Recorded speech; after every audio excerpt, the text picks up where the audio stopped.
Chapter 11. The Corsican Ogre. At the sight of this agitation, Louis XVIII pushed from him violently the table at which he was sitting. "What ails you, Baron?" he exclaimed. "You appear quite aghast. Has your uneasiness anything to do with what Monsieur de Blacas has told me, and Monsieur de Villefort has just confirmed?" Monsieur de Blacas moved suddenly towards the Baron, but the fright of the courtier pleaded for the forbearance of the statesman, and besides, as matters were, it was much more to his advantage that the prefect of police should triumph over him than that he should humiliate the prefect. "Sire," stammered the Baron. "Well, what is it?" asked Louis XVIII. The Minister of Police, giving way to an impulse of despair, was about to throw himself at the feet of Louis XVIII, who retreated a step and frowned. "Will you speak?" he said. "Oh, sire, what a dreadful misfortune! I am indeed to be pitied. I can never forgive myself." "Monsieur," said Louis XVIII, "I command you to speak." "Well, sire, the usurper left Elba on the 26th of February, and landed on the 1st of March. "And where? In Italy?" asked the king eagerly. "In France, sir, at a small port near Antibes, in the Gulf of Juan." "The usurper landed in France, near Antibes, in the Gulf of Juan, 250 leagues from Paris, on the 1st of March, and you only acquired this information today, the 4th of March? Well, sir, what you tell me is impossible. You must have received a false report, or you have gone mad." "Alas, sire, it is but too true." Louis made a gesture of indescribable anger and alarm, and then drew himself up as if this sudden blow had struck him at the same moment in heart and countenance. "In France!" he cried. "The usurper in France? Then they did not watch over this man. Who knows, they were perhaps in league with him." "Oh, sire!" exclaimed the Duc de Blacas. "Monsieur d'Andre is not a man to be accused of treason. Sire, we have all been blind, and the Minister of Police has shared the general blindness, that is all." "But," said Villefort, and then suddenly checking himself, he was silent. Then he continued, "Your pardon, sire," he said, bowing. "My zeal carried me away. Will your Majesty deign to excuse me?" "Speak, sir, speak boldly," replied Louis. "You alone forewarned us of the evil. Now try and aid us with the remedy." "Sire," said Villefort, "the usurper is detested in the south, and it seems to me that if he ventured into the south, it would be easy to raise a Languedoc and Provence against him." "Yes, assuredly," replied the minister, "but he is advancing by Gap and Sisteron." "Advancing? He is advancing?" said Louis XVIII. "Is he then advancing on Paris?" The Minister of Police maintained a silence which was equivalent to a complete avowal. "And Dauphine, sir?" inquired the King of Villefort. "Do you think it possible to rouse that as well as Provence?" "Sire, I am sorry to tell your Majesty a cruel fact, but the feeling in Dauphine is quite the reverse of that in Provence or Languedoc. The mountaineers are Bonapartists, sire." "Then," murmured Louis, "he was well informed. And how many men had he with him?" "I do not know, sire," answered the Minister of Police. "What? You do not know? Have you neglected to obtain information on that point? Of course it is of no consequence," he added with a withering smile. "Sire, it was impossible to learn. The dispatch simply stated the fact of the landing and the route taken by the usurper." "And how did this dispatch reach you?" inquired the king.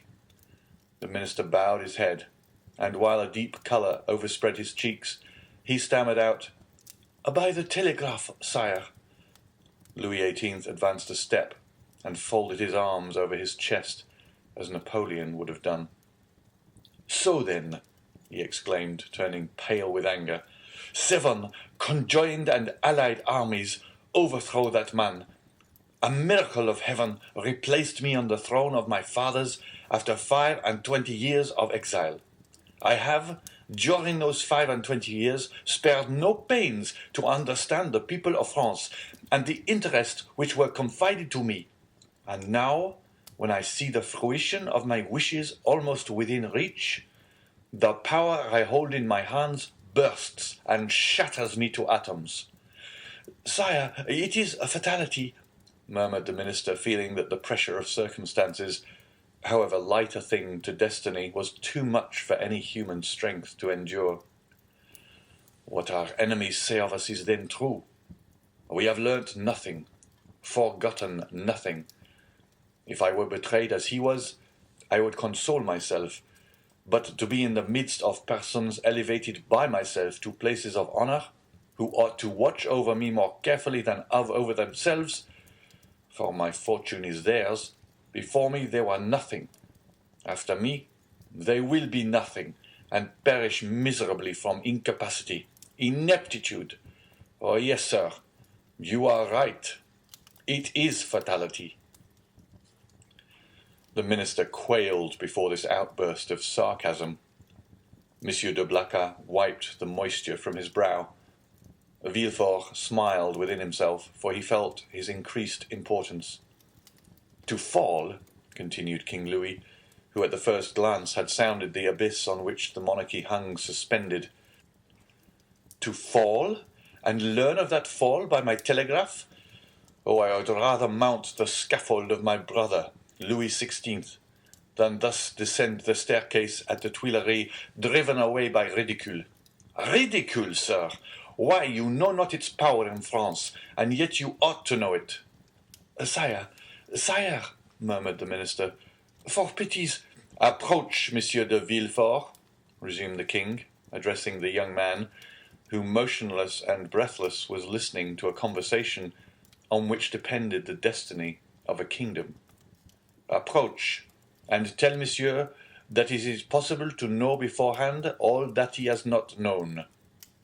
Sire, it was really impossible to learn secrets which that man concealed from all the world.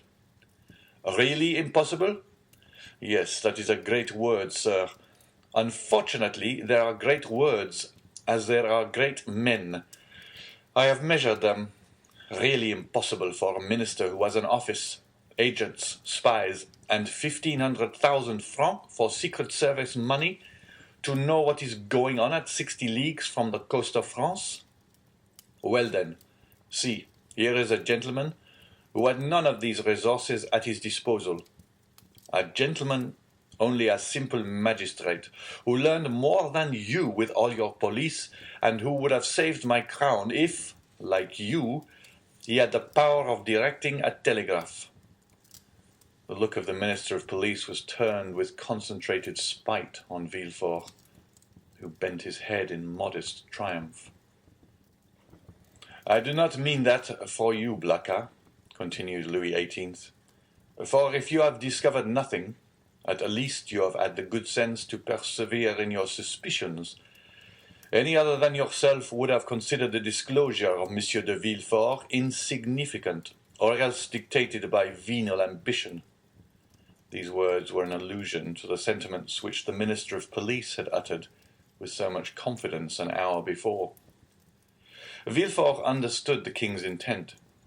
Any other person would perhaps have been overcome by such an intoxicating draught of praise, but he feared to make for himself a mortal enemy of the police minister, although he saw that Dondre was irrevocably lost. In fact, the minister, who in the plenitude of his power had been unable to unearth Napoleon's secret, might, in despair at his own downfall, interrogate Dante, and so lay bare the motives of Villefort's plot. Realizing this, Villefort came to the rescue of the crestfallen minister, instead of aiding to crush him. Sire, said Villefort, the suddenness of this event must prove to your majesty that the issue is in the hands of Providence. What your majesty is pleased to attribute to me as profound perspicacity is simply owing to chance, and I have profited by that chance like a good and devoted servant. That's all. Do not attribute to me more than I deserve, sire, that your majesty may never have occasion to recall the first opinion you have pleased to form of me." The Minister of Police thanked the young man by an eloquent look, and Villefort understood that he had succeeded in his design. That is to say, that without forfeiting the gratitude of the king, he had made a friend of one on whom, in case of necessity, he might rely. "It is well," resumed the king. "And now, gentlemen," he continued, turning towards Monsieur de Blacas and the Minister of Police, "I have no further occasion for you, and you may retire. What now remains to do is in the department of the Minister of War." "Fortunately, sire," said Monsieur de Blacas, "we can rely on the army. Your Majesty knows how every report confirms their loyalty and attachment." "Do not mention reports, Duke, to me, for I know now what confidence to place in them. Yet, speaking of reports, Baron, what have you learned with regard to the affair in the Rue Saint-Jacques?" "The affair in the Rue Saint-Jacques!" exclaimed Villefort, unable to repress an exclamation. Then suddenly pausing, he added, "Your pardon, sire, but my devotion to your Majesty has made me forget, not the respect I have, for that is too deeply engraved in my heart, but the rules of etiquette." Go on, sir," replied the king. "You have today earned the right to make inquiries here." "Sire," interposed the Minister of Police, "I came a moment ago to give your Majesty fresh information which I had obtained on his head, when your Majesty's attention was attracted by the terrible event that has occurred in the Gulf, and now these facts will cease to interest your Majesty." "On the contrary, sir, on the contrary," said Louis XVIII. "This affair seems to me to have a decided connection with that which occupies our attention, and the death of General Quesnel will perhaps put us on the direct track of a great internal conspiracy." At the name of General Quesnel, Villefort trembled. "Everything points to the conclusion, sire," said the Minister of Police, "that death was not the result of suicide, as we first believed, but of assassination. General Quesnel, it appears, had just left a Bonapartist club when he disappeared. An unknown person had been with him that morning, and made an appointment with him in the Rue Saint-Jacques. Unfortunately, the general's valet, who was dressing his hair at the moment when the stranger entered, heard the street mentioned, but did not catch the number." As the police minister related this to the king, Villefort, who looked as if his very life hung on the speaker's lips, turned alternately red and pale. The king looked towards him. "Do you not think with me, Monsieur de Villefort, that General Quesnel, whom they believe attached to the usurper, but who was really entirely devoted to me, has perished the victim of a Bonapartist ambush?" "It is probable, sire," replied Villefort. "But is this all that is known?" "They are on the track of the man who appointed the meeting with him." "On his track?" said Villefort. "Yes, the servant has given his description. He is a man of from 50 to 52 years of age, dark, with black eyes covered with shaggy eyebrows, and a thick moustache. He was dressed in a blue frock coat, buttoned up to the chin, and wore at his buttonhole the rosette of an officer of the Legion of Honor.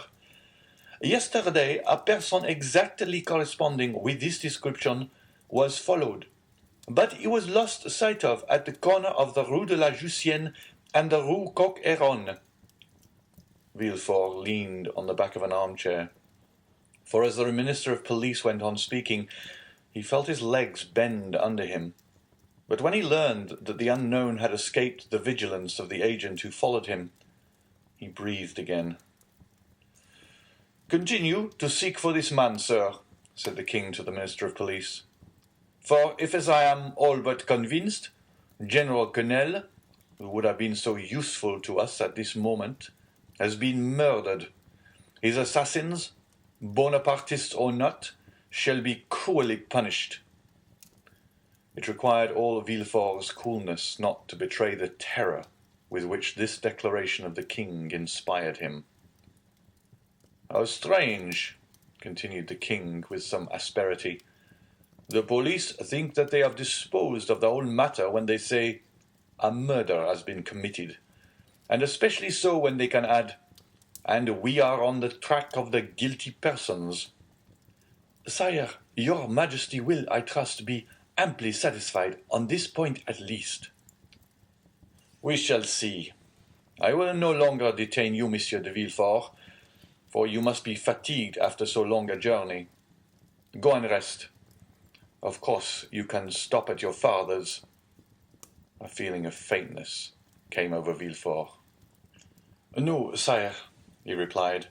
I alighted at the Hôtel de Madrid in the Rue de Tournon. But you have seen him? Sire, I went straight to the Duc de Blacas. But you will see him then? I think not, sire.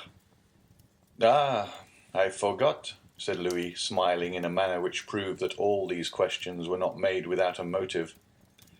I forgot you and Monsieur Noirtier are not on the best terms possible, and that is another sacrifice made to the royal cause, and for which you should be recompensed.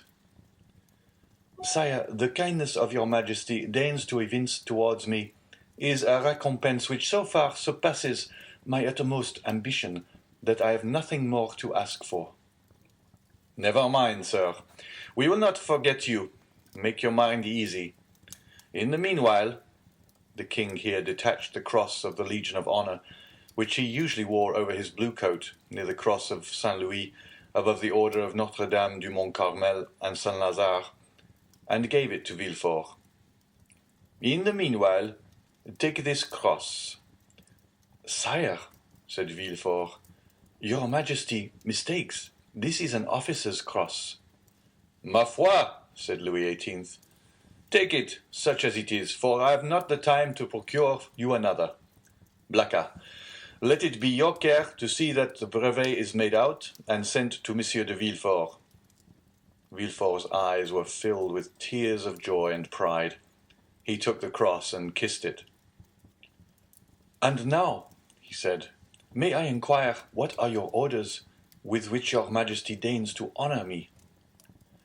Take what rest you require, and remember that if you are not able to serve me here in Paris, you may be of the greatest service to me at Marseille. Sire, replied Villefort, bowing, in an hour I shall have quitted Paris. Go, sir, said the king, and should I forget you, king's memories are short, do not be afraid to bring yourself to my recollection. Baron, send for the Minister of War. Blacas, remain. Ah, sir, said the Minister of Police to Villefort, as they left the Tuileries, you entered by luck's door. Your fortune is made. Will it be long first? Muttered Villefort, saluting the minister whose career was ended, and looking about him for a hackney coach. One passed at the moment which he hailed. He gave his address to the driver, and springing in, threw himself on the seat, and gave loose to dreams of ambition. 10 minutes afterwards, Villefort reached his hotel, ordered horses to be ready in 2 hours, and asked to have his breakfast brought to him.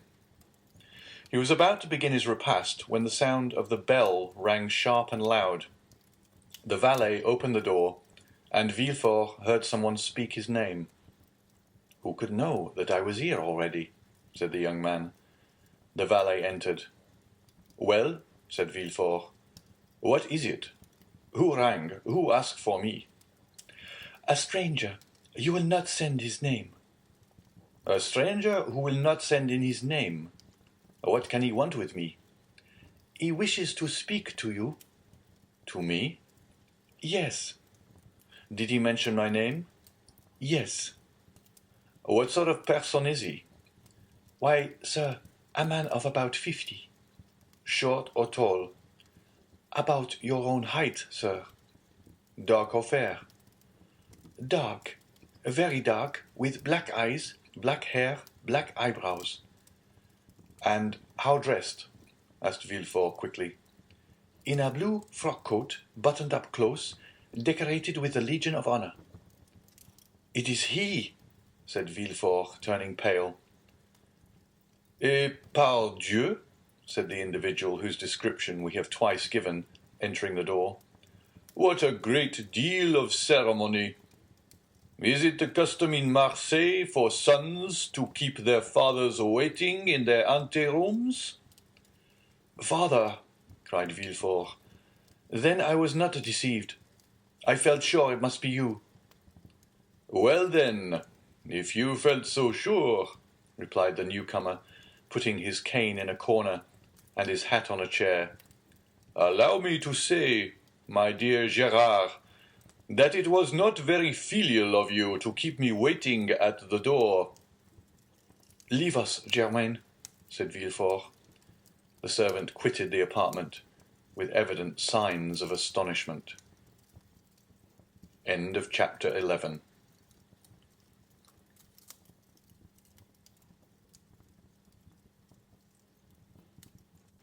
Chapter 12. Father and Son. Monsieur Noirtier, for it was indeed he who entered, looked after the servant until the door was closed, and then, fearing, no doubt, that he might be overheard in the antechamber, he opened the door again, nor was the precaution useless, as appeared from the rapid retreat of Germain, who proved that he was not exempt from the sin which ruined our first parents. Monsieur Noirtier then took the trouble to close and bolt the antechamber door, then that of the bedchamber, and then extended his hand to Villefort, who had followed all his motions with surprise which he could not conceal. "Well, now, my dear Gérard," said he to the young man with a very significant look, "do you know, you seem as if you were not very glad to see me." "My dear father," said Villefort, "I am on the contrary delighted, but I so little expected your visit that it has somewhat overcome me." "But, my dear fellow," replied Monsieur Noirtier, seating himself, "I might say the same thing to you.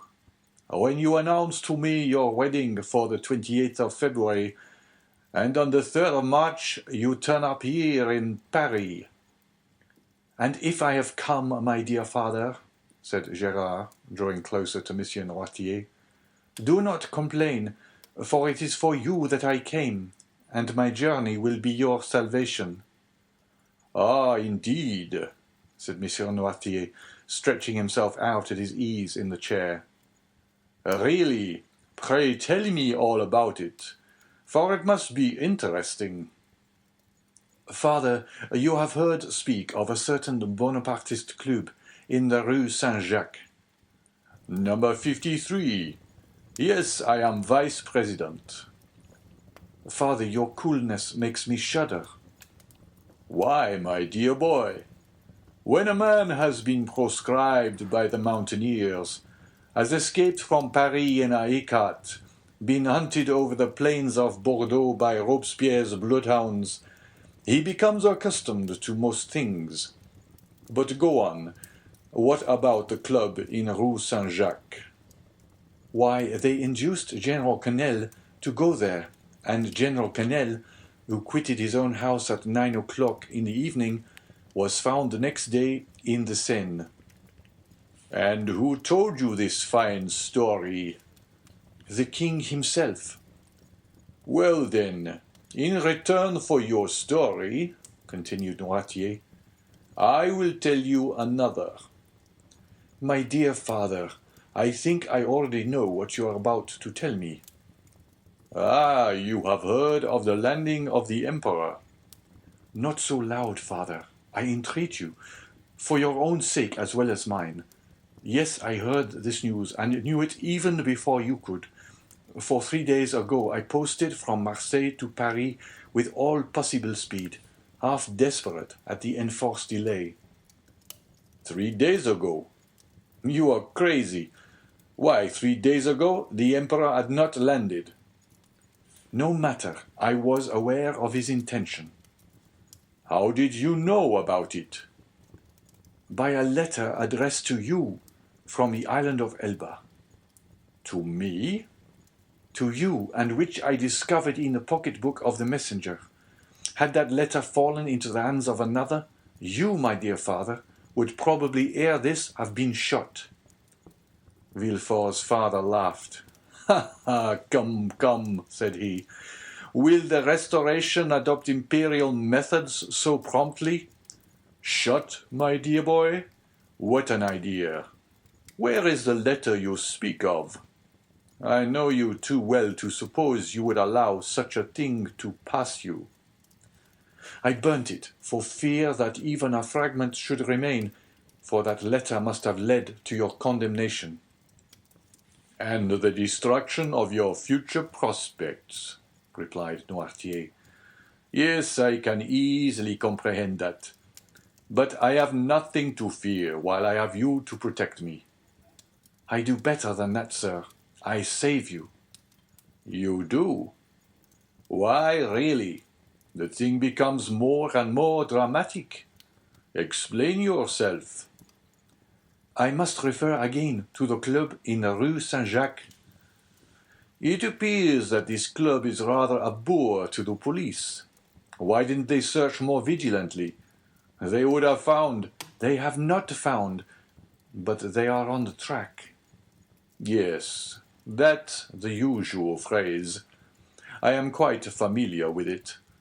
When the police is at fault, it declares that it is on the track, and the government patiently awaits the day when it comes to say, with a sneaking air, that the track is lost. Yes, but they have found a corpse. The general has been killed, and in all countries they call that a murder. A murder, do you call it? Why, there is nothing to prove that the general was murdered. People are found every day in the Seine, having thrown themselves in or having been drowned from not knowing how to swim. Father, you knew very well that the general was not a man to drown himself in despair, and people do not bathe in the Seine in the month of January. No, do not be deceived. This was murder in every sense of the word. And who thus designated it? The king himself. The king! I thought he was philosopher enough to allow that there was no murder in politics. In politics, my dear fellow, you know as well as I do, there are no men, but ideas, no feelings, but interests. In politics, we do not kill a man, we only remove an obstacle, that is all. Would you like to know how matters have progressed? Well, I will tell you. It was thought reliance might be placed in General Quesnel. He was recommended to us from the island of Elba. One of us went to him and invited him to the Rue Saint-Jacques, where he would find some friends. He came there, and the plan was unfolded to him for leaving Elba, the projected landing, etc. When he had heard and comprehended all to the fullest extent, he replied that he was a royalist. Then all looked at each other. He was made to take an oath, and did so, but with such an ill grace that it was really tempting Providence to swear him, and yet, in spite of that, the general was allowed to depart free, perfectly free. Yet he did not return home. What could that mean? Why, my dear fellow, that on leaving us he lost his way, that's all. A murder. Really, Villefort, you surprise me. You, a deputy procureur, to found an accusation on such bad premises. Did I ever say to you, when you were fulfilling your character as a royalist, and cut off the head of one of my party. My son, you have committed a murder. No, I said. Very well, sir, you have gained the victory.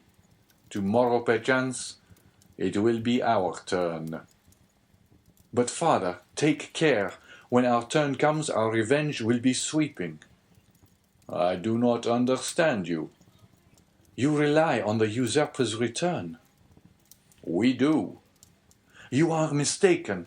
He will not advance 2 leagues into the interior of France without being followed, tracked, and caught like a wild beast. My dear fellow, the Emperor is at this moment on the way to Grenoble. On the 10th or 12th, he will be at Lyons, and on the 20th or 25th at Paris. The people will rise. Yes, to go and meet him. He has but a handful of men with him, and armies will be dispatched against him. Yes, to escort him into the capital. Really, my dear Gérard, you are but a child. You think yourself well informed because the telegraph has told you.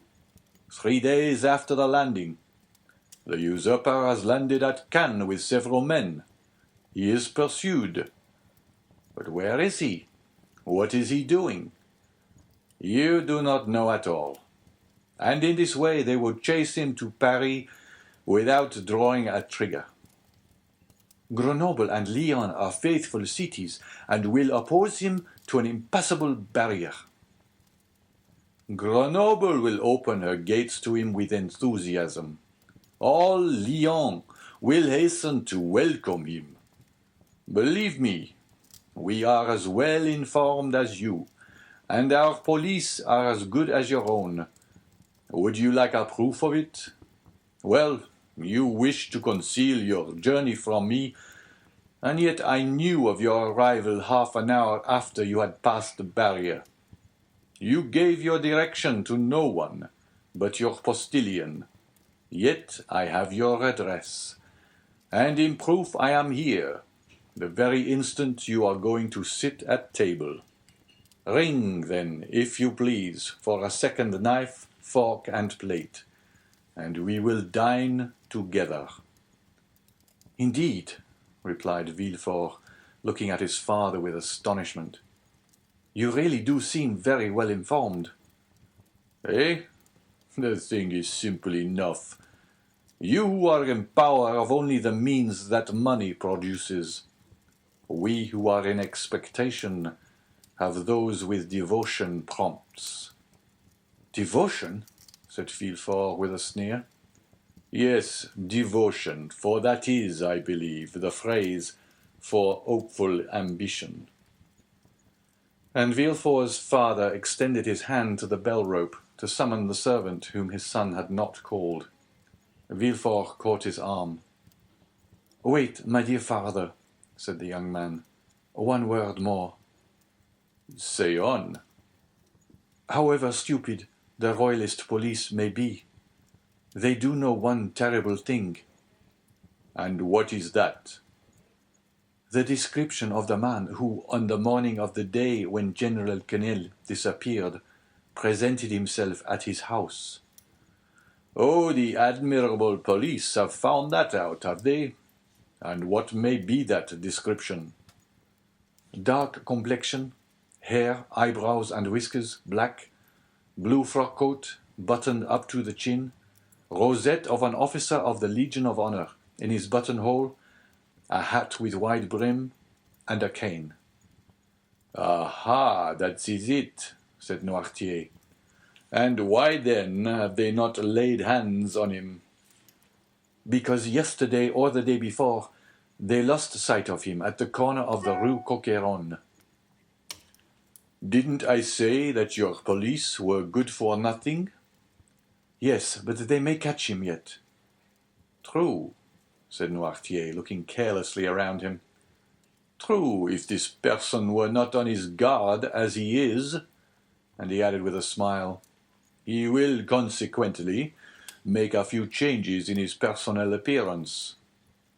At these words he rose and put off his frock coat and cravat, went towards a table on which lay his son's toilet articles, lathered his face, took a razor and, with a firm hand, cut off the compromising whiskers.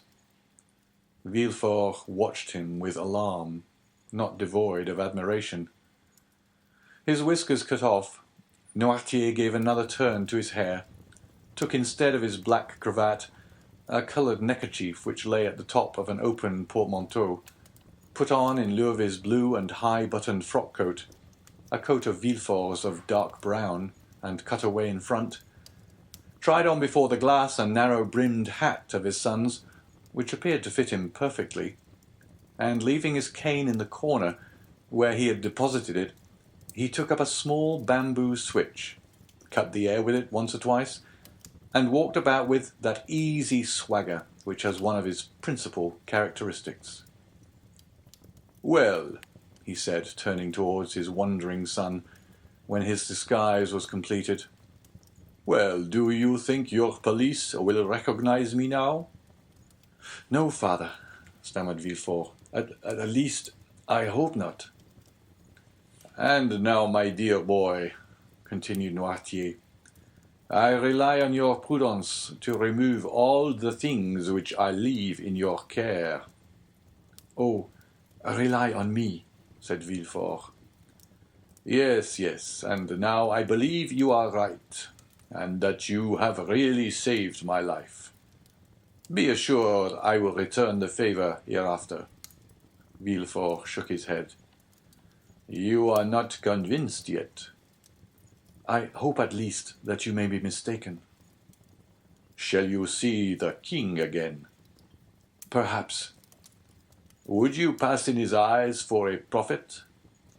"Prophets of evil are not in favor at the court, father." "True, but some day they do them justice. And supposing a second restoration, you would then pass for a great man." "Well, what should I say to the king?"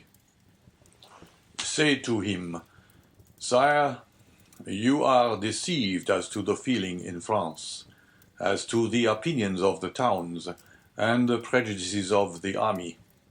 He whom in Paris you call the Corsican ogre, who at Nevers is styled the usurper, is already saluted as Bonaparte at Lyons and Emperor at Grenoble. You think he is tracked, pursued, captured. He is advancing as rapidly as his own eagles.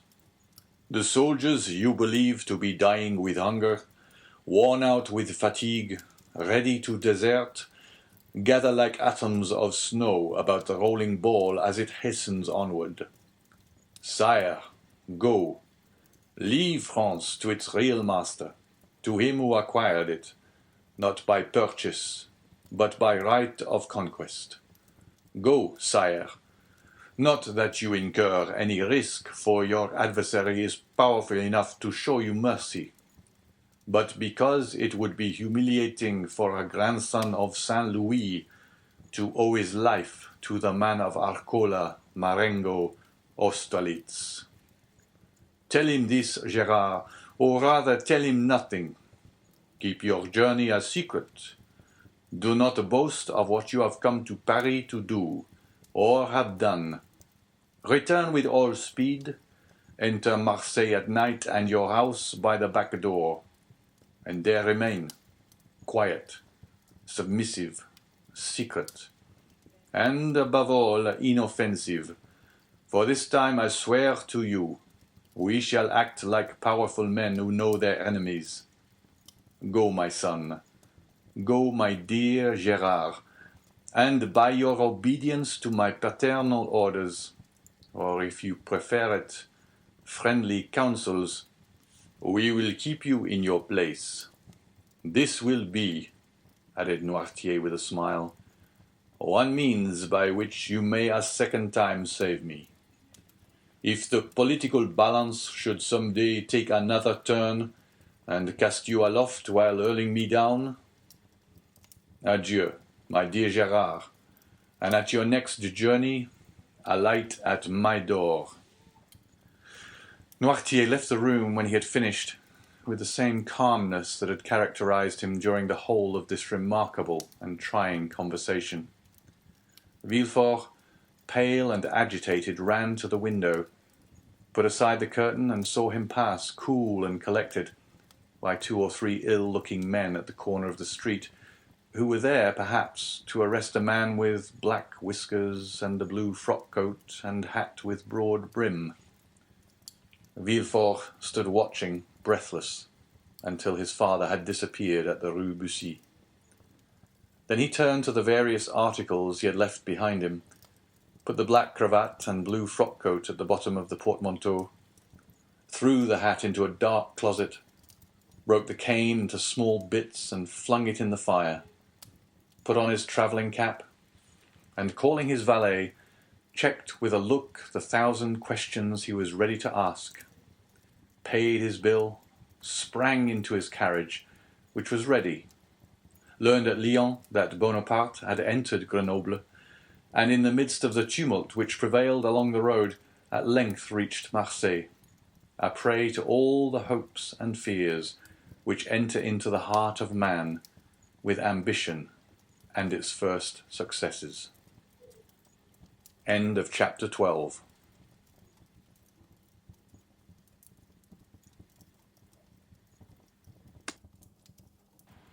Chapter 13.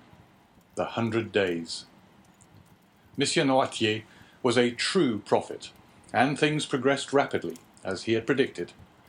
Everyone knows the history of the famous return from Elba, a return which was unprecedented in the past, and will probably remain without a counterpart in the future. Louis XVIII made but a faint attempt to parry this unexpected blow. The monarchy had scarcely reconstructed, tottered on its precarious foundation, and at a sign from the emperor, the incongruous structure of ancient prejudices and new ideas fell to the ground. Villefort, therefore, gained nothing save the king's gratitude, which was rather likely to injure him at the present time, and the cross of the Legion of Honour, which he had the prudence not to wear, although M. de Blacas had duly forwarded the brevet.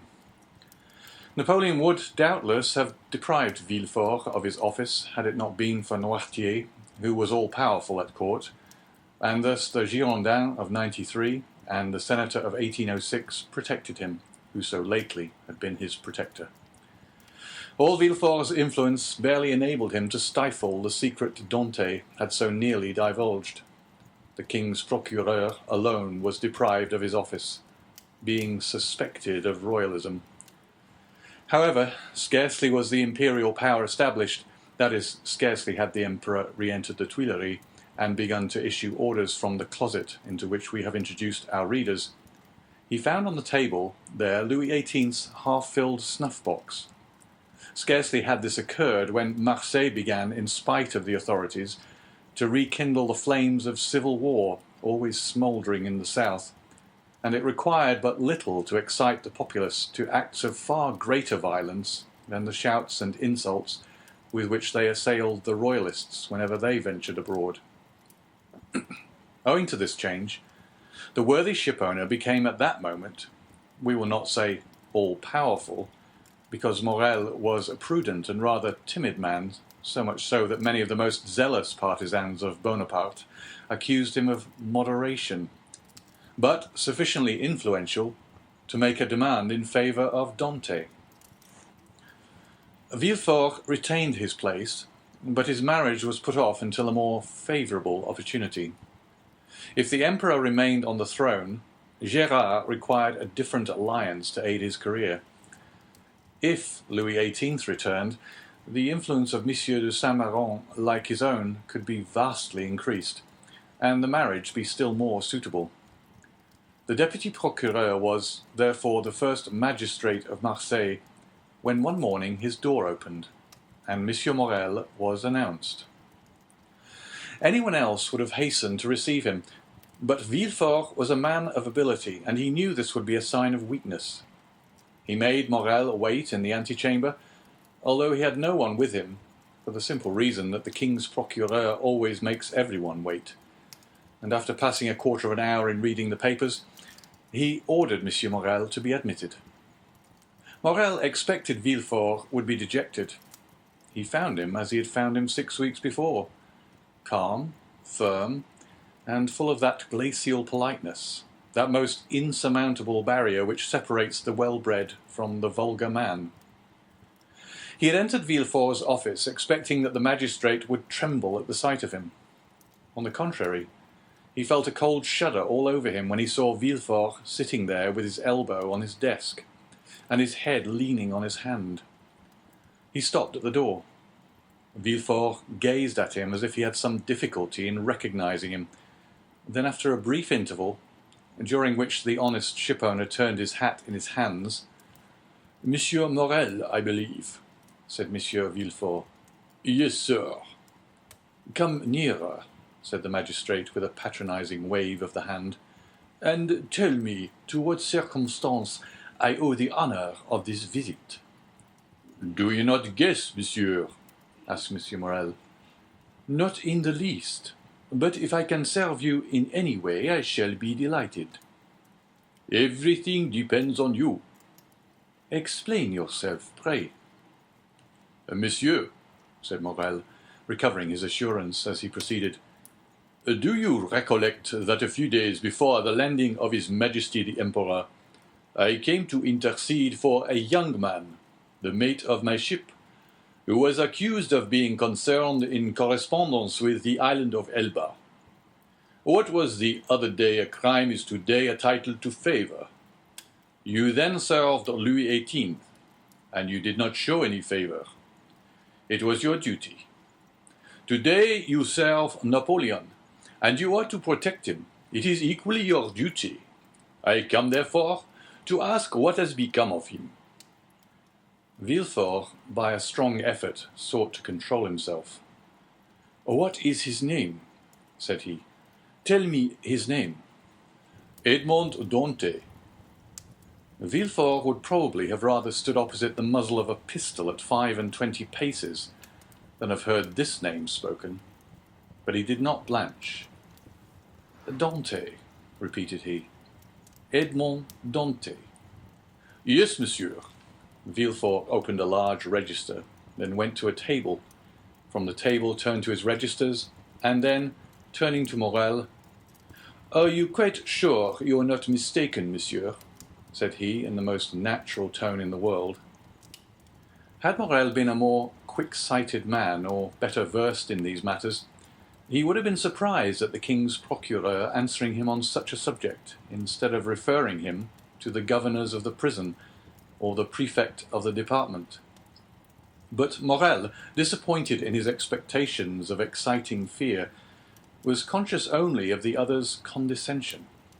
Villefort had calculated rightly. "No," said Morel, "I am not mistaken. I have known him for 10 years, the last 4 of which he was in my service. Do not you recollect? I came about 6 weeks ago to plead for clemency, as I come today to plead for justice. You received me very coldly. Oh, the Royalists were very severe with the Bonapartists in those days." "Monsieur," returned Villefort, "I was then a Royalist, because I believed the Bourbons not only the heirs to the throne, but the chosen of the nation. The miraculous return of Napoleon has conquered me. The legitimate monarch is he who is loved by his people." "That's right," cried Morel. "I like to hear you speak thus, and I augur well for Edmond from it." "Wait a moment," said Villefort, turning over the leaves of a register. "I have it. A sailor, who was about to marry a young Catalan girl. I recollect now, it was a very serious charge." "How so?" You know that when he left here he was taken to the Palais de Justice." "Well?" "I made my report to the authorities at Paris, and a week after he was carried off." "Carried off?" said Morel. "What can they have done with him?"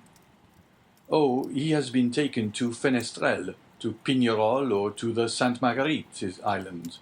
Some fine morning he will return to take command of your vessel." "Come, when he will, it shall be kept for him. But how is it he is not already returned? It seems to me the first care of a government should be to set at liberty those who have suffered for their adherence to it. Do not be hasty, Monsieur Morel, replied Villefort. The order of the imprisonment came from high authority, and the order for his liberation must proceed from the same source. And as Napoleon has scarcely been reinstated a fortnight, the letters have not yet been forwarded. But, said Morel, is there no way of expediting all these formalities, of releasing him from arrest? There has been no arrest. How? It is sometimes essential to government to cause a man's disappearance without leaving any traces, so that no written forms or documents may defeat their wishes. It might be so under the Bourbons, but at present it has always been so, Monsieur Morel, since the reign of Louis XIV. The Emperor is more strict in prison discipline than even Louis himself, and the number of prisoners whose names are not on the register is incalculable. Had Morel even any suspicions, so much kindness would have dispelled them. "Well, Monsieur de Villefort, how would you advise me to act?" asked he. "Petition the minister." "Oh, I know what that is. The minister receives 200 petitions every day, and does not read 3. "That is true, but he will read a petition countersigned and presented by me." "And will you undertake to deliver it?" "With the greatest pleasure. Dante was then guilty, and now he is innocent, and it is as much my duty to free him as it was to condemn him." Villefort thus forestalled any danger of an inquiry which, however improbable it might be, if it did take place, would leave him defenseless. "But how shall I address the minister?" "Sit down there," said Villefort, giving up his place to Morel, "and write what I dictate." "Will you be so good?" "Certainly, but lose no time. We have lost too much already." "That is true. Only think what the poor fellow may even now be suffering." Villefort shuddered at the suggestion, but he had gone too far to draw back. Dante must be crushed to gratify Villefort's ambition. Villefort dictated a petition in which, from an excellent intention, no doubt, Dante's patriotic services were exaggerated, and he was made out one of the most active agents of Napoleon's return. It was evident that at the sight of this document, the minister would instantly release him. The petition finished, Villefort read it aloud.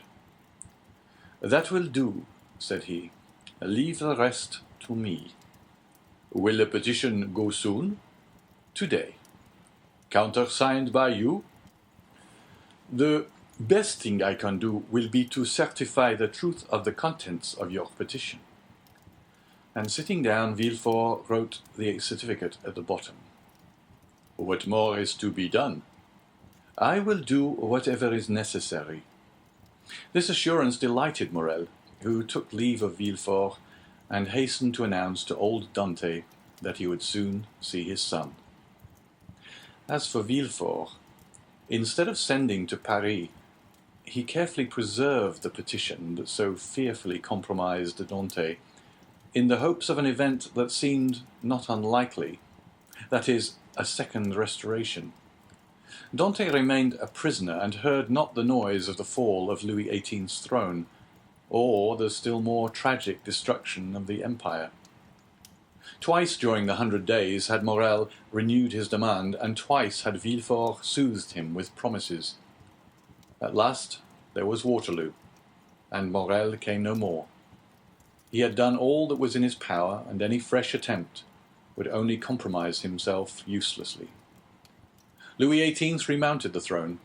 Villefort, to whom Marseille had become filled with remorseful memories, sought and obtained the situation of king's procureur at Toulouse, and a fortnight afterwards he married Mademoiselle de Saint-Maron, whose father now stood higher at court than ever.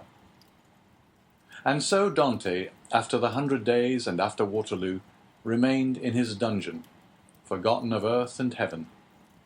Danglars comprehended the full extent of the wretched fate that overwhelmed Dante, and when Napoleon returned to France, he, after the manner of mediocre minds, termed the coincidence a decree of Providence. But when Napoleon returned to Paris, Danglars' heart failed him, and he lived in constant fear of Dante's return on a mission of vengeance. He therefore informed M. Morel of his wish to quit the sea, and obtained a recommendation from him to a Spanish merchant, into whose service he entered at the end of March, that is, 10 or 12 days after Napoleon's return. He then left for Madrid, and was no more heard of. Fernand, understanding nothing except that Dante was absent, what had become of him he cared not to inquire. Only during the respite the absence of his rival afforded him, he reflected partly on the means of deceiving Mercédès as to the cause of his absence, partly on plans of emigration and abduction, as from time to time he sat sad and motionless on the summit of Cape Faro, at the spot from whence Marseille and the Catalans are visible, watching for the apparition of a young and handsome man, who was for him also the messenger of vengeance. Fernand's mind was made up. He would shoot Dante, and then kill himself. But Fernand was mistaken. A man of his disposition never kills himself, for he constantly hopes. During this time the Empire made its last conscription, and every man in France capable of bearing arms rushed to obey the summons of the Emperor. Fernand departed with the rest, bearing with him the terrible thought that while he was away, his rival would perhaps return and marry Mercédès. Had Fernand really meant to kill himself, he would have done so when he parted from Mercédès. His devotion and the compassion he showed for her misfortunes produced the effect they always produce on noble minds. Mercédès had always had a sincere regard for Fernand, and this was now strengthened by gratitude. "My brother," said she as she placed his knapsack on his shoulders, "be careful of yourself, for if you are killed, I shall be alone in the world." These words carried a ray of hope into Fernand's heart. Should Dante not return, Mercédès might one day be his. Mercédès was left alone face to face with the vast plain that had never seemed so barren, and the sea that had never seemed so vast. Bathed in tears, she wandered about the Catalan village. Sometimes she stood mute and motionless as a statue, looking towards Marseille, at other times gazing on the sea and debating as to whether it were not better to cast herself into the abyss of the ocean, and thus end her woes. It was not want of courage that prevented her putting this resolution into execution, but her religious feelings came to her aid and saved her. Caderousse was, like Fernand, enrolled in the army, but, being married and 8 years older, he was merely sent to the frontier. Old Dante, who was only sustained by hope, lost all hope at Napoleon's downfall. 5 months after he had been separated from his son, and almost at the hour of his arrest, he breathed his last in Mercédès' arms. M. Morel paid the expenses of his funeral, and a few small debts the poor old man had contracted. There was more than benevolence in this action. There was courage. The South was aflame, and to assist even on his deathbed the father of so dangerous a Bonapartist as Dante was stigmatized as a crime. End of chapter 13.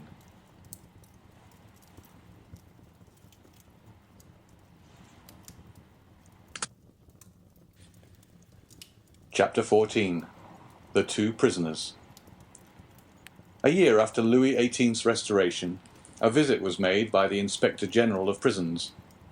Dante, in his cell, heard the noise of preparation, sounds that at the depth where he lay would have been inaudible to any but the ear of a prisoner, who could hear the splash of the drop of water that every hour fell from the roof of his dungeon.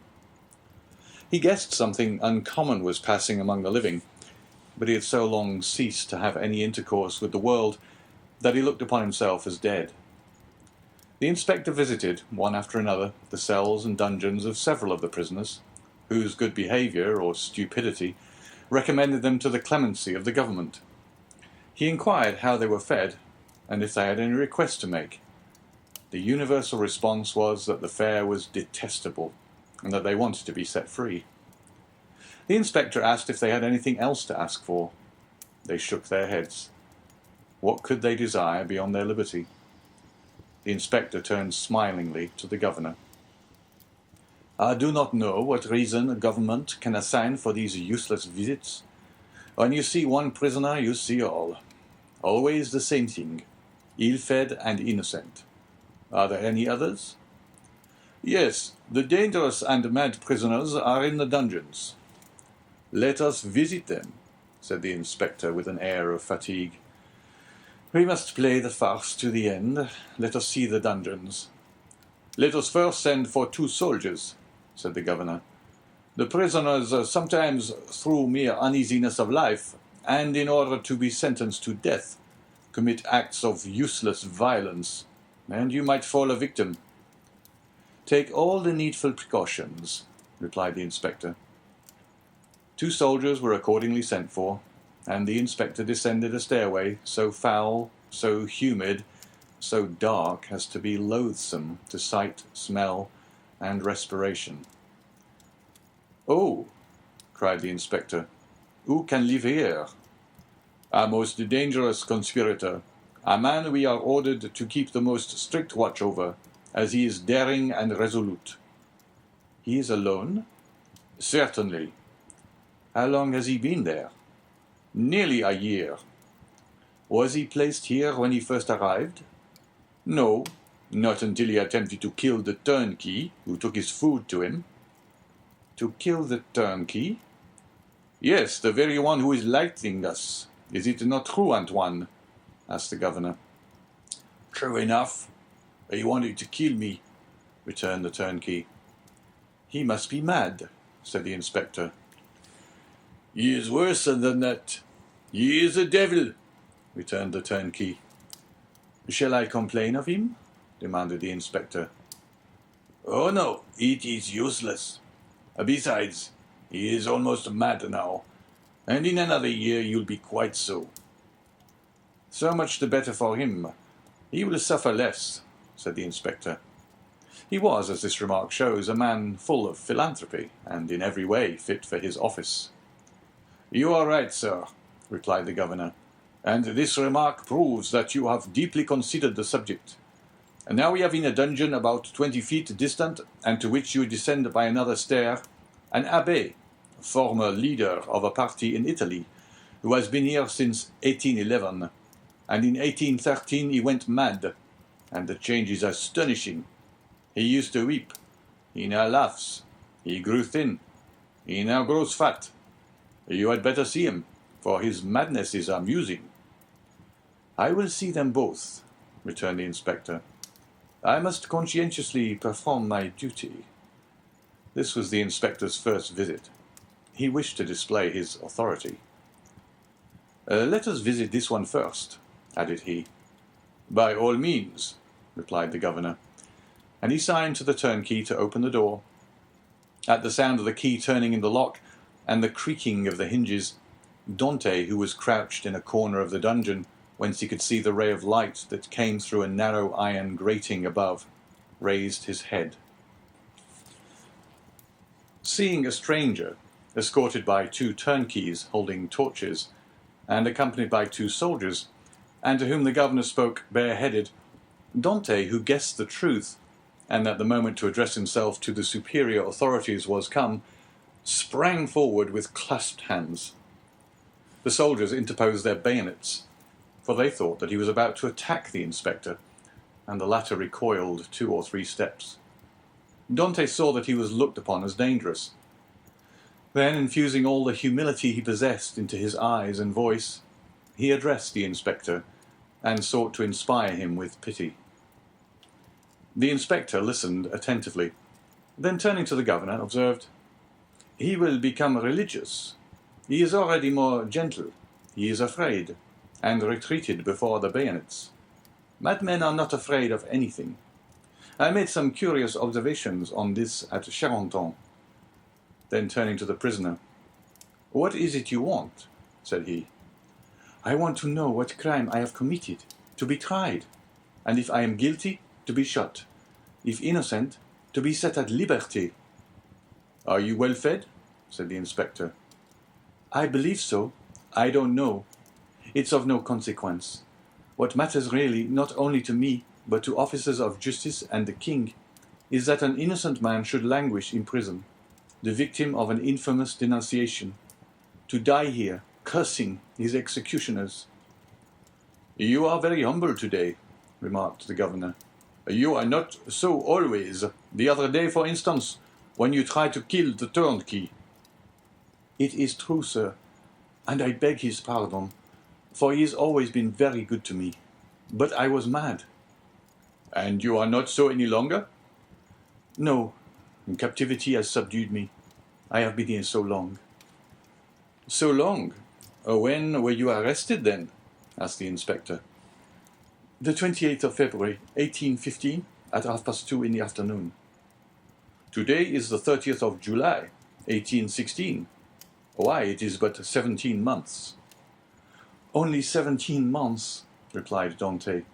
"Oh, you do not know what is 17 months in prison, 17 ages rather, especially to a man who, like me, had arrived at the summit of his ambition, to a man who, like me, was on the point of marrying a woman he adored, who saw an honorable career open up before him, and who loses all in an instant, who sees his prospects destroyed, and is ignorant of the fate of his affianced wife, and whether his aged father be still living. 17 months captivity to a sailor accustomed to the boundless ocean is a worse punishment than human crime can ever merit. Have pity on me, then, and ask for me not intelligence, but a trial, not pardon, but a verdict." "A trial, sir. I ask only for a trial, that surely cannot be denied to one who is accused."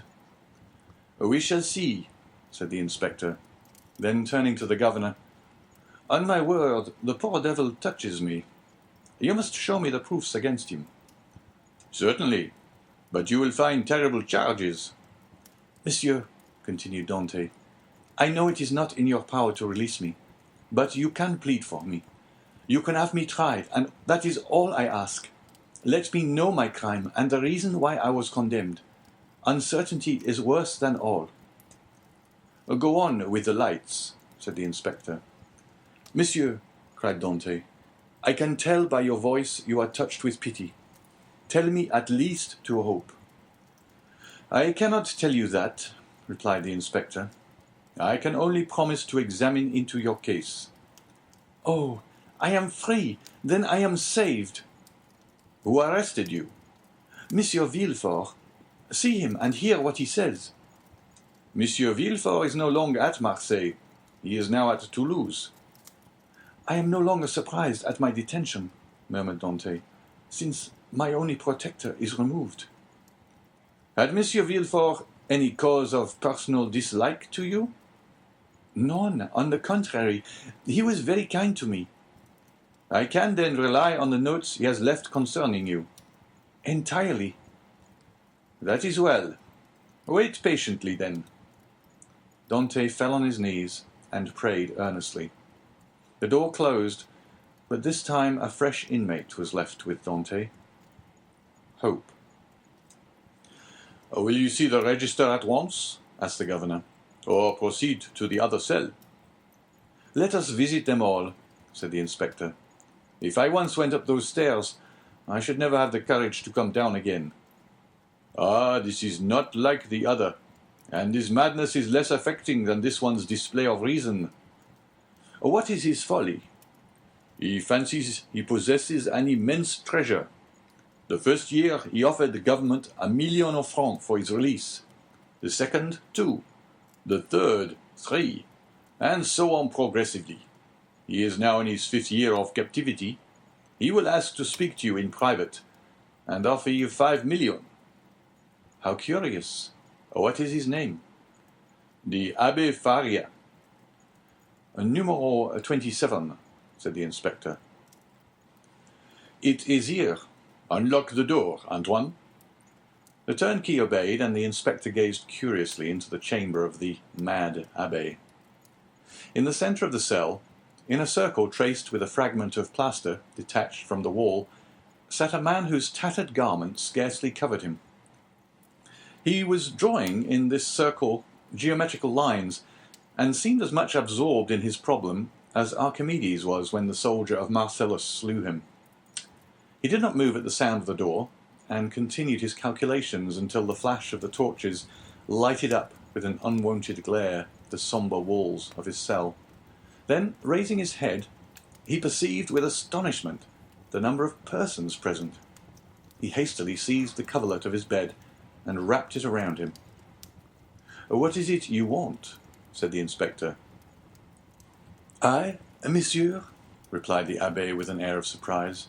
"I want nothing."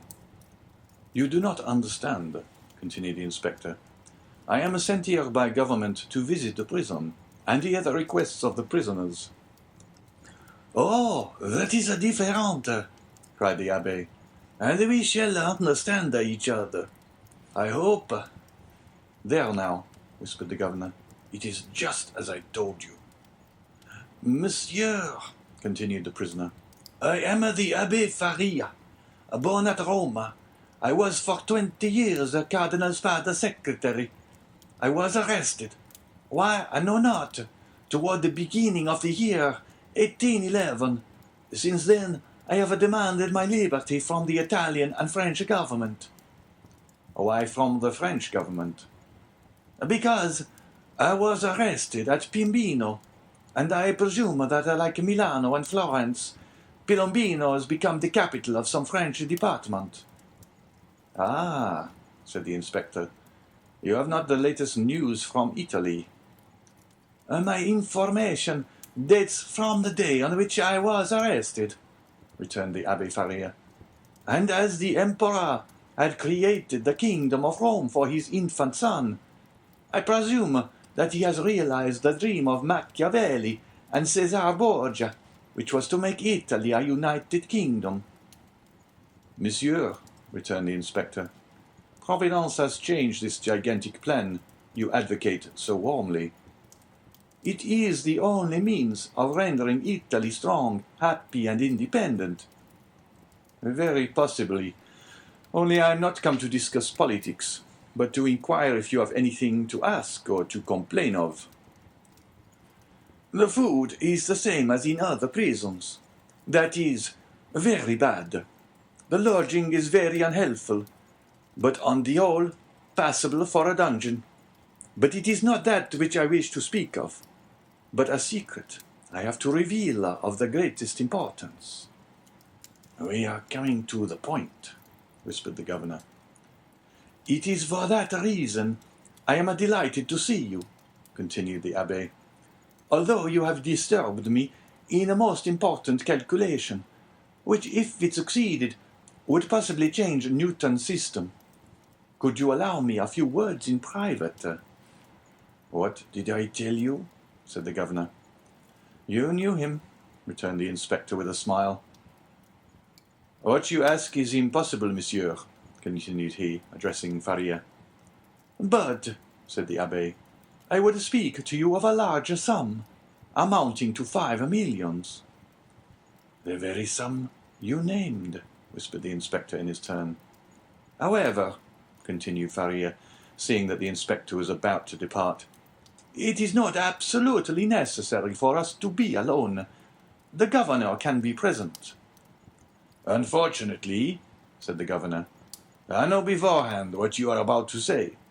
It concerns your treasures, does it not?" Faria fixed his eyes on him with an expression that would have convinced anyone else of his sanity. "Of course," said he. "Of what else should I speak?" "Mr. Inspector," continued the governor, "I can tell you the story as well as he, for it has been dinned in my ears for the last 4 or 5 years. "That proves," returned the abbé, that you are like those of Holy Writ, who having ears hear not, and having eyes see not. My dear sir, the government is rich and doesn't want your treasures, replied the inspector. Keep them until you are liberated. The abbé's eyes glistened. He seized the inspector's hand. But what if I am not liberated? Cried he, and am detained here until my death? This treasure will be lost. Had not government better profit by it? I will offer 6 million, and I will content myself with the rest, if they will only give me my liberty. On my word, said the inspector in a low tone, had I not been told beforehand that this man was mad, I should believe what he says. I am not mad, replied Faria, with that acuteness of hearing peculiar to prisoners.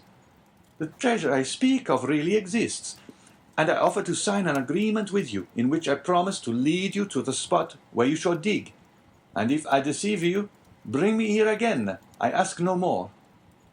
The governor laughed. Is the spot far from here? 100 leagues. It is not ill planned, said the governor. If all the prisoners took it into their heads to travel 100 leagues, and their guardians consented to accompany them, they would have a capital chance of escaping. The scheme is well known, said the inspector, and the abbé's plan has not even the merit of originality. Then turning to Faria, I inquired if you are well fed, said he. Swear to me, replied Faria, to free me if what I tell you prove true, and I will stay here while you go to the spot. Are you well fed? Repeated the inspector. Monsieur, you can run no risk, for as I told you, I will stay here, so there is no chance of me escaping. You do not reply to my question, replied the inspector impatiently. Nor you to mine, cried the abbé. You will not accept my gold. I will keep it for myself. You refuse me my liberty. God will give it to me. And the abbé, casting away his coverlet, resumed his place and continued his calculations. What is he doing there? Said the inspector. Counting his treasures, replied the governor. Faria replied to this sarcasm with a glance of profound contempt. They went out. The turnkey closed the door behind them. He was wealthy once, perhaps, said the inspector. Or dreamed he was, and awoke mad. After all, said the inspector, if he had been rich, he would not have been here. So the matter ended for the Abbé Faria. He remained in his cell, and this visit only increased the belief in his insanity. Caligula or Nero, those treasure-seekers, those desirers of the impossible, would have accorded to the poor wretch, in exchange for his wealth, the liberty he so earnestly prayed for. But the kings of modern times, restrained by the limits of mere probability, have neither courage nor desire. They fear the ear that hears their orders, and the eye that scrutinizes their actions. Formerly they believed themselves sprung from Jupiter and shielded by their birth, but nowadays they are not inviolable. It has always been against the policy of despotic governments to suffer the victims of their persecutions to reappear. As the Inquisition rarely allowed its victims to be seen with their limbs distorted and their flesh lacerated by torture, so madness is always concealed in its cell, from whence should it depart, it is conveyed to some gloomy hospital, where the doctor has no thought for man or mind in the mutilated being the jailer delivers to him. The very madness of the Abbé Faria, gone mad in prison, condemned him to perpetual captivity. The inspector kept his word with Dante. He examined the register and found the following note concerning him. Edmond Dante, violent Bonapartist, took an active part in the return from Elba. The greatest watchfulness and care to be exercised. This note was in a different hand from the rest, which showed that it had been added since his confinement. The inspector could not contend against this accusation. He simply wrote, "Nothing to be done." This visit had infused new vigour into Dante. He had, till then, forgotten the date. But now, with a fragment of plaster, he wrote the date, 30th of July, 1816, and made a mark every day in order not to lose his reckoning again. Days and weeks passed away, then months. Dante still waited. He at first expected to be freed in a fortnight. This fortnight expired. He decided that the inspector would do nothing until his return to Paris, and that he would not reach there until his circuit was finished. He therefore fixed 3 months. 3 months passed away, then 6 more. Finally, 10 months and a half had gone by, and no favourable change had taken place, and Dante began to fancy the inspector's visit but a dream, an illusion of the brain. At the expiration of a year, the governor was transferred. He had obtained the charge of the fortress at Ham. He took with him several of his subordinates, and amongst them Dante's jailer. A new governor arrived. It would have been too tedious to acquire the names of the prisoners. He learned their numbers instead. This horrible place contained 50 cells. Their inhabitants were designated by the numbers of their cell, and the unhappy young man was no longer called Edmond Dante. He was now number 34. End of chapter 14.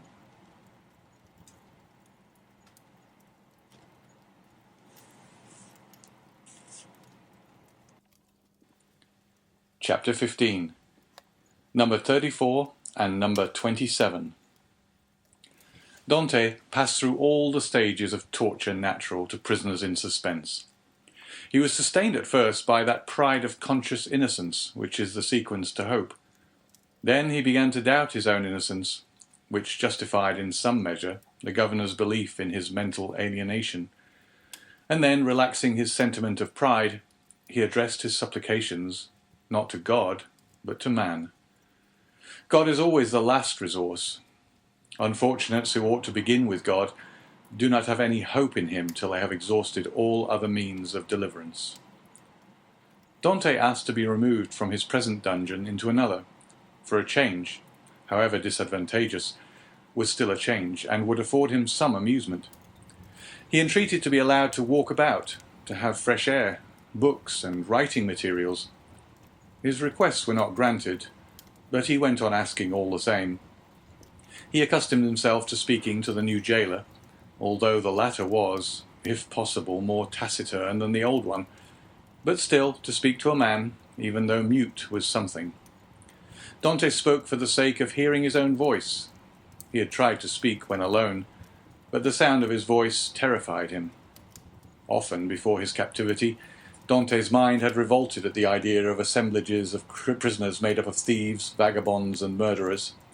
He now wished to be amongst them, in order to see some other faces besides that of his jailer. He sighed for the galleys, with the infamous costume, the chain, and the brand on the shoulder. The galley slaves breathed the fresh air of heaven, and saw each other. They were very happy. He besought the jailer one day to let him have a companion, were it even the mad abbé. The jailer, though rough and hardened by the constant sight of so much suffering, was yet a man. At the bottom of his heart he had often had a feeling of pity for this unhappy young man who suffered so, and he laid the request of number 34 before the governor.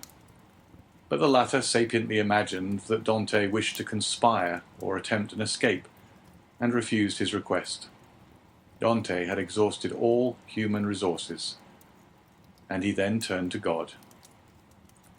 All the pious ideas that had been so long forgotten returned. He recollected the prayers his mother had taught him, and discovered a new meaning in every word, for in prosperity prayers seem but a mere medley of words until misfortune comes, and the unhappy sufferer first understands the meaning of the sublime language in which he invokes the pity of heaven. He prayed and prayed aloud, no longer terrified at the sound of his own voice, for he fell into a sort of ecstasy. He laid every action of his life before the Almighty, proposed tasks to accomplish, and at the end of every prayer introduced the entreaty oftener addressed to man than to God. Forgive us our trespasses, as we forgive them that trespass against us. Yet in spite of his earnest prayers, Dante remained a prisoner. Then gloom settled heavily upon him. Dante was a man of great simplicity of thought, and without education. He could not, therefore, in the solitude of his dungeon, traverse in mental vision the history of the ages, bring to life the nations that had perished, and rebuild the ancient cities, so vast and stupendous in the light of the imagination, and that passed before the eye glowing with celestial colours in Martin's Babylonian pictures. He could not do this, he whose past life was so short, whose present so melancholy, and his future so doubtful. 19 years of light to reflect upon in eternal darkness. No distraction could come to his aid. His energetic spirit, that would have exulted in thus revisiting the past, was imprisoned like an eagle in a cage. He clung to one idea, that of his happiness, destroyed without apparent cause by an unheard-of fatality. He considered and reconsidered this idea, devoured it, so to speak, as the implacable Ugolino devours the skull of Archbishop Roger in the Inferno of Dante. Rage supplanted religious fervour. Dante uttered blasphemies that made his jailer recoil with horror, dashed himself furiously against the walls of his prison, wreaked his anger upon everything and chiefly upon himself, so that the least thing, a grain of sand, a straw, or a breath of air that annoyed him, led to paroxysms of fury. Then the letter that Villefort had showed to him recurred to his mind, and every line gleamed forth in fiery letters on the wall, like the menetekel Upharsin of Belshazzar. He told himself that it was the enmity of man and not the vengeance of heaven that had thus plunged him into the deepest misery. He consigned his unknown persecutors to the most horrible tortures he could imagine, and found them all insufficient, because after torture came death, and after death, if not repose, at least the boon of unconsciousness. By dint of constantly dwelling on the idea that tranquillity was death, and if punishment were the end in view other tortures than death must be invented, he began to reflect on suicide. Unhappy he who, on the brink of misfortune, broods over ideas like these. Before him is a dead sea that stretches in azure calm before the eye, but he who unwarily ventures within its embrace finds himself struggling with a monster that would drag him down to perdition.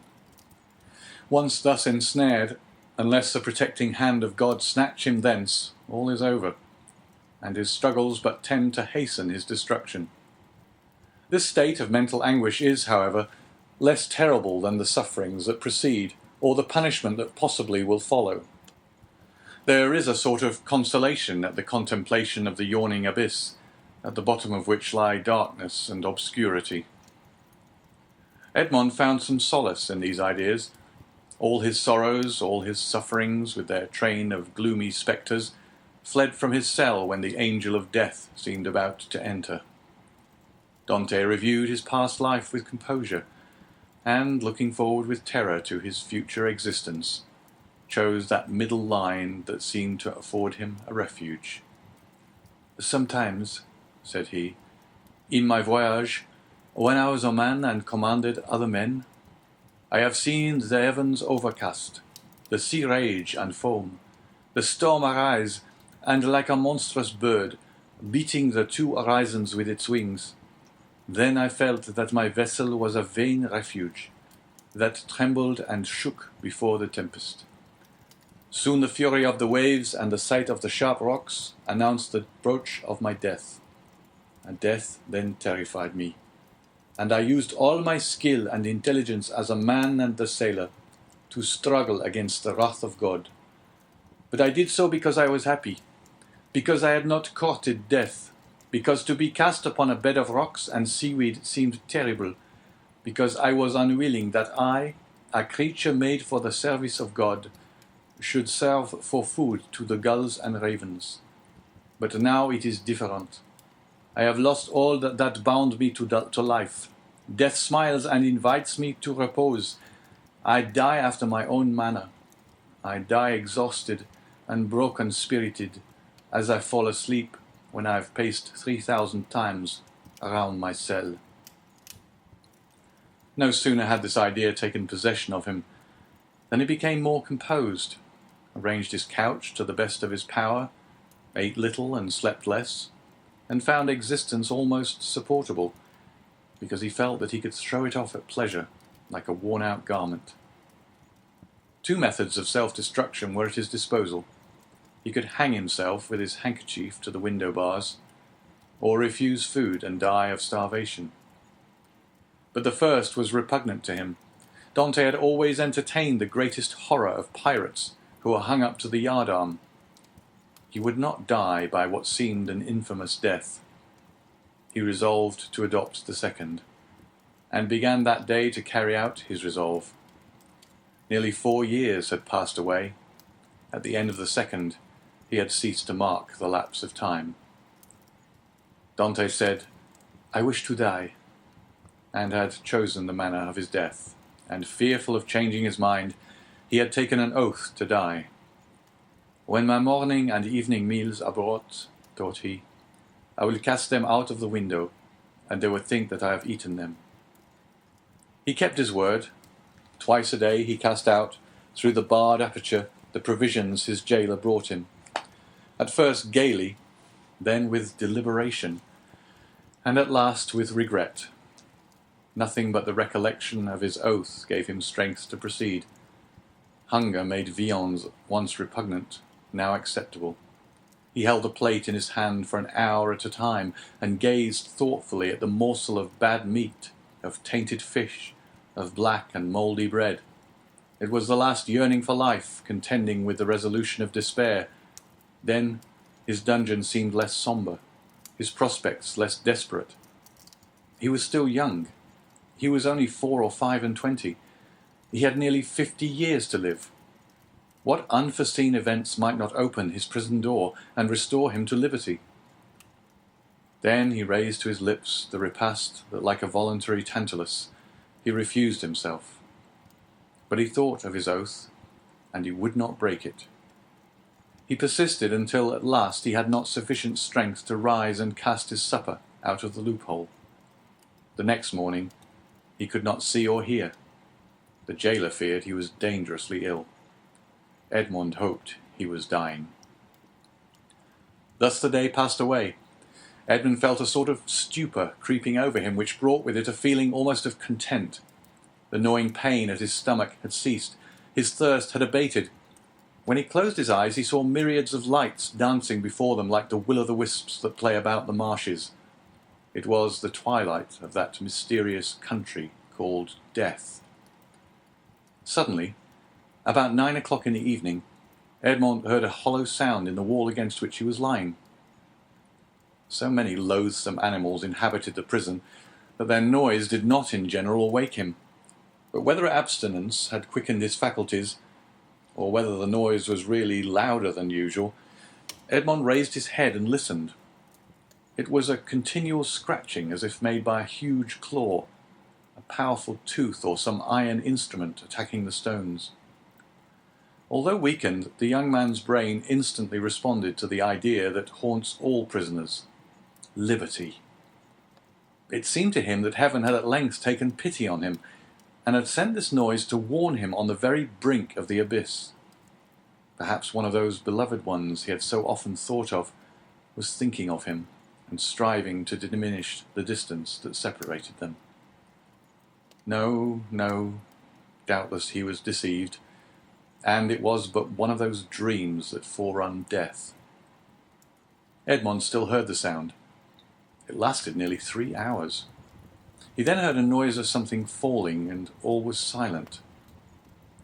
Some hours afterwards it began again, nearer and more distinct. Edmond was intensely interested. Suddenly the jailer entered. For a week since he had resolved to die, and during the 4 days that he had been carrying out his purpose, Edmond had not spoken to the attendant, had not answered him when he inquired what was the matter with him, and turned his face to the wall when he looked too curiously at him. But now the jailer might hear the noise and put an end to it, and so destroy a ray of something like hope that soothed his last moments. The jailer brought him his breakfast. Dante raised himself up and began to talk about everything, about the bad quality of the food, about the coldness of his dungeon, grumbling and complaining in order to have an excuse for speaking louder and wearying the patience of his jailer, who out of kindness of heart had brought broth and white bread for his prisoner. Fortunately, he fancied that Dante was delirious, and placing the food on the rickety table, he withdrew. Edmond listened, and the sound became more and more distinct. "There can be no doubt about it," thought he. "It is some prisoner who is striving to obtain his freedom. Oh, if I only were there to help him!" Suddenly another idea took possession of his mind, so used to misfortune that it was scarcely capable of hope. The idea that the noise was made by workmen the governor had ordered to repair the neighbouring dungeon. It was easy to ascertain this, but how could he risk the question? It was easy to call his jailer's attention to the noise and watch his countenance as he listened, but might he not by this means destroy hopes far more important than the short-lived satisfaction of his own curiosity? Unfortunately, Edmond's brain was still so feeble that he could not bend his thoughts to anything in particular. He saw but one means of restoring lucidity and clearness to his judgment. He turned his eyes towards the soup which the jailer had brought, rose, staggered towards it, raised the vessel to his lips and drank off the contents with a feeling of indescribable pleasure. He had often heard that shipwrecked persons had died through having eagerly devoured too much food. Edmond replaced on the table the bread he was about to devour and returned to his couch. He did not wish to die. He soon felt that his ideas became again collected. He could think and strengthen his thoughts by reasoning. Then he said to himself, "I must put this to the test, but without compromising anybody. If it is a workman, I need but knock against the wall and he will cease to work, in order to find out who is knocking, and why he does so. But as his occupation is sanctioned by the governor, he will soon resume it. If, on the contrary, it is a prisoner, the noise I will make will alarm him. He will cease and not begin again until he thinks everyone is asleep." Edmond rose again, but this time his legs did not tremble and his sight was clear. He went to a corner of his dungeon, detached a stone, and with it knocked against the wall where the sound came. He struck thrice. At the first blow, the sound ceased, as if by magic.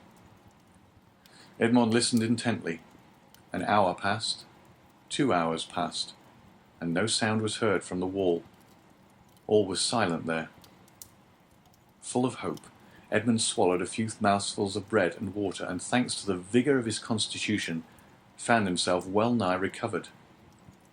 The day passed away in utter silence. Night came without recurrence of the noise. "It is a prisoner," said Edmond joyfully. The night passed in perfect silence. Edmond did not close his eyes. In the morning the jailer brought him fresh provisions. He had already devoured those of the previous day.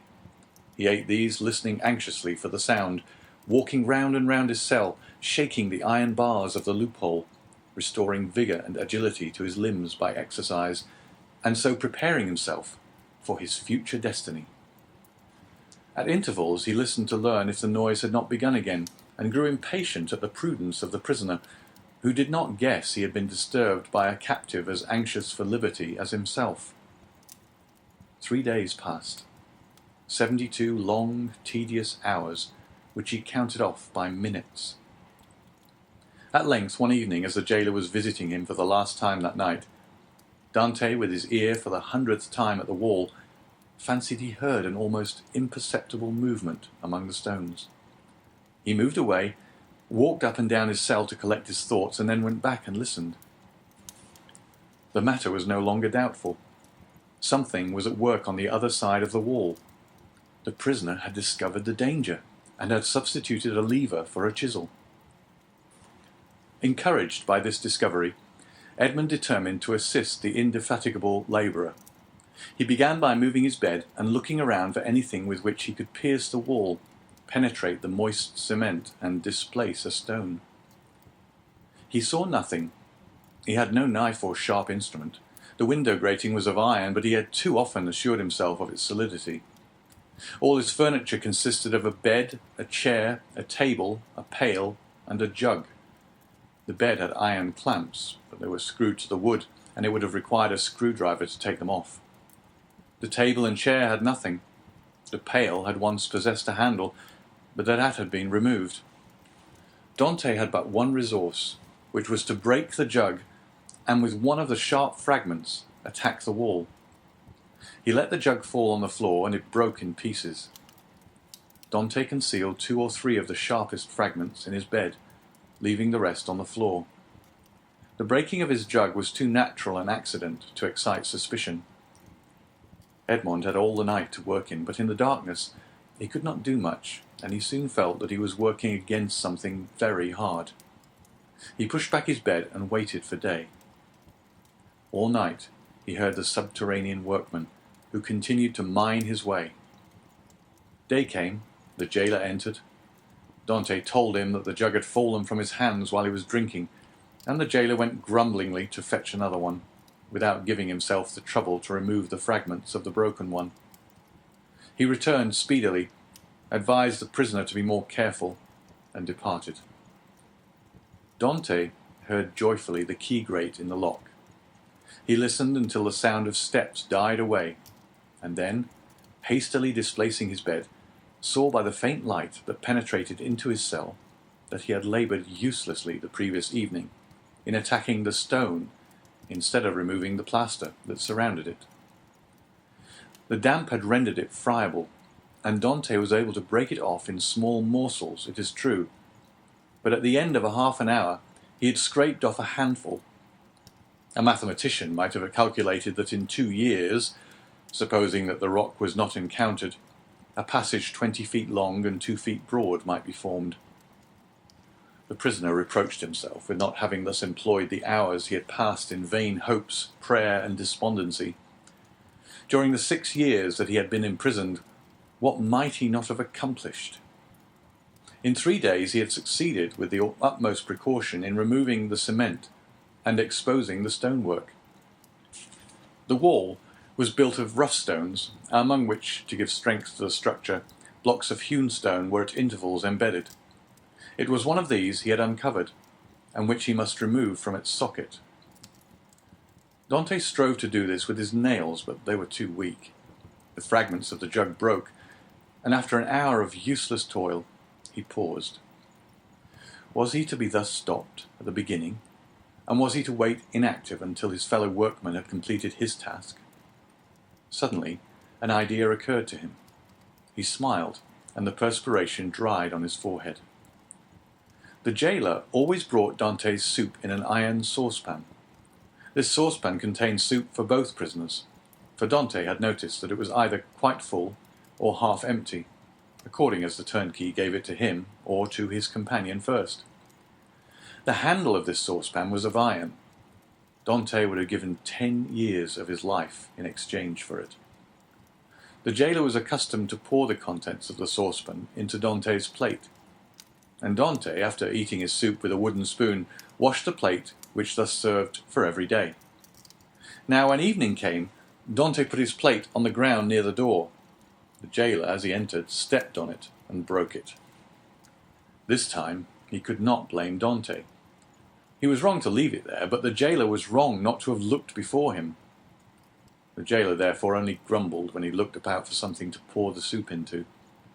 Dante's entire dinner service consisted of one plate. There was no alternative. "Leave the saucepan," said Dante. "You can take it away when you bring my breakfast." This advice was to the jailer's taste, as it spared him the necessity of making another trip. He left the saucepan. Dante was beside himself with joy. He rapidly devoured his food, and after waiting an hour lest the jailer should change his mind and return, he removed his bed, took the handle of the saucepan, inserted the point between the hewn stone and rough stones of the wall, and employed it as a lever. A slight oscillation showed Dante that all went well. At the end of an hour, the stone was extricated from the wall, leaving a cavity 1.5 feet in diameter. Dante carefully collected the plaster, carried it into the corner of his cell, and covered it with earth. Then, wishing to make the best use of his time while he had the means of labour, he continued to work without ceasing. At the dawn of day he replaced the stone, pushed his bed against the wall, and lay down. The breakfast consisted of a piece of bread. The jailer entered and placed the bread on the table. "Well, don't you intend to bring me another plate?" said Dante. "No," replied the turnkey. "You destroy everything. First you break your jug, then you make me break your plate. If all the prisoners followed your example, the government would be ruined. I shall leave you the saucepan and pour your soup into that. So for the future, I hope you will not be so destructive." Dante raised his eyes to heaven and clasped his hands beneath the coverlet. He felt more gratitude for the possession of his piece of iron than he had ever felt for anything. He'd noticed, however, that the prisoner on the other side had ceased to labour. No matter. This was a greater reason for proceeding. If his neighbour would not come to him, he would go to his neighbour. All day he toiled on untiringly, and by the evening he had succeeded in extracting 10 handfuls of plaster and fragments of stone. When the hour for his jailer's visit arrived, Dante straightened the handle of the saucepan as well as he could, and placed it in its accustomed place. The turnkey poured his ration of soup into it, together with the fish. For thrice a week the prisoners were deprived of meat. This would have been a method of reckoning time had not Dante long ceased to do so. Having poured out the soup, the turnkey retired. Dante wished to ascertain whether his neighbour had really ceased to work. He listened. All was silent, as it had been for the last 3 days. Dante sighed. It was evident that his neighbour distrusted him. However, he toiled on all the night without being discouraged. But after 2 or 3 hours he encountered an obstacle. The iron made no impression, but met with a smooth surface. Dante touched it, and found that it was a beam. This beam crossed, or rather blocked up, the hole Dante had made. It was necessary, therefore, to dig above or under it. The unhappy young man had not thought of this. "Oh, my God, murmured he. "I have so earnestly prayed to you that I hoped my prayers had been heard. After having deprived me of my liberty, after having deprived me of death, after having recalled me to existence, my God, have pity on me and do not let me die in despair." "Who talks of God and despair at the same time?" said a voice that seemed to come from beneath the earth, and deadened by the distance, sounded hollow and sepulchral in the young man's ears. Edmond's hair stood on end, and he rose to his knees. "Ah," said he, "I hear a human voice." Edmond had not heard anyone speak save his jailer for 4 or 5 years, and a jailer is no man to a prisoner. He is a living door, a barrier of flesh and blood, adding strength to the restraints of oak and iron. "In the name of heaven," cried Dante, "speak again, though the sound of your voice terrifies me. Who are you?" "Who are you?" said the voice. "An unhappy prisoner," replied Dante, who made no hesitation in answering. "Of what country?" "A Frenchman." "Your name?" "Edmond Dante." "Your profession?" "A sailor." "How long have you been here?" "Since the 28th of February, 1815. "Your crime?" "I am innocent." "But of what are you accused?" "Of having conspired to aid the Emperor's return." "What? For the Emperor's return? The Emperor is no longer on the throne, then." "He abdicated at Fontainebleau in 1814, and was sent to the island of Elba." "But how long have you been here, that you are ignorant of all this?" "Since 1811. Dante shuddered. This man had been 4 years longer than himself in prison. "Do not dig any more," said the voice. "Only tell me how high is your excavation." "On a level with the floor." "How is it concealed?" behind my bed. Has your bed been moved since you have been a prisoner? No. What does your chamber open on? A corridor. And the corridor? On a court. Alas, murmured the voice. Oh, what is the matter? Cried Dante. I have made a mistake owing to an error in my plans. I took the wrong angle and have come out 15 feet from where I intended. I took the wall you are mining for the outer wall of the fortress. But then you would be close to the sea. That is what I hoped. And supposing you had succeeded, I should have thrown myself into the sea, gained one of the islands near here, the Ile de Dôme or the Ile de Tiboulon, and then I should have been safe. Could you have swum so far? Heaven would have given me strength, but now all is lost. All? Yes. Stop up your excavation carefully. Do not work any more, and wait until you hear from me. Tell me at least who you are. I am a number 27. You mistrust me, then, said Dante. Edmund fancied he heard a bitter laugh resounding from the depths. Oh, I am a Christian, cried Dante, guessing instinctively that this man meant to abandon him. I swear to you, by him who died for us, that naught shall induce me to breathe one syllable to my jailers. But I conjure you, do not abandon me. If you do, I swear to you, for I have got to the end of my strength, that I will dash my brains out against the wall, and you will have my death to reproach yourself with. How old are you? Your voice is that of a young man. I do not know my age, for I have not counted the years I have been here. All I do know is that I was just 19 when I was arrested, the 28th of February, 1815. Not quite 26, murmured the voice. At that age, he cannot be a traitor. Oh, no, no, cried Dante. I swear to you, again, rather than betray you, I would allow myself to be hacked in pieces. You have done well to speak to me, and ask for my assistance. For I was about to form another plan, and leave you, but your age reassures me.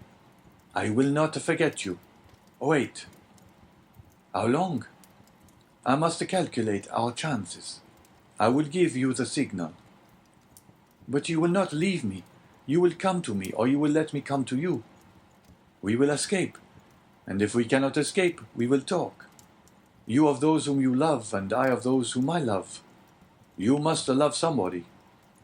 No, I am alone in the world. Then you will love me. If you are young, I will be your comrade. If you are old, I will be your son. I have a father who is 70 if he yet lives. I only love him and a young girl called Mercedes. My father has not yet forgotten me, I am sure, but God alone knows if she loves me still. I shall love you as I loved my father. It is well, returned the voice. Tomorrow. These few words were uttered with an accent that left no doubt of his sincerity. Dante rose, dispersed the fragments with the same precaution as before, and pushed his bed back against the wall. He then gave himself up to his happiness. He would no longer be alone. He was, perhaps, about to regain his liberty. At the worst, he would have a companion, and captivity that is shared is but half captivity. Plaints made in common are almost prayers, and prayers where 2 or 3 are gathered together invoke the mercy of heaven. All day, Dante walked up and down his cell. He sat down occasionally on his bed, pressing his hand on his heart. At the slightest noise, he bounded towards the door. Once or twice the thought crossed his mind that he might be separated from this unknown, whom he loved already. And then his mind was made up. When the jailer moved his bed and stooped to examine the opening, he would kill him with his water jug. He would be condemned to die, but he was about to die of grief and despair when this miraculous noise recalled him to life. The jailer came in the evening. Dante was on his bed. It seemed to him that thus he better guarded the unfinished opening. Doubtless there was a strange expression in his eyes, for the jailer said, "Come, are you going mad again?" Dante did not answer. He feared that the emotion of his voice would betray him. The jailer went away, shaking his head. Night came. Dante hoped that his neighbour would profit by the silence to address him, but he was mistaken. The next morning, however, just as he removed his bed from the wall, he heard 3 knocks. He threw himself on his knees. "Is it you?" said he. "I am here." "Is your jailer gone?" "Yes," said Dante. "You will not return until the evening, so that we have 12 hours before us." "I can work then?" said the voice.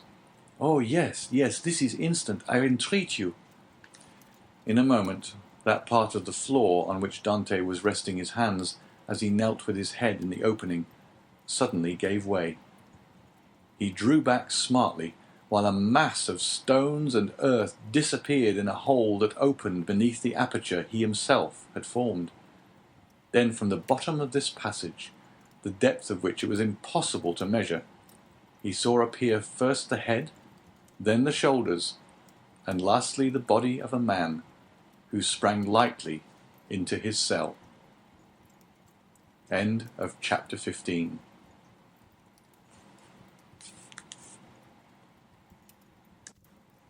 Chapter 16. A Learned Italian. Seizing in his arms the friend so long and ardently desired, Dante almost carried him towards the window, in order to obtain a better view of his features by the aid of the imperfect light that struggled through the grating. He was a man of small stature, with hair blanched rather by suffering and sorrow than by age. He had a deep-set, penetrating eye almost buried beneath the thick grey eyebrow, and a long and still black beard reaching down to his breast. His thin face, deeply furrowed by care, and the bold outline of his strongly marked features, betokened a man more accustomed to exercise his mental faculties than his physical strength. Large drops of perspiration were now standing on his brow, while the garments that hung about him were so ragged that one could only guess at the pattern upon which they had originally been fashioned. The stranger might have numbered 60 or 65 years, but a certain briskness and appearance of vigour in his movements made it probable that he was aged more from captivity than the course of time. He received the enthusiastic greeting of his young acquaintance with evident pleasure, as though his chilled affections were rekindled and invigorated by his contact with one so warm and ardent. He thanked him with grateful cordiality for his kindly welcome, although he must at that moment have been suffering bitterly to find another dungeon, where he had fondly reckoned on discovering a means of regaining his liberty. "Let us first see," said he, "whether it is possible to remove the traces of my entrance here. Our future tranquillity depends upon our jailers being entirely ignorant of it." Advancing to the opening, he stooped and raised the stone easily, in spite of its weight. Then, fitting it into its place, he said, "You removed this stone very carelessly, but I suppose you had no tools to aid you." "Why?" exclaimed Dante with astonishment. "Do you possess any?" "I made myself some, and with the exception of a file, I have all that are necessary. A chisel, pincers, and a lever." "Oh, how I should like to see those products of your industry and patience." "Well, in the first place, here is my chisel." So saying, he displayed a sharp, strong blade, with a handle made of beechwood. "And with what did you contrive to make that?" inquired Dante. "With one of the clamps of my bedstead, and this very tool has sufficed me to hollow out the road by which I came hither, a distance of about 50 feet. 50 feet, responded Dante, almost terrified. "Do not speak so loud, young man. Don't speak so loud. It frequently occurs in a state prison like this, that persons are stationed outside of the doors of the cells. purposely to overhear the conversation of the prisoners. But they believe I am shut up alone here. That makes no difference. And you say that you dug your way a distance of 50 feet to get here? I do. That is about the distance that separates your chamber from mine. Only, unfortunately, I did not curve right, for want of the necessary geometrical instruments to calculate my scale of proportion. Instead of taking an ellipsis of 40 feet, I made it 50. I expected, as I told you, to reach the outer wall, pierce through it, and to throw myself into the sea. I have, however, kept along the corridor in which your chamber opens, instead of going beneath it. My labor is all in vain, for I find that the corridor looks into a courtyard filled with soldiers. That's true, said Dante, but the corridor you speak of only bounds one side of my cell. There are 3 others. Do you know anything of their situation?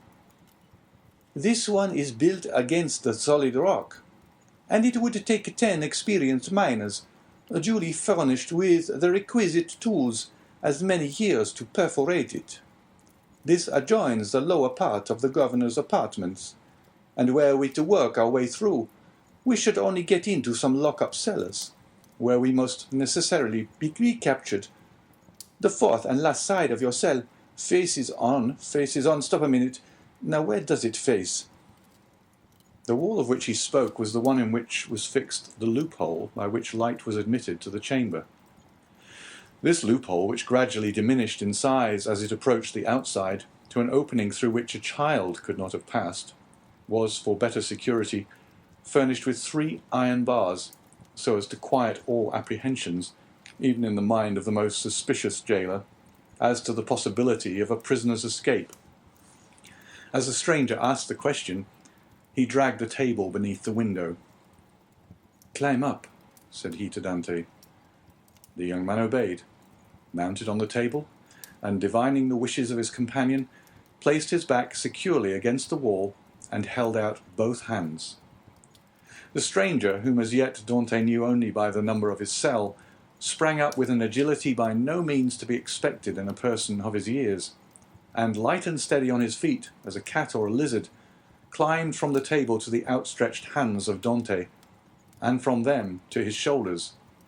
Then, bending double, for the ceiling of the dungeon prevented him from holding himself erect, he managed to slip his head between the upper bars of the window, so as to be able to command a perfect view from top to bottom.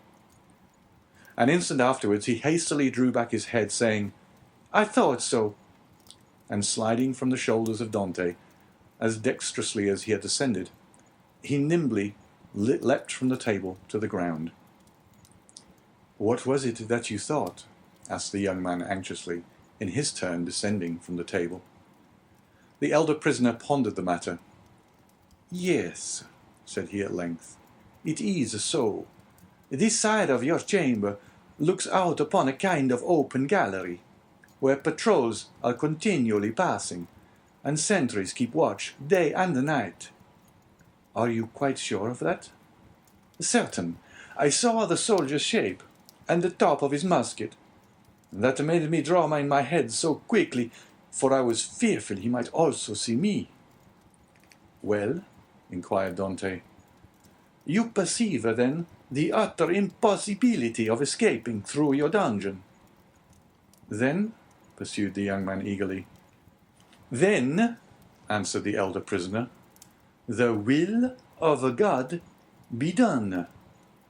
And as the old man slowly pronounced those words, an air of profound resignation spread itself over his careworn countenance. Dante gazed on the man who could thus philosophically resign hopes so long and ardently nourished, with an astonishment mingled with admiration.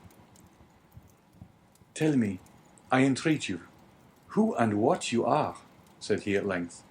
"Never have I met with so remarkable a person as yourself." "Willingly," answered the stranger, "if indeed you feel any curiosity respecting one, now alas powerless to aid you in any way." "Say not so. You can console and support me by the strength of your own powerful mind. Pray, let me know who you really are." The stranger smiled a melancholy smile. "Then listen," said he. "I am the Abbé Faria, and have been imprisoned, as you know, in this Château d'If since the year 1811, previously to which I had been confined for 3 years in the fortress of Fenestrelle. In the year 1811 I was transferred to Piedmont in France. It was at this period I learned that the destiny which seemed subservient to every wish formed by Napoleon had bestowed on him a son, named King of Rome even in his cradle. I was very far then from expecting the change you have just informed me of, namely that 4 years afterwards this colossus of power would be overthrown. Then who reigns in France at this moment? Napoleon II? No, Louis XVIII. The brother of Louis XVII? How inscrutable are the ways of Providence! For what great and mysterious purpose has it pleased Heaven to abase the man once so elevated, and raise up him who was so abased?" Dante's whole attention was riveted on a man who could thus forget his own misfortunes while occupying himself with the destinies of others. "Yes, yes," continued he, "it will be the same as it was in England. After Charles I, Cromwell. After Cromwell, Charles II, and then James II, and then some son-in-law or relation, some Prince of Orange, a stadtholder who becomes a king. Then new concessions to the people, then a constitution, then liberty. Ah, my friend," said the abbé, turning towards Dante and surveying him with the kindling gaze of a prophet, "you are young. You will see all this come to pass." "Probably, if ever I get out of prison." "True," replied Faria. "We are prisoners, but I forget this sometimes, and there are even moments when my mental vision transports me beyond these walls, and I fancy myself at liberty." "But wherefore are you here?" "Because in 1807 I dreamed of the very plan Napoleon tried to realize in 1811. Because, like Machiavelli, I desired to alter the political face of Italy, and instead of allowing it to be split up into a quantity of petty principalities, each held by some weak or tyrannical ruler, I sought to form one large, compact, and powerful empire. And lastly, because I fancied I had found my Caesar Borgia in a crowned simpleton, who feigned to enter into my views only to betray me. It was the plan of Alexander VI and Clement VII. But it will never succeed now, for they attempted it fruitlessly, and Napoleon was unable to complete his work. Italy seems fated to misfortune." And the old man bowed his head. Dante could not understand a man risking his life for such matters. Napoleon certainly he knew something of, inasmuch as he had seen and spoken with him, but of Clement VII and Alexander VI he knew nothing. "Are you not," he asked, "the priest who here in Château d'If is generally thought to be ill?" "Mad, you mean, don't you?" "I did not like to say so," answered Dante, smiling. "Well then," resumed Faria with a bitter smile, "let me answer your question in full, by acknowledging that I am the poor mad prisoner of the Château d'If, for many years permitted to amuse the different visitors with what is said to be my insanity, and in all probability I should be promoted to the honor of making sport for the children, if such innocent beings could be found in an abode devoted like this to suffering and despair." Dante remained for a short time mute and motionless. At length he said, "Then you abandon all hope of escape?" "I perceive its utter impossibility, and I consider it impious to attempt that which the Almighty evidently does not approve." "Nay, but do not be discouraged. Would it not be expecting too much to hope to succeed at your first attempt?" Why not try to find an opening in another direction from that which has so unfortunately failed?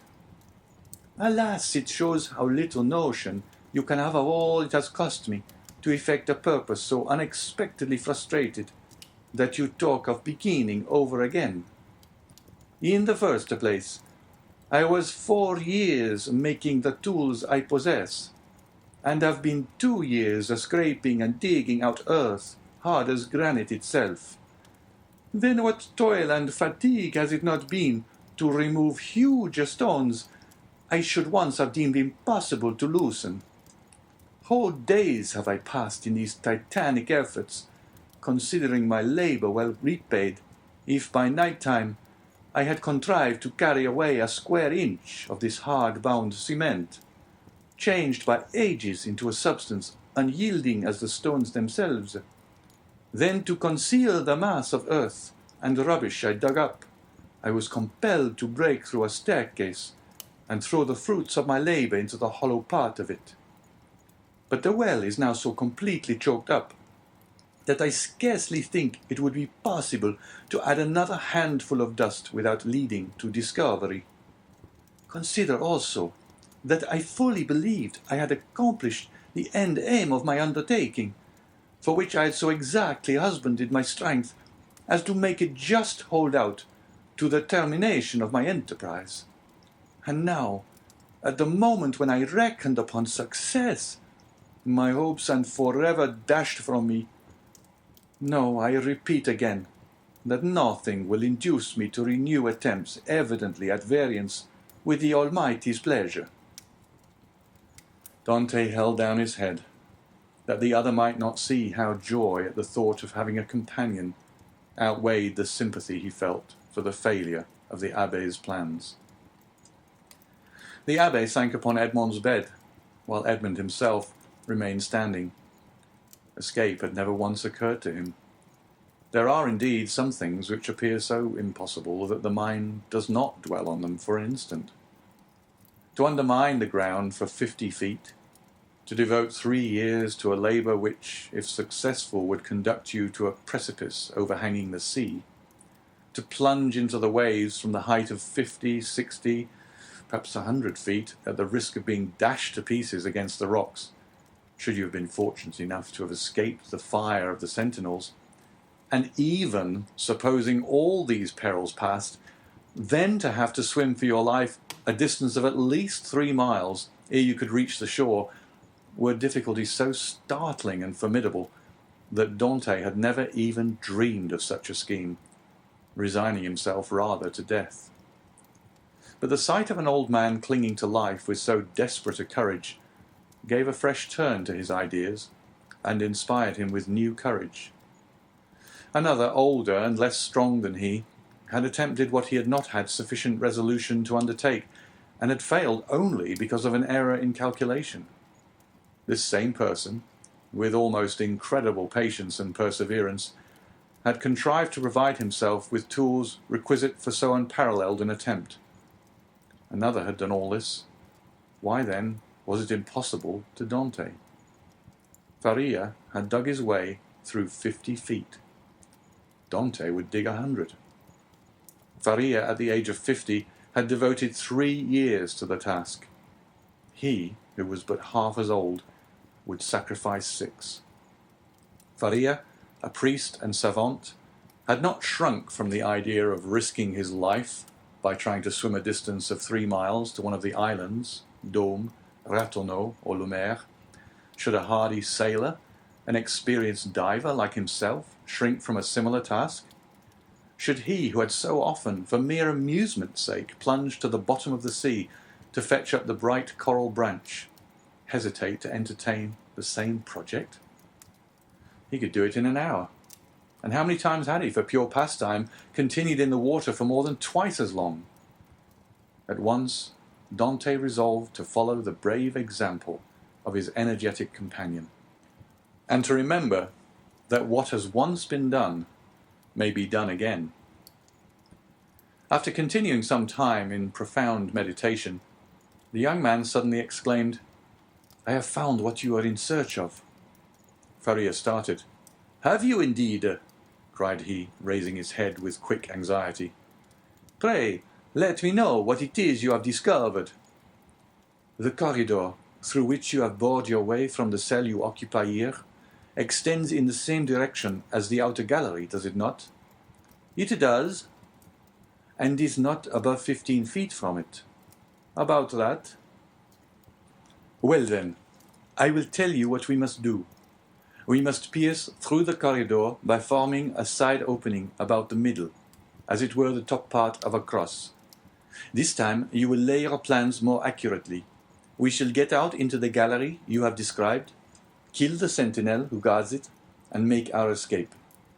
All we require to ensure success is courage, and that you possess, and strength which I am not deficient in. As for patience, you have abundantly proved yours. You shall now see me prove mine. One instant, my dear friend, replied the abbé. It is clear you do not understand the nature of the courage with which I am endowed, and what use I intend making of my strength. As for patience, I consider that I have abundantly exercised that in beginning every morning the task of the night before, and every night renewing the task of the day.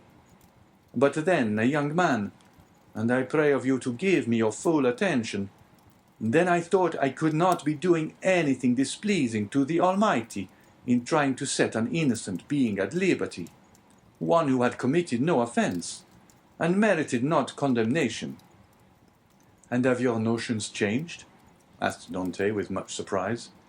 Do you think yourself more guilty in making the attempt since you have encountered me? No, neither do I wish to incur guilt. Hitherto I have fancied myself merely waging war against circumstances, not men.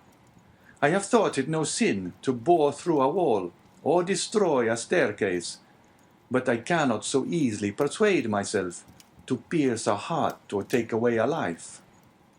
A slight movement of surprise escaped Dante. Is it possible, said he, that where your liberty is at stake, you can allow any such scruple to deter you from obtaining it?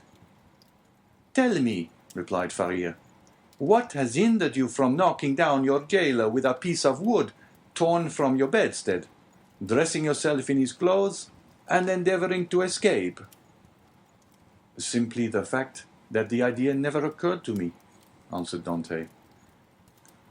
Because, said the old man, the natural repugnance to the commission of such a crime prevented you from thinking of it. And so it ever is, because in simple and allowable things our natural instincts keep us from deviating from the strict line of duty. The tiger, whose nature teaches him to delight in shedding blood, needs but the sense of smell to show him when his prey is within his reach, and by following this instinct he is enabled to measure the leap necessary to permit him to spring on his victim. But man, on the contrary, loathes the idea of blood. It is not alone that the laws of social life inspire him with a shrinking dread of taking life. His natural construction and physiological formation. Dante was confused and silent at this explanation of the thoughts which had unconsciously been working in his mind, or rather soul, for there are two distinct sorts of ideas, those that proceed from the head and those that emanate from the heart. Since my imprisonment, said Faria, I have thought over all the most celebrated cases of escape on record. They have rarely been successful.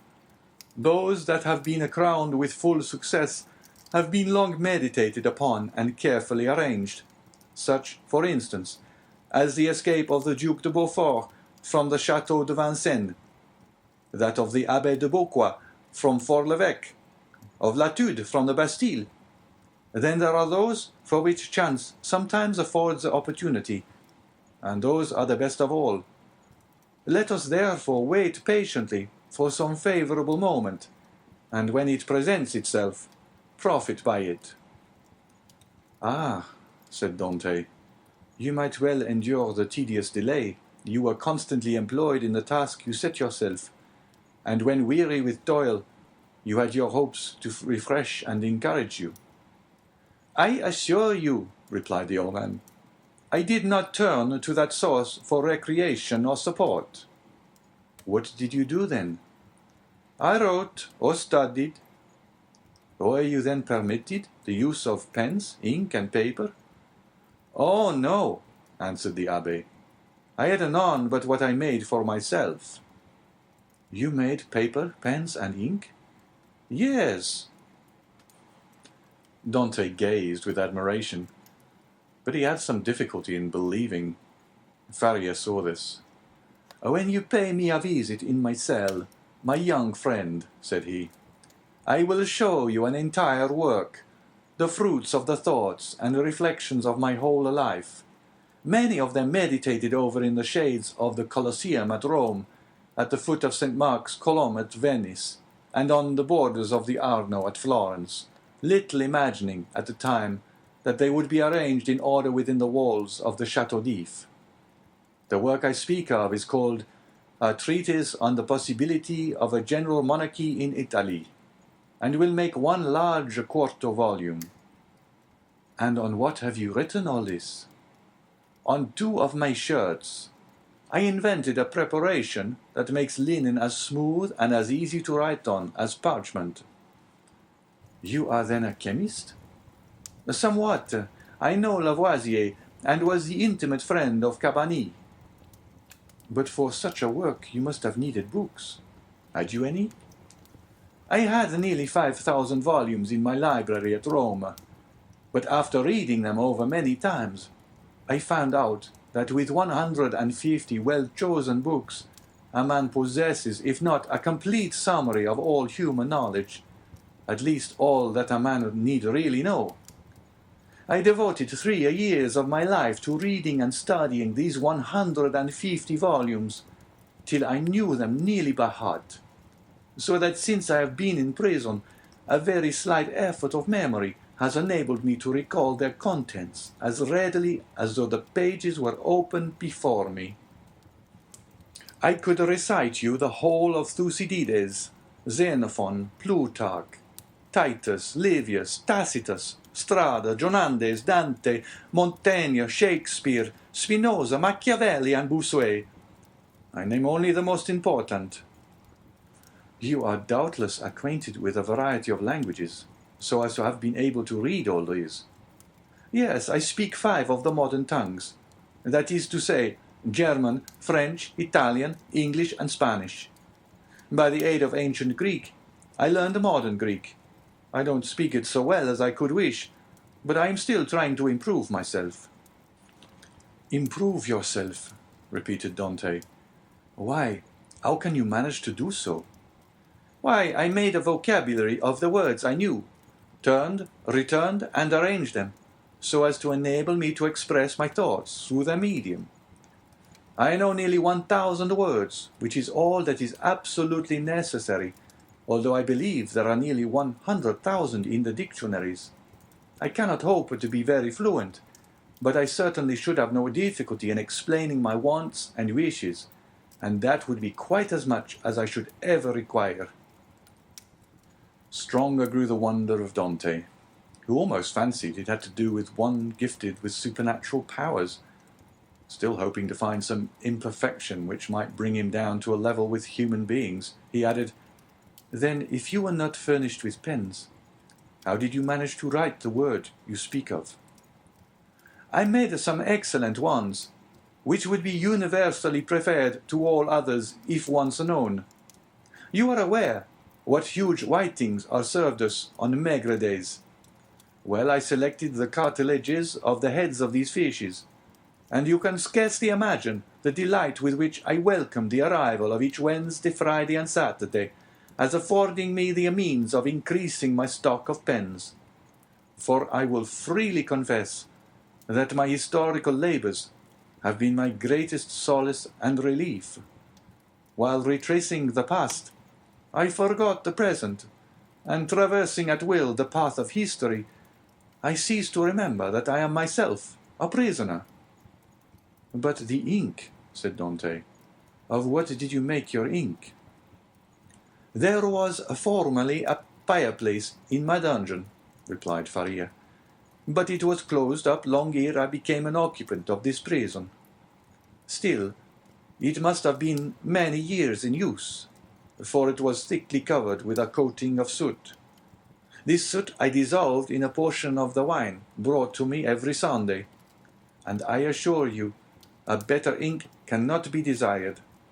For very important notes, for which closer attention is required, I pricked one of my fingers, and wrote with my own blood. "And when?" asked Dante. "May I see all this?" "Whenever you please," replied the abbé. "Oh, then let it me directly," exclaimed the young man. "Follow me, then," said the abbé, as he re-entered the subterranean passage, in which he soon disappeared, followed by Dante. End of chapter 16.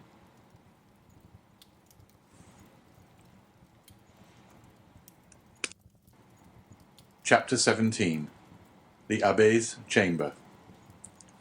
After having passed with tolerable ease through the subterranean passage, which, however, did not admit of their holding themselves erect, the two friends reached the further end of the corridor, into which the abbé's cell opened. From that point, the passage became much narrower, and barely permitted one to creep through on hands and knees. The floor of the abbé's cell was paved, and it had been by raising one of the stones in the most obscure corner that Faria had been able to commence the laborious task of which Dante had witnessed the completion. As he entered the chamber of his friend, Dante cast around one eager and searching glance in quest of the expected marvels, but nothing more than common met his view. "It is well," said the abbé. "We have some hours before us. It is now just 12:15 o'clock. Instinctively, Dante turned round to observe by what watch or clock the abbé had been able so accurately to specify the hour. "Look at this ray of light which enters by my window," said the abbé, "and then observe the lines traced on the wall. Well, by means of these lines, which are in accordance with the double motion of the earth, and the ellipse it describes around the sun, I am enabled to ascertain the precise hour with more minuteness than if I possessed a watch, for that might be broken or deranged in its movements, while the sun and the earth never vary in their appointed paths." This last explanation was wholly lost upon Dante, who had always imagined from seeing the sun rise from behind the mountains and set in the Mediterranean that it moved, and not the earth. A double movement of the globe he inhabited, and of which he could feel nothing, appeared to him perfectly impossible. Each word that fell from his companion's lips seemed fraught with the mysteries of science, as worthy of digging out as of the gold and diamonds in the mines of Guzerat and Golconda, which he could just recollect having visited during a voyage made in his earliest youth. "Come," said he to the abbé, "I am anxious to see your treasures." The abbé smiled, and, proceeding to the disused fireplace, raised by the help of his chisel a long stone, which had doubtless been the hearth, beneath which was a cavity of considerable depth, serving as a safe depository of the articles mentioned to Dante. "What do you wish to see first?" asked the abbé. "Oh, your great work on the monarchy of Italy." Faria then drew forth from his hiding-place 3 or 4 rolls of linen, laid one over the other like folds of papyrus. These rolls consisted of slips of cloth about 4 inches wide and 18 long. They were all carefully numbered, and closely covered with writing, so legible that Dante could easily read it, as well as make out the sense, it being in Italian, a language he, as a Provençal, perfectly understood. "There," said he, "there is the work complete. I wrote the word finis at the end of the 68th strip about a week ago.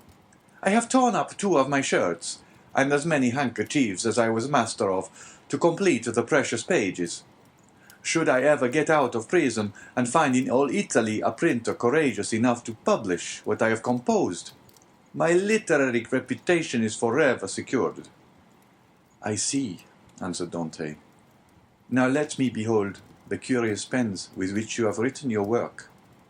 "Look," said Faria, showing to the young man a slender stick about 6 inches long, and much resembling the size of the handle of a fine painting brush, to the end of which was tied, by a piece of thread, one of those cartilages of which the abbé had before spoken to Dante. It was pointed, and divided at the nib like an ordinary pen. Dante examined it with intense admiration, then looked around to see the instrument with which it had been shaped so correctly into form. "Ah, yes," said Faria. "The penknife, that's my masterpiece. I made it as well, this larger knife, out of an old iron candlestick." The penknife was sharp and keen as a razor. As for the other knife, it would serve a double purpose, and with it one cut and thrust. Dante examined the various articles shown to him with the same attention that he had bestowed on the curiosities and strange tools exhibited in the shops at Marseille as the works of the savages in the South Seas, from whence they had been brought by the different trading vessels. "As for the ink," said Faria, "I told you I managed to obtain that, and I only just made it from time to time as I require it." "One thing still puzzles me," observed Dante, "and that is how you managed to do all this by daylight." "I worked at night also," replied Faria. "Night? Why, for heaven's sake, are your eyes like cats, that you can see to work in the dark?" "Indeed they are not, but God has supplied man with the intelligence that enables him to overcome the limitations of natural conditions. I furnish myself with a light." "You did? Pray, tell me how." "I separated the fat from the meat served to me, melted it, and so made oil. Here is my lamp." So saying, the abbé exhibited a sort of torch, very similar to those used in public illuminations. "But a light?" "Here are 2 flints and a piece of burnt linen." "And matches?" "I pretended that I had a disorder of the skin, and asked for a little sulphur, which was readily supplied." Dante laid the different things he had been looking at on the table, and stood with his head drooping on his breast, as though overwhelmed by the perseverance and strength of Faria's mind. "You have not seen all yet," continued Faria, "for I do not think it wise to trust all my treasures in the same hiding place. Let us shut this one up." They put the stone back in its place. The abbé sprinkled a little dust over it to conceal the traces of its having been removed, rubbed his foot well on it to make it assume the same appearance as the other, and then, going towards his bed, he removed it from the spot it stood in. Behind the head of the bed, and concealed by a stone fitting in so closely as to defy all suspicion, was a hollow space, and in this space a ladder of cords between 25 and 38 feet in length. Dante closely and eagerly examined it. He found it firm, solid, and compact enough to bear any weight. "Who supplied you with the materials for making this wonderful work?" "I tore up several of my shirts, and ripped out the seams in the seats of my bed, during my 3 years' imprisonment at Fenestrelle, and when I was removed to the Château d'If, I managed to bring the ravellings with me, so that I have been able to finish my work here." "And was it not discovered that your sheets were unhemmed?" "Oh, no, for when I had taken out the thread I required, I hemmed the edges over again." "With what?" "With this needle," said the abbé, as opening his ragged vestments he showed Dante a long, sharp fishbone, with a small perforated eye for the thread, a small portion of which still remained in it. "I once thought," continued Faria, "of removing these iron bars and letting myself down from the window, which, as you see, is somewhat wider than yours, although I should have enlarged it still more, preparatory to my flight.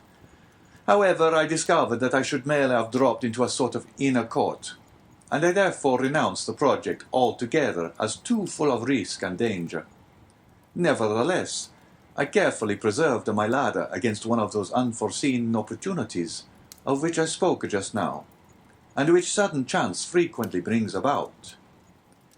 While affecting to be deeply engaged in examining the ladder, the mind of Dante was, in fact, busily occupied by the idea that a person so intelligent, ingenious, and clear-sighted as the abbé might probably be able to solve the dark mystery of his own misfortunes, where he himself could see nothing. "What are you thinking of?" asked the abbé smilingly, imputing the deep abstraction in which his visitor was plunged to the excess of his awe and wonder. "I was reflecting, in the first place," replied Dante, "upon the enormous degree of intelligence and ability you must have employed to reach the high perfection to which you have attained. What would you not have accomplished if you had been free?" "Possibly nothing at all. The overflow of my brain would probably, in a state of freedom, have evaporated in 1,000 follies. Misfortune is needed to bring to light the treasures of the human intellect. Compression is needed to explode gunpowder. Captivity has brought my mental faculties to a focus, and you are well aware that from the collision of clouds electricity is produced, from electricity lightning, from lightning illumination." "No," replied Dante, "I know nothing. Some of your words are to me quite empty of meaning. You must be blessed indeed to possess the knowledge you have." The abbé smiled. "Well," said he, "but you had another subject for your thoughts. Did you not say so just now?" "I did." "You have told me as yet but one of them. Let me hear the other." "It was this, that while you had related to me all the particulars of your past life, you were perfectly unacquainted with mine." "Your life, my young friend, has not been of sufficient length to admit of your having passed through any very important events." "It has been long enough to inflict on me a great and undeserved misfortune. I would fain fix the source of it on man, that I may no longer vent reproaches upon heaven." "Then you profess ignorance of the crime with which you are charged?" "I do indeed, and this I swear by the two beings most dear to me upon earth, my father and Mercedes." "Come," said the abbé, closing his hiding-place and pushing the bed back to its original situation, "let me hear your story." Dante obeyed and commenced what he called his history, but which consisted only of the account of a voyage to India and 2 or 3 voyages to the Levant, until he arrived at the recital of his last cruise, with the death of Captain Leclerc, and the receipt of a packet to be delivered by himself to the Grand Marshal. His interview with that personage, and his receiving, in place of the packet brought, a letter addressed to a Monsieur Noirtier, his arrival at Marseille and interview with his father, his affection for Mercedes and their nuptial feast, his arrest and subsequent examination, his temporary detention at the Palais de Justice, and his final imprisonment in the Château d'If. From this point everything was a blank to Dante. He knew nothing more, not even the length of time he had been imprisoned. His recital finished, the abbé reflected long and earnestly.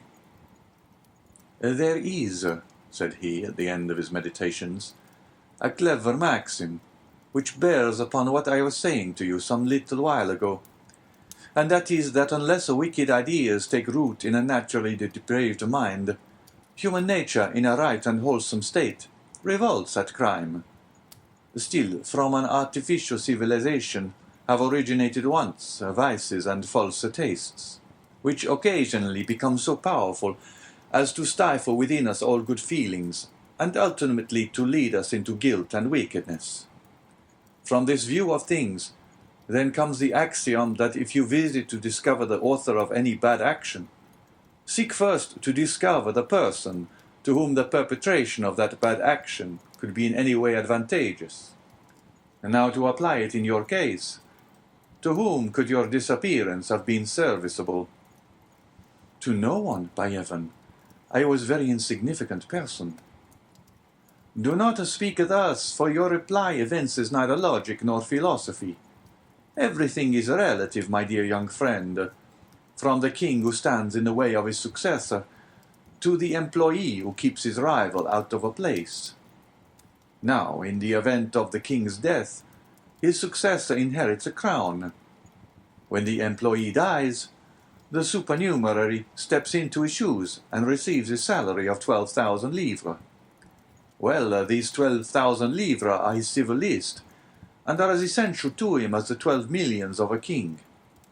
Every one, from the highest to the lowest degree, has his place on the social ladder, and is beset by stormy passions and conflicting interests, as in Descartes' theory of pressure and impulsion.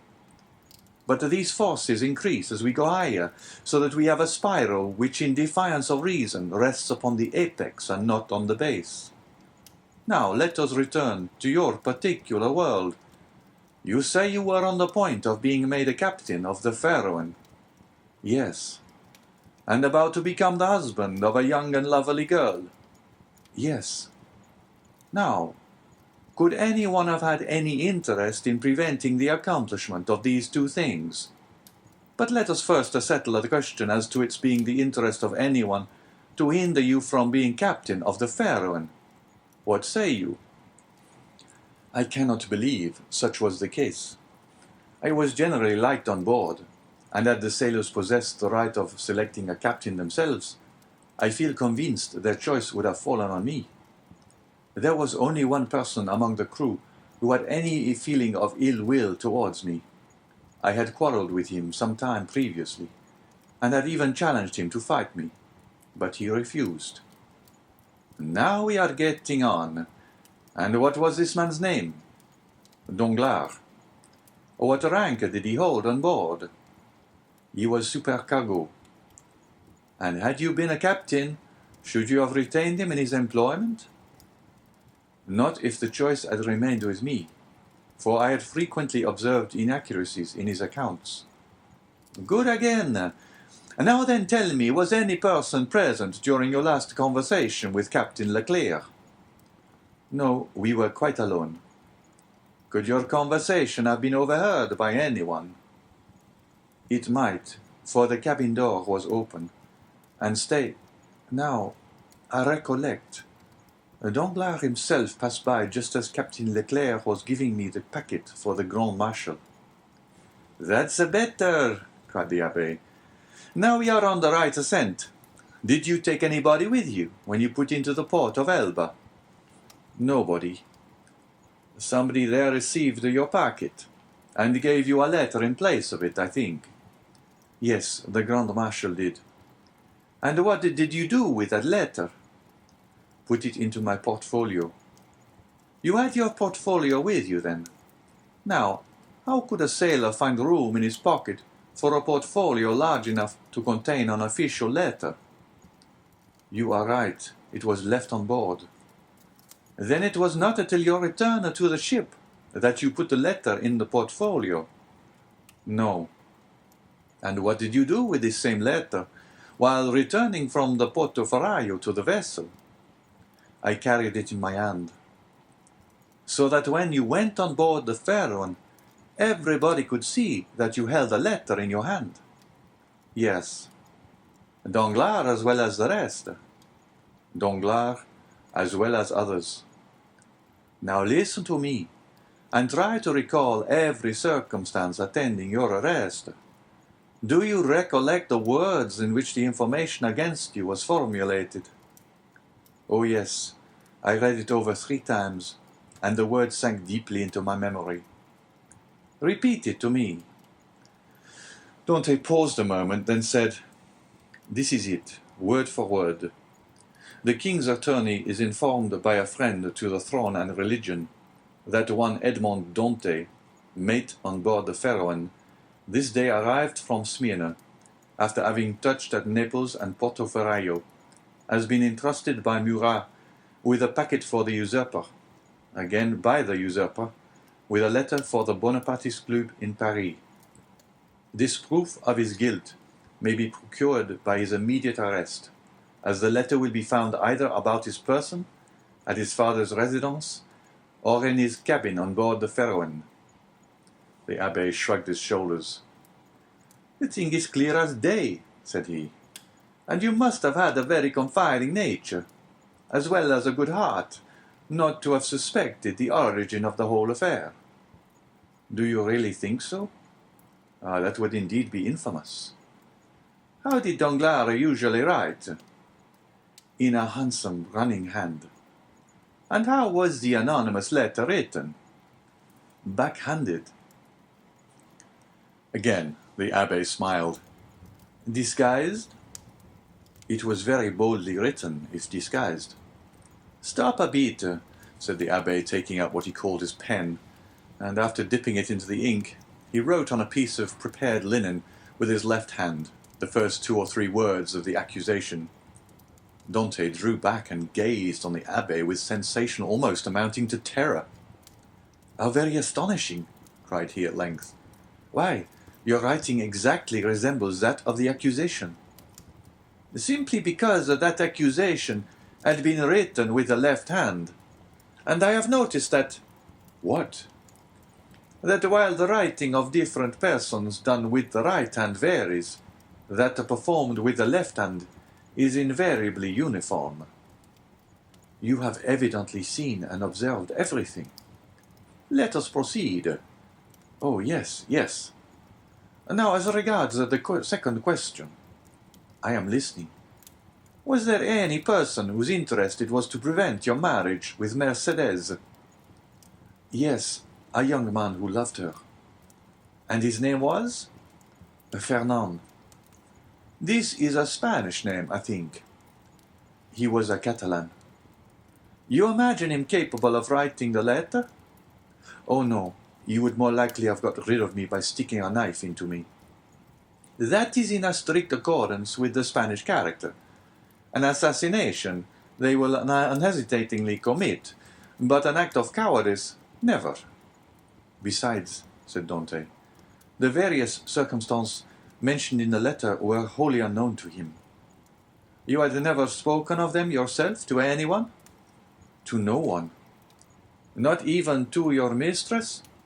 No, not even to my betrothed. Then it is a Danglars. I feel quite sure of it now. Wait a little. Pray, was Danglars acquainted with Fernand? No.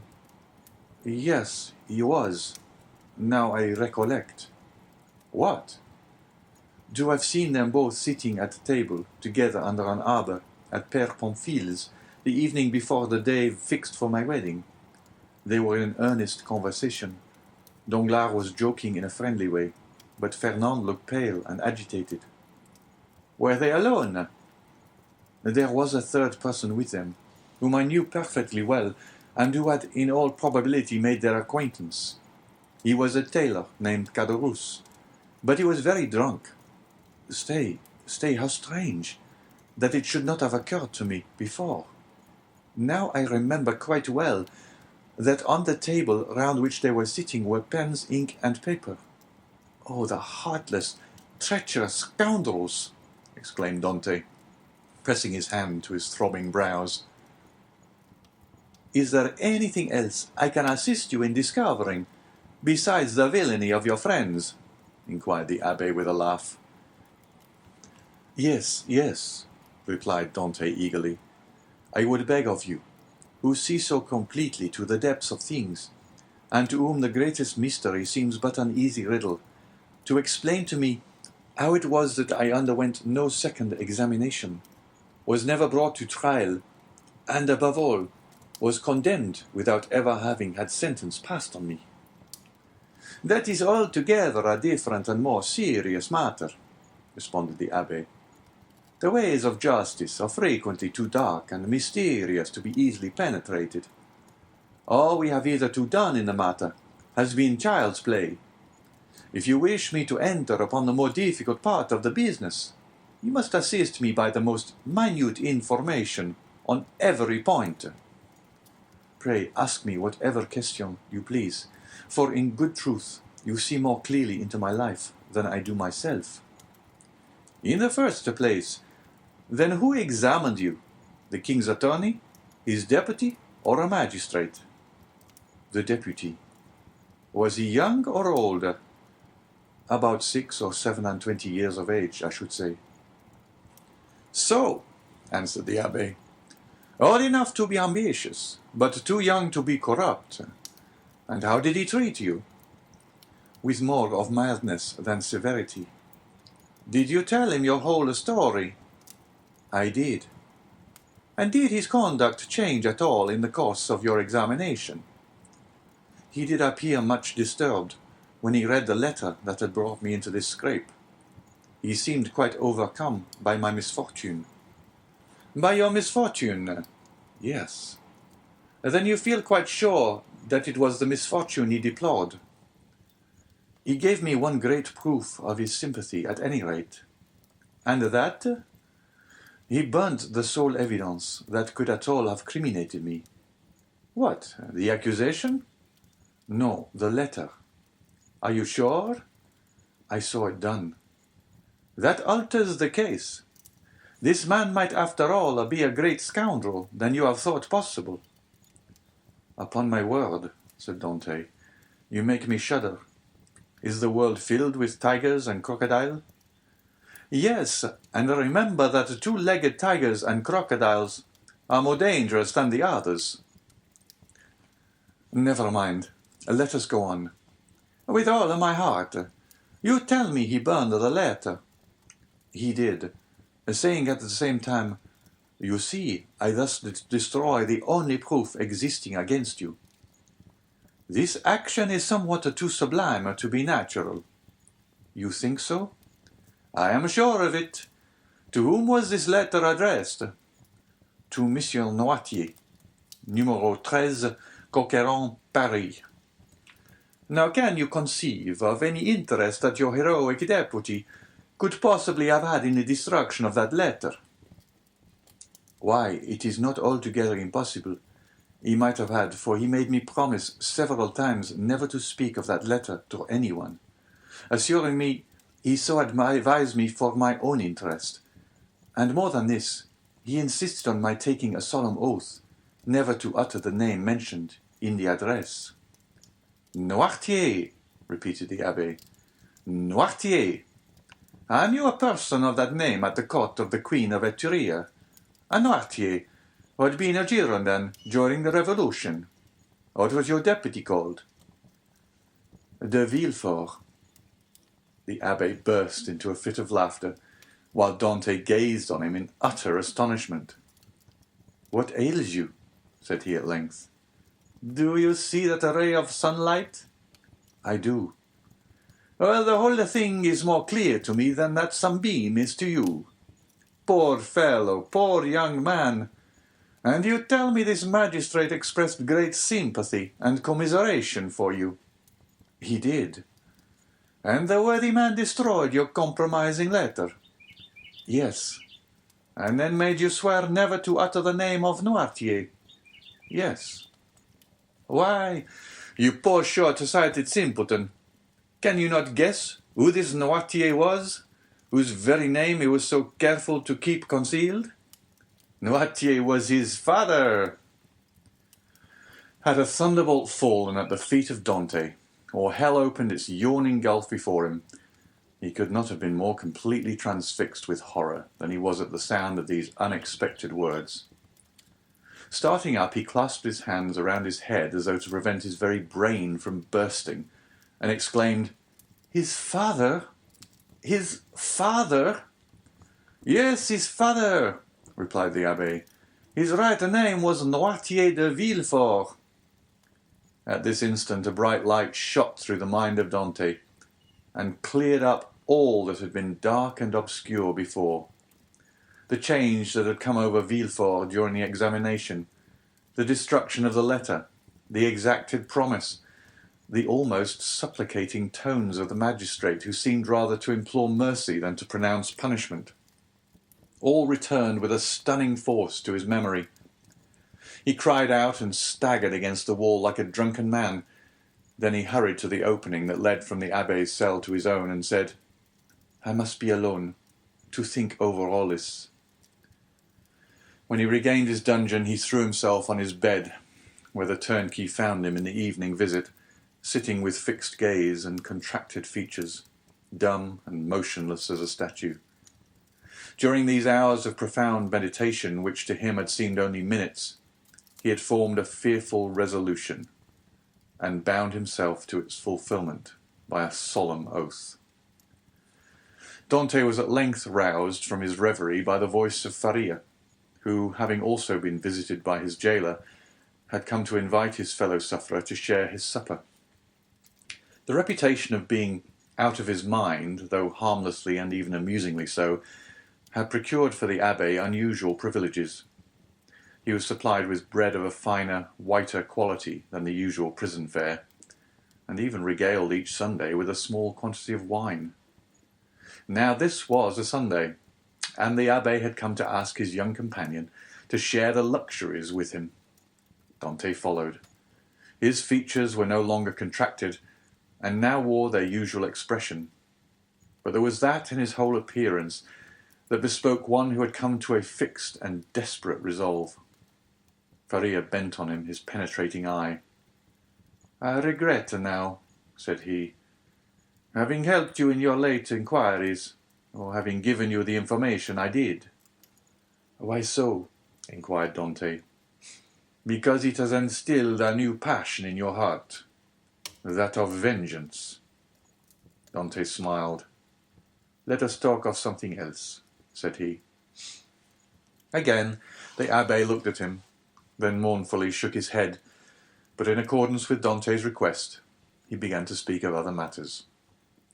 The elder prisoner was one of those persons whose conversation, like that of all who had experienced many trials, contained many useful and important hints, as well as sound information. But it was never egotistical, for that unfortunate man never alluded to his own sorrows. Dante listened with admiring attention to all he said. Some of his remarks corresponded with what he already knew, or applied to the sort of knowledge his nautical life had enabled him to acquire. A part of the good abbé's words, however, were wholly incomprehensible to him, but like the aurora which guides the navigator in northern latitudes, opened new vistas to the inquiring mind of the listener, and gave fantastic glimpses of new horizons, enabling him justly to estimate the delight an intellectual mind would have in following one so richly gifted as Faria along the heights of truth, where he was so much at home. "You must teach me a small part of what you know," said Dante, "if only to prevent your growing weary of me. I can well believe that so learned a person as yourself would prefer absolute solitude to being tormented with the company of one as ignorant and uninformed as myself. If you will only agree to my request, I promise you never to mention another word about escaping." The abbé smiled. "Alas, my boy," said he, "human knowledge is confined within very narrow limits, and when I have taught you mathematics, physics, history, and the 3 or 4 modern languages with which I am acquainted, you will know as much as I do myself. Now it will scarcely require 2 years for me to communicate to you the stock of learning I possess." "2 years?" exclaimed Dante. "Do you really believe I can acquire all these things in so short a time?" "Not their application, certainly, but their principles you may. To learn is not to know. There are the learners and the learned. Memory makes the one, philosophy the other."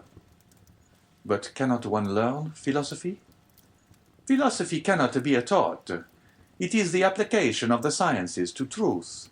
It is like the golden cloud in which the Messiah went up into heaven." "Well then," said Dante, "what shall you teach me first? I am in a hurry to begin. I want to learn." "Everything," said the abbé. And that very evening the prisoners sketched a plan of education to be entered upon the following day. Dante possessed a prodigious memory, combined with an astonishing quickness and readiness of conception. The mathematical turn of his mind rendered him apt at all kinds of calculation, while his naturally poetical feelings threw a light and pleasing veil over the dry reality of arithmetical computation, or the rigid severity of geometry. He already knew Italian, and had also picked up a little of the Romaic dialect during voyages to the East, and by the aid of these 2 languages he easily comprehended the construction of all the others, so that at the end of 6 months he began to speak Spanish, English, and German. In strict accordance with the promise made to the abbé, Dante spoke no more of escape. Perhaps the delight his studies afforded him left no room for such thoughts, Perhaps the recollection that he had pledged his word, on which his sense of honour was keen, kept him from referring in any way to the possibilities of flight. Days, even months, passed by unheeded in one rapid and instructive course. At the end of a year, Dante was a new man. Dante observed, however, that Faria, in spite of the relief his society afforded, daily grew sadder. One thought seemed incessantly to harass and distract his mind. Sometimes he would fall into long reverie, sigh heavily and involuntarily, then suddenly rise, and with folded arms begin pacing the confined space of his dungeon. One day he stopped all at once and exclaimed, "Ah, if there were no sentinel!" "There shall not be one a minute longer than you please," said Dante, who had followed the working of his thoughts as accurately as though his brain were enclosed in crystal, so clear as to display its minutest operations. "I have already told you," answered the abbé, "that I loathe the idea of shedding blood. And yet the murder, if you choose to call it so, would be simply a measure of self-preservation." "No matter. I could never agree to it." "Still, you have thought of it." "Incessantly, alas!" cried the abbé. "And you have discovered a means of regaining our freedom, have you not?" asked Dante eagerly. "I have, if it were only possible to place a deaf and blind sentinel in the gallery beyond us." "He shall be both blind and deaf," replied the young man, with an air of determination that made his companion shudder. "No, no!" cried the abbé. "Impossible!" Dante endeavoured to renew the subject. The abbé shook his head in token of disapproval, and refused to make any further response. 3 months passed away. "Are you strong?" the abbé asked one day of Dante. The young man in reply took up the chisel, bent it into the form of a horseshoe, and then as readily straightened it.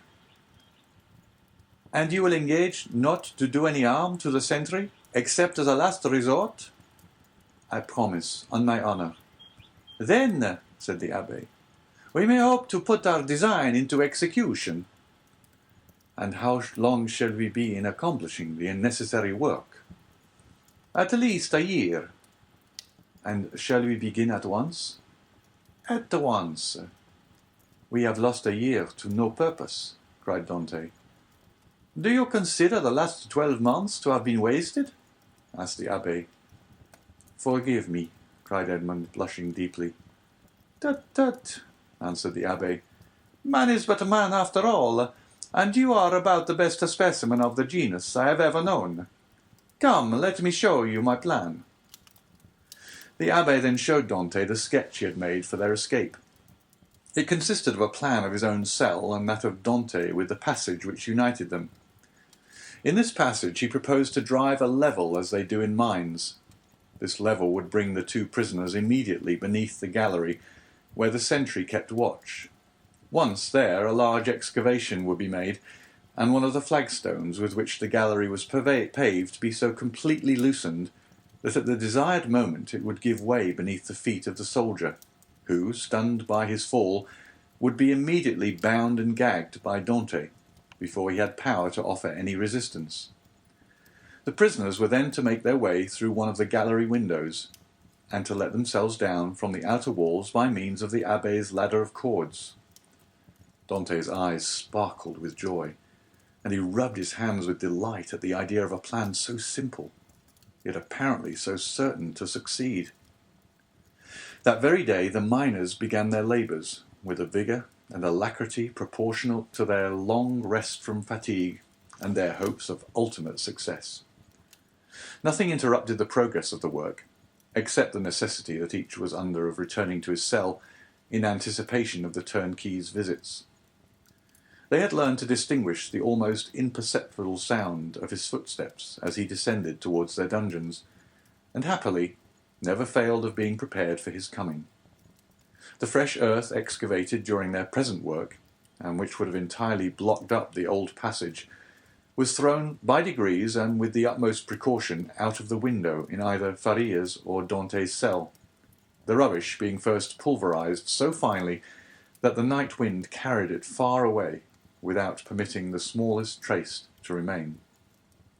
More than a year had been consumed in this undertaking, the only tools for which had been a chisel, a knife, and a wooden lever. Faria still continued to instruct Dante by conversing with him, sometimes in one language, sometimes in another, at others relating to him the history of nations and great men who from time to time have risen to fame and trodden the path of glory. The abbé was a man of the world, and had, moreover, mixed in the first society of the day.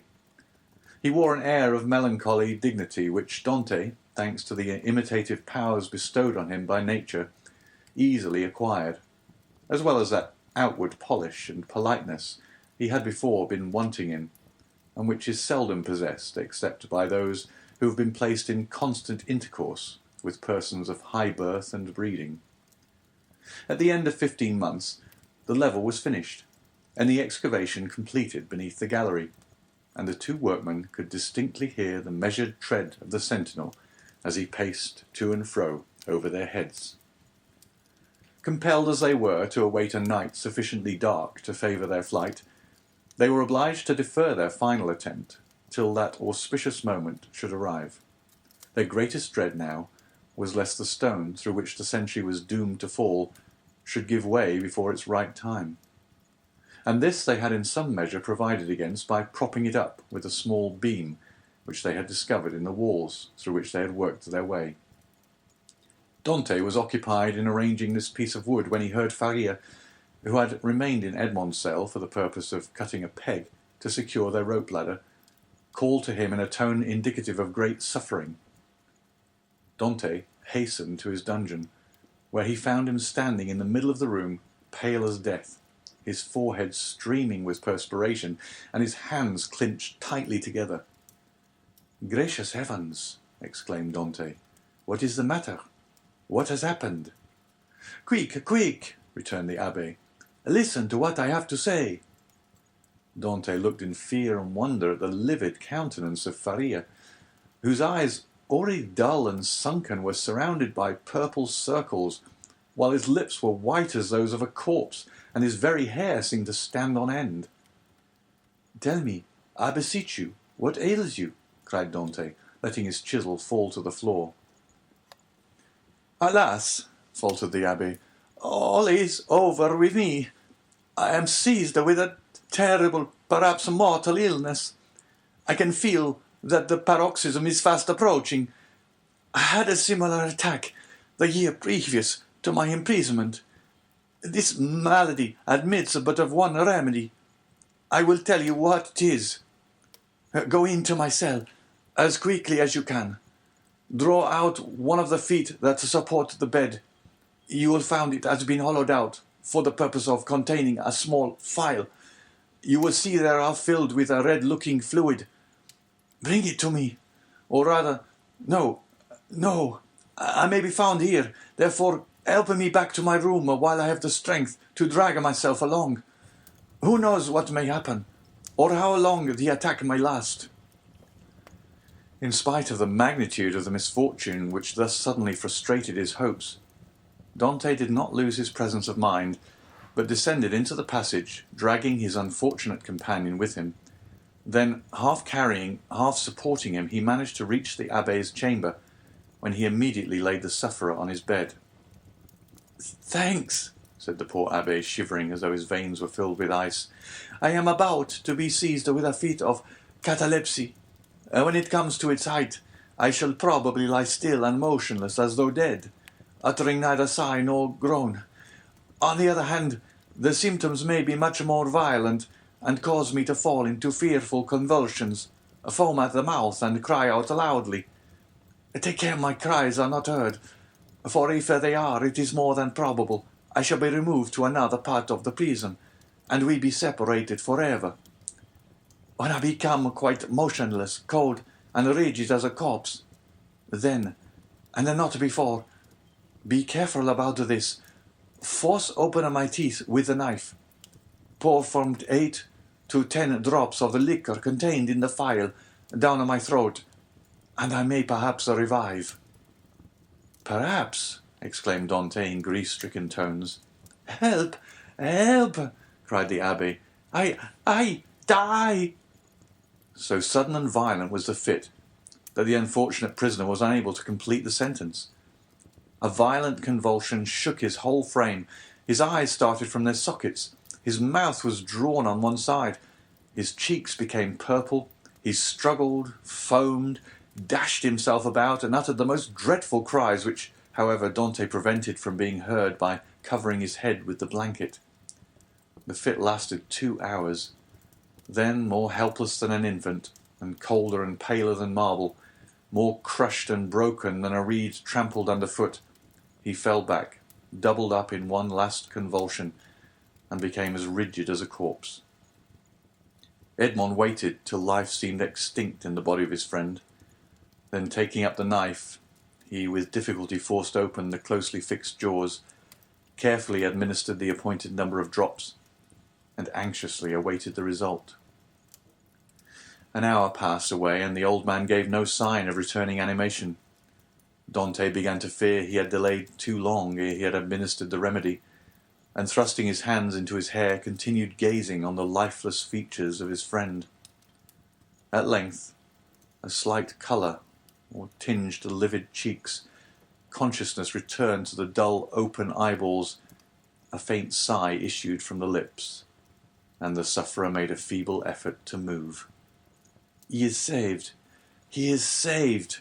cried Dante in a paroxysm of delight. The sick man was not yet able to speak, but he pointed with evident anxiety towards the door. Dante listened, and plainly distinguished the approaching steps of the jailer. It was therefore near 7 o'clock, but Edmond's anxiety had put all thoughts of time out of his head. The young man sprang to the entrance, darted through it, carefully drawing the stone over the opening, and hurried to his cell. He had scarcely done so before the door opened, and the jailer saw the prisoner seated as usual on the side of his bed. Almost before the key had turned in the lock, and before the departing steps of the jailer had died away in the long corridor, he had to traverse Dante, whose restless anxiety concerning his friend left him no desire to touch the food brought to him, hurried back to the abbé's chamber, and raising the stone by pressing his head against it, was soon beside the sick man's couch. Faria had now fully regained his consciousness, but he still lay helpless and exhausted. "I did not expect to see you again," said he feebly to Dante. "And why not?" asked the young man. "Did you fancy yourself dying?" "No, I had no such idea. But, knowing that all was ready for flight, I thought you might have made your escape." The deep glow of indignation suffused the cheeks of Dante. "Without you? Did you really think me capable of that?"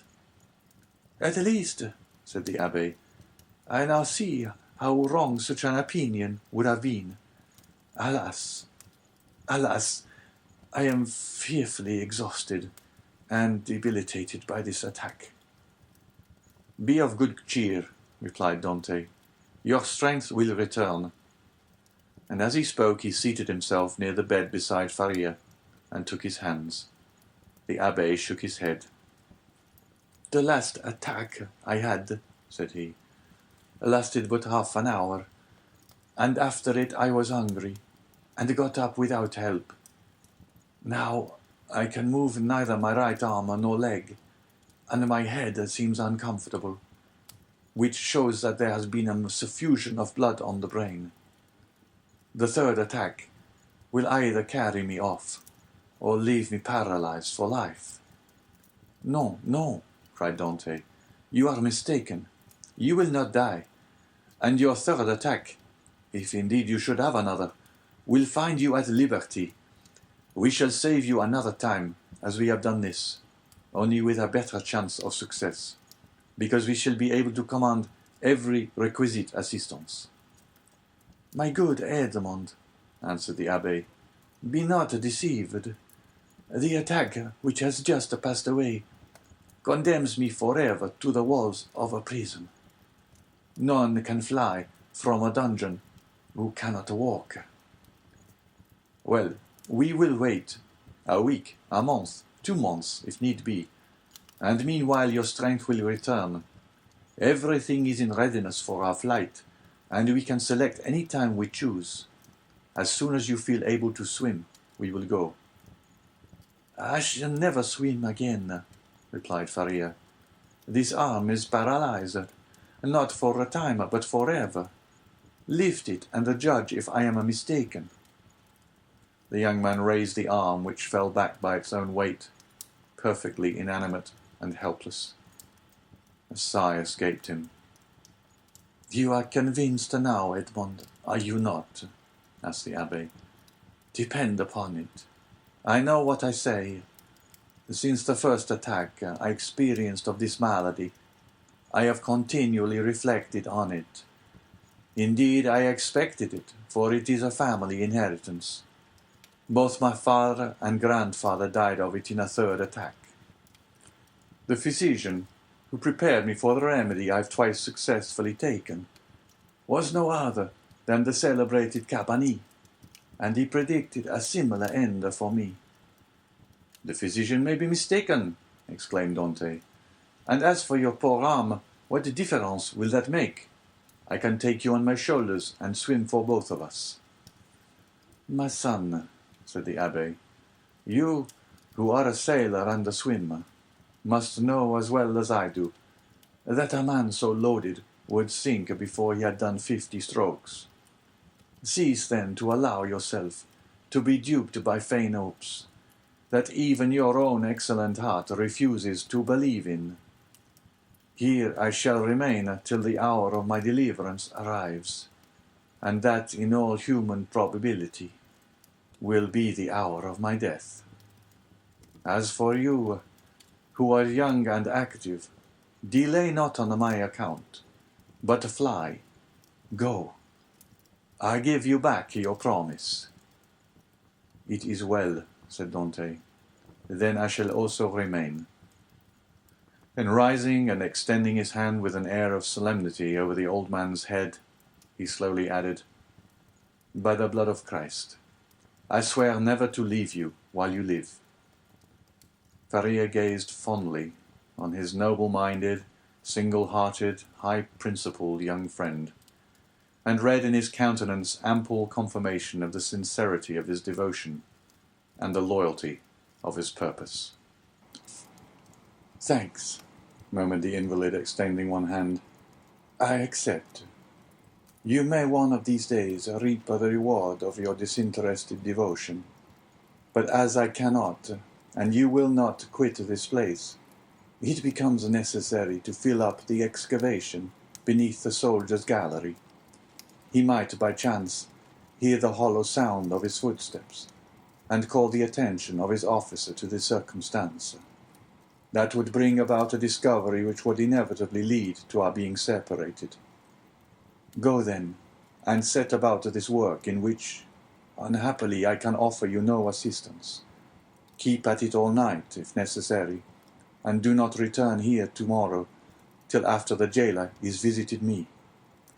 I shall have something of the greatest importance to communicate to you. Dante took the hand of the abbé in his, and affectionately pressed it.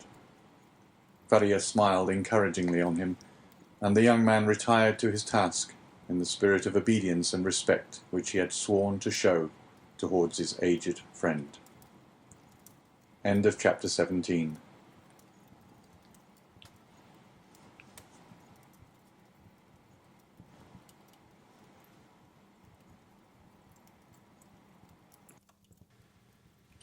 Chapter 18. The Treasure. When Dante returned next morning to the chamber of his companion in captivity, he found Faria seated and looking composed. In the ray of light which entered by the narrow window of his cell, he held open in his left hand, of which alone it will be recollected he retained the use, a sheet of paper, which, from being constantly rolled into a small compass, had the form of a cylinder, and was not easily kept open. He did not speak, but showed the paper to Dante. "What is that?" he inquired. "Look at it," said the abbé with a smile.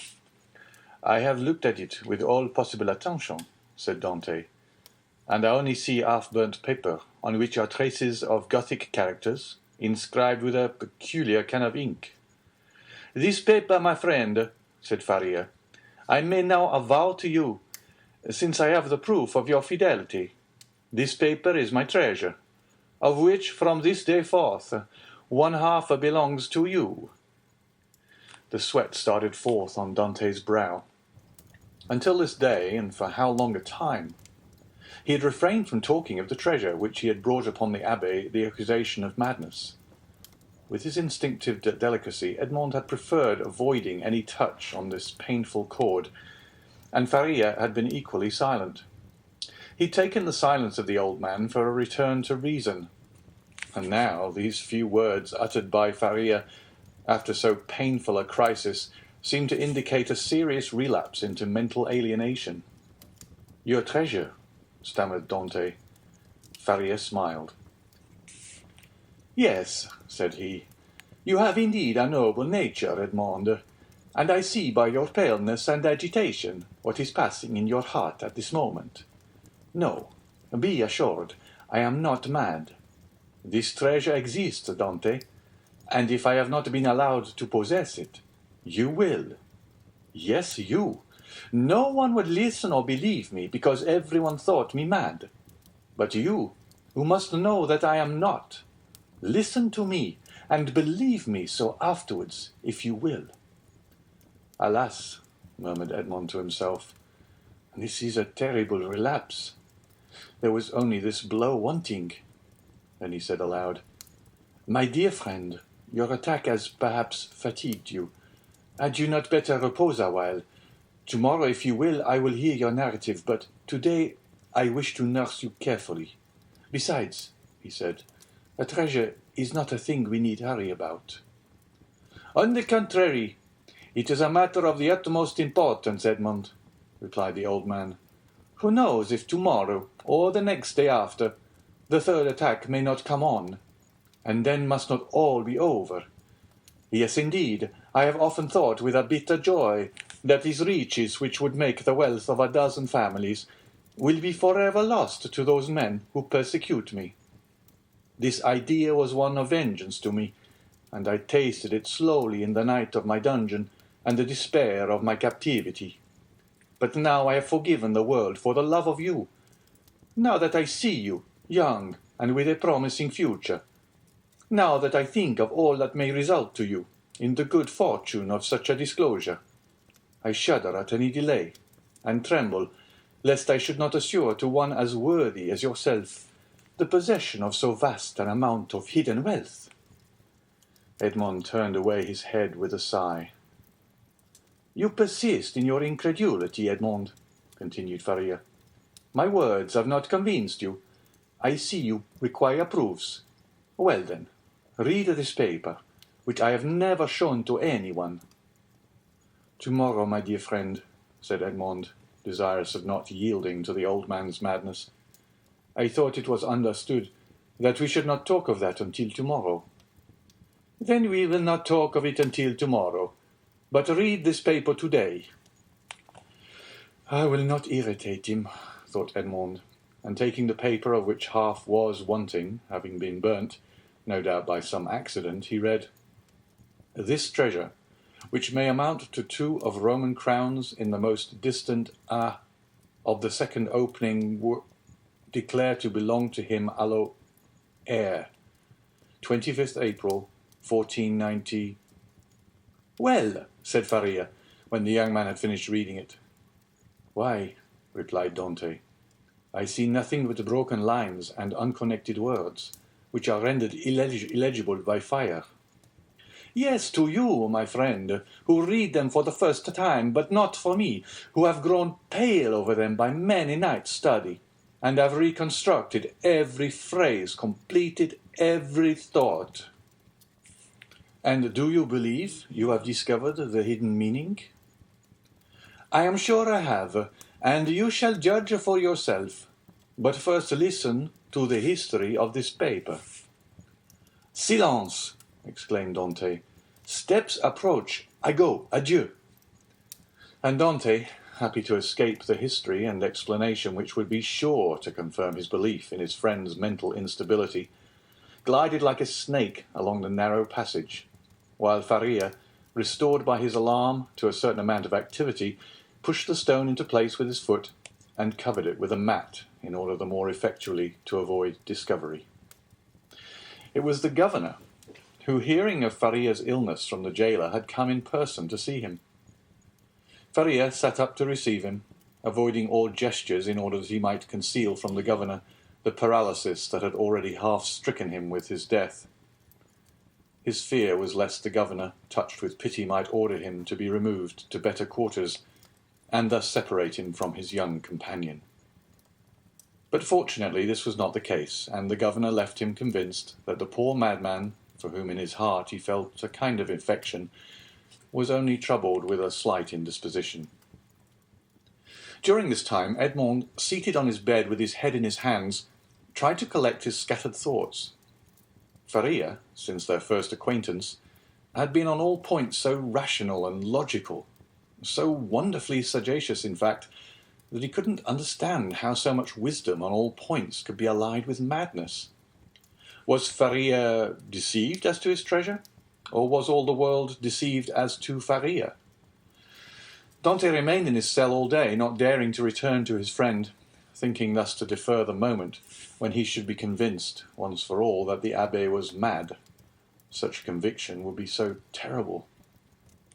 But towards the evening, after the hour for the customary visit had gone by, Faria, not seeing the young man appear, tried to move and get over the distance which separated them. Edmond shuddered when he heard the painful efforts which the old man made to drag himself along. His leg was inert, and he could no longer make use of one arm. Edmond was obliged to assist him, for otherwise he would not have been able to enter by the small aperture which led to Dante's chamber. "Here I am, pursuing you remorselessly," he said with a benignant smile. "You thought to escape my munificence, but it is in vain. Listen to me." Edmond saw there was no escape, and placing the old man on his bed, he seated himself on the stool beside him. "You know," said the abbé, "that I was the secretary and intimate friend of Cardinal Spada, the last of the princes of that name. I owe to this worthy lord all the happiness I have ever knew. He was not rich, although the wealth of his family had passed into a proverb, and I heard the phrase very often, as rich as a Spada. But he, like public rumour, lived on his reputation for wealth. His palace was my paradise.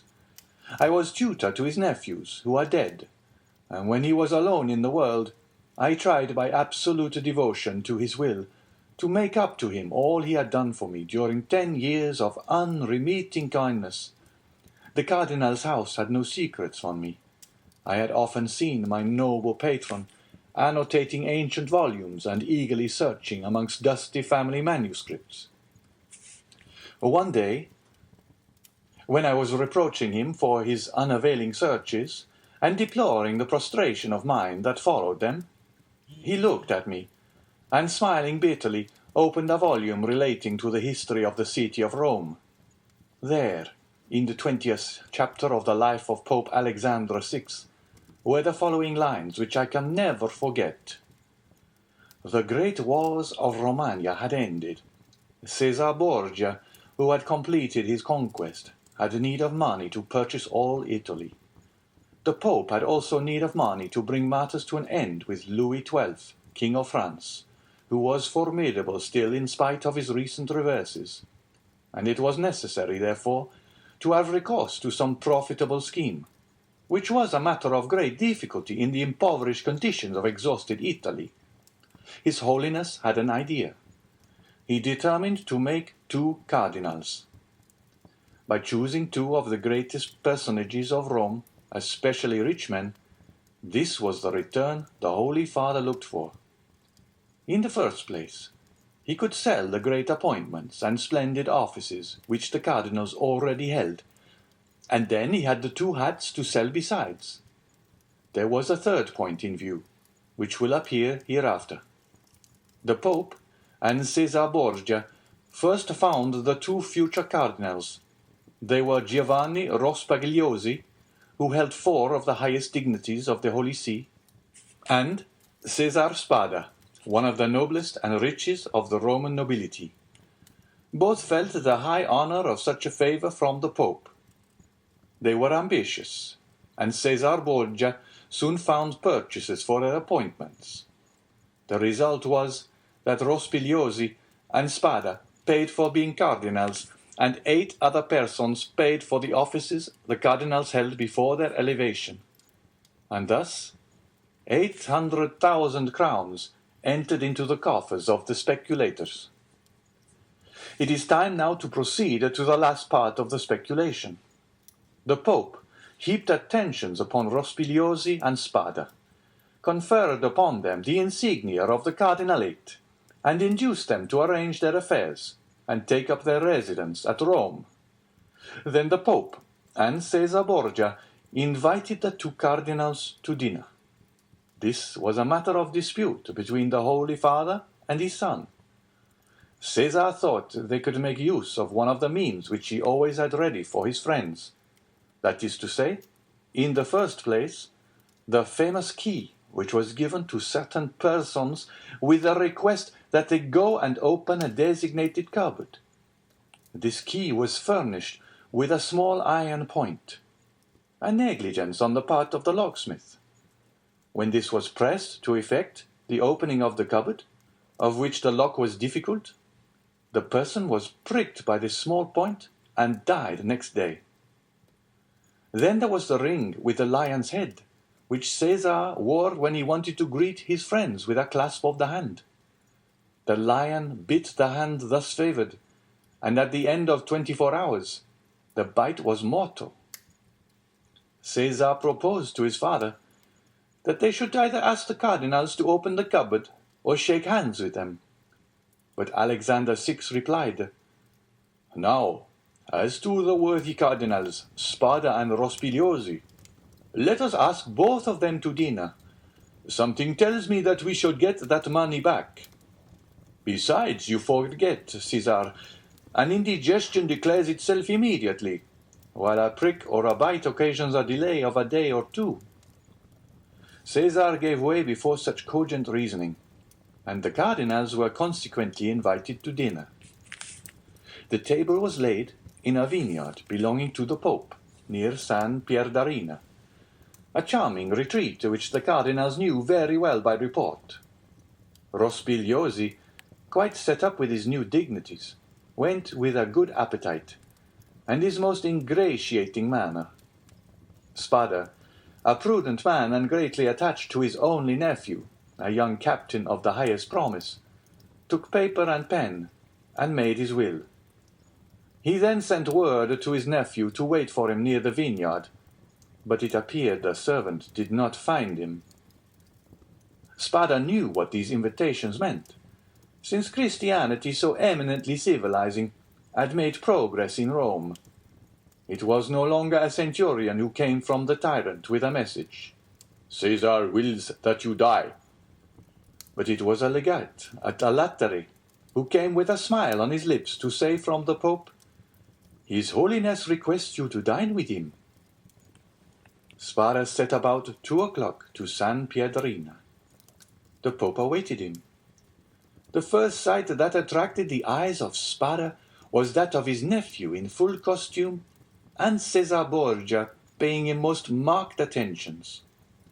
Spada turned pale, as Cesar looked at him with an ironical air, which proved that he had anticipated all, and that the snare was well spread. They began that dinner, and Spada was only able to inquire of his nephew if he had received his message. The nephew replied no, perfectly comprehending the meaning of the question. It was too late, for he had already drunk a glass of excellent wine, placed for him expressly by the Pope's butler. Spada at the same moment saw another bottle approach him, which he was pressed to taste. An hour afterwards, a physician declared they were both poisoned through eating mushrooms. Spada died on the threshold of the vineyard. the nephew expired at his own door, making signs which his wife could not comprehend. Then César and the Pope hastened to lay hands on the heritage, under presence of seeking for papers of the dead man.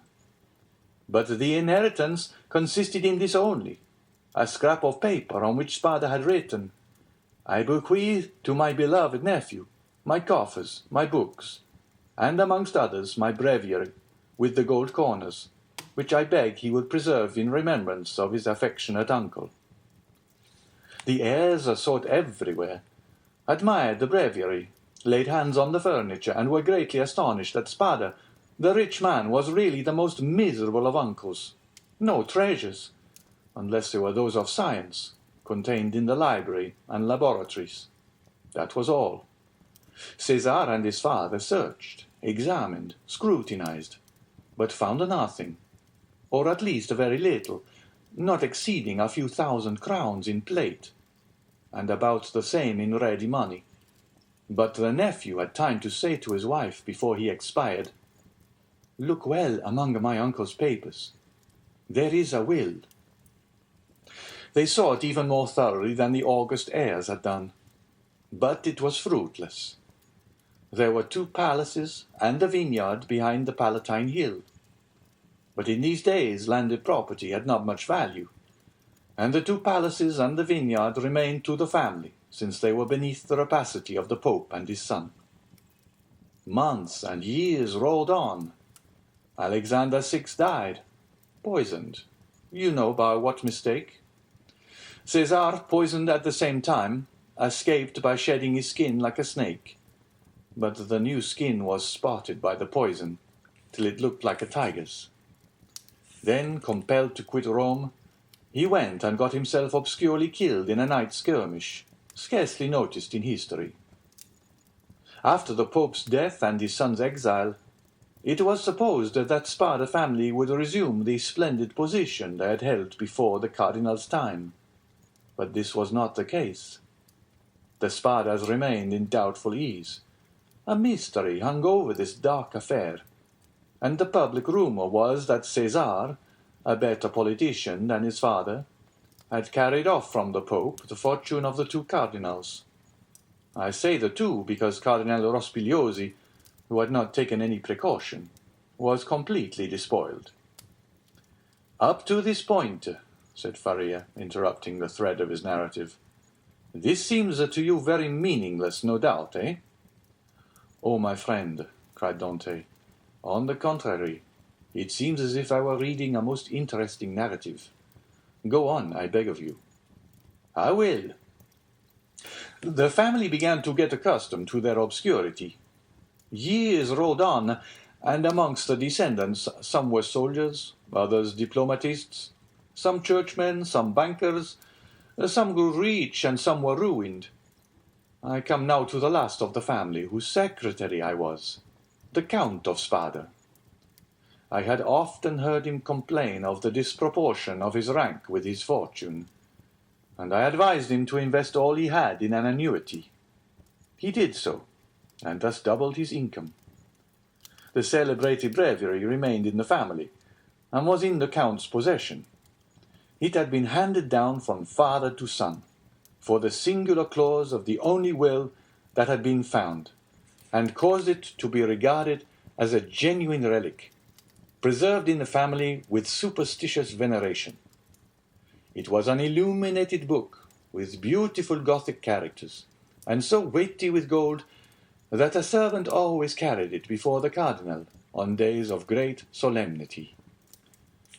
At the sight of papers of all sorts, titles, contracts, parchments, which were kept in the archives of the family, all descending from the poisoned cardinal, I in my turn examined the immense bundles of documents, like 20 servitors, stewards, secretaries before me. But in spite of the most exhaustive researches, I found nothing. Yet I had even written a precise history of the Borgia family, for the sole purpose of assuring myself whether any increase of fortune had occurred to them on the death of the Cardinal César Spada, but could only trace the acquisition of the property of the Cardinal Rospigliosi, his companion in misfortune. I was then almost assured that the inheritance had neither profited the Borgias nor the family, but had remained unpossessed like the treasures of the Arabian Nights, which slept in the bosom of the earth, under the eyes of the genie. I searched, ransacked, counted, calculated 1,000 times the income and expenditure of the family for 300 years. It was useless. I remained in my ignorance, and the Count of Spada in his poverty. My patron died. He had reserved from his annuity his family papers, his library, composed of 5,000 volumes, and his famous breviary. All these he bequeathed to me, with 1,000 Roman crowns, which he had in ready money, on condition that I would have anniversary masses said for the repose of his soul, and that I would draw up a genealogical tree and history of his house. All this I did scrupulously. Be easy, my dear Edmond, we are near the conclusion. In 1807, a month before I was arrested, and a fortnight after the death of the Count of Spada, on the 25th of December. You will see presently how the date became fixed in my memory. I was reading for the 1,000th time the papers I was arranging, for the palace was sold to a stranger, and I was going to leave Rome and settle at Florence, intending to take with me 12,000 francs I possessed, my library and the famous breviary, when, tired with my inconstant labour at the very same thing, and overcome by a heavy dinner I had eaten, my head dropped on my hands, and I fell asleep about 3 o'clock in the afternoon. I awoke as the clock was striking 6. I raised my head. I was in utter darkness. I rang for a light, but as no one came, I determined to find one for myself. It was indeed but anticipating the simple manners which I should soon be under the necessity of adopting. I took a wax candle in one hand, and with the other groped about for a piece of paper, my matchbox being empty, with which I proposed to get a light from the small flame still playing on the embers. Fearing, however, to make use of any valuable piece of paper, I hesitated for a moment, then recollected that I had seen in the famous breviary, which was on the table beside me, an old paper quite yellow with age, and which had served as a marker for centuries, kept there by the request of the heirs. I felt for it, found it, twisted it together, and put it into the expiring flame, set a light to it. But beneath my fingers, as if by magic, in proportion as the fire ascended, I saw yellowish characters appear on the paper.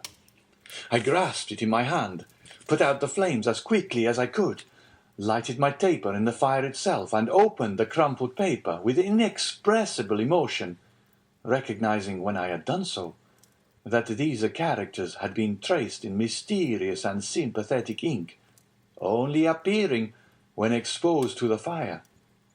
Nearly 1/3 of the paper had been consumed by the flame. It was that paper you read this morning. Read it again, Dante, and then I will complete for you the incomplete words and unconnected sense. Faria, with an air of triumph, offered the paper to Dante, who this time read the following words, traced with an ink of a reddish colour resembling rust. This 25th day of April, 1498, B. Alexander VI, and fearing that not he may desire to become my heir, and Bentivoglio, who were poisoned, my sole heir that I have but, and has visited with me, that is in island of Monte Cristo, all I jewels, diamonds, gems, that I alone may amount to nearly the 2 will find on raising the 20th row creek to the east in a right line, 2 open. In these caves the treasure is in the furthest, which treasure I bequeath and leave as my sole heir, 25th April 1498, says, "And now," said the abbé, "read this other paper," and he presented to Dante a second leaf, with fragments of lines written on it, which Edmond read as follows: "Ing invited to dine by his holiness, content with making me pay for my hat, serves for me the fate of Cardinals Caprara. I declare to my nephew, Guido Spada. Read in a place he knows, the caves of the small, est of ingots gold money, know of the existence of this treasure which, lions of Roman crowns, and which he, from the small, ings have been made, ngel in the second, tire to him, R. Spada." Faria followed him with an excited look. "And now," he said, when he saw that Dante had read the last line, "put the two fragments together and judge for yourself." Dante obeyed, and the conjointed pieces gave the following: "This 25th day of April, 1498, being invited to dine by His Holiness Alexander VI, and fearing that, not content with making me pay for my hat, he may desire to become my heir, and reserves for me the fate of Cardinals Caprara and Bentivoglio, who were poisoned, I declare to my nephew, Guido Spada, my sole heir, that I have buried in a place he knows and has visited with me, that is, in the caves of the small island of Monte Cristo, all I possessed of ingots, gold, money, jewels, diamonds, gems, that I alone know of the existence of this treasure, which may amount to nearly 2 millions of Roman crowns, and which he will find on raising the 20th rock from the small creek to the east in a right line.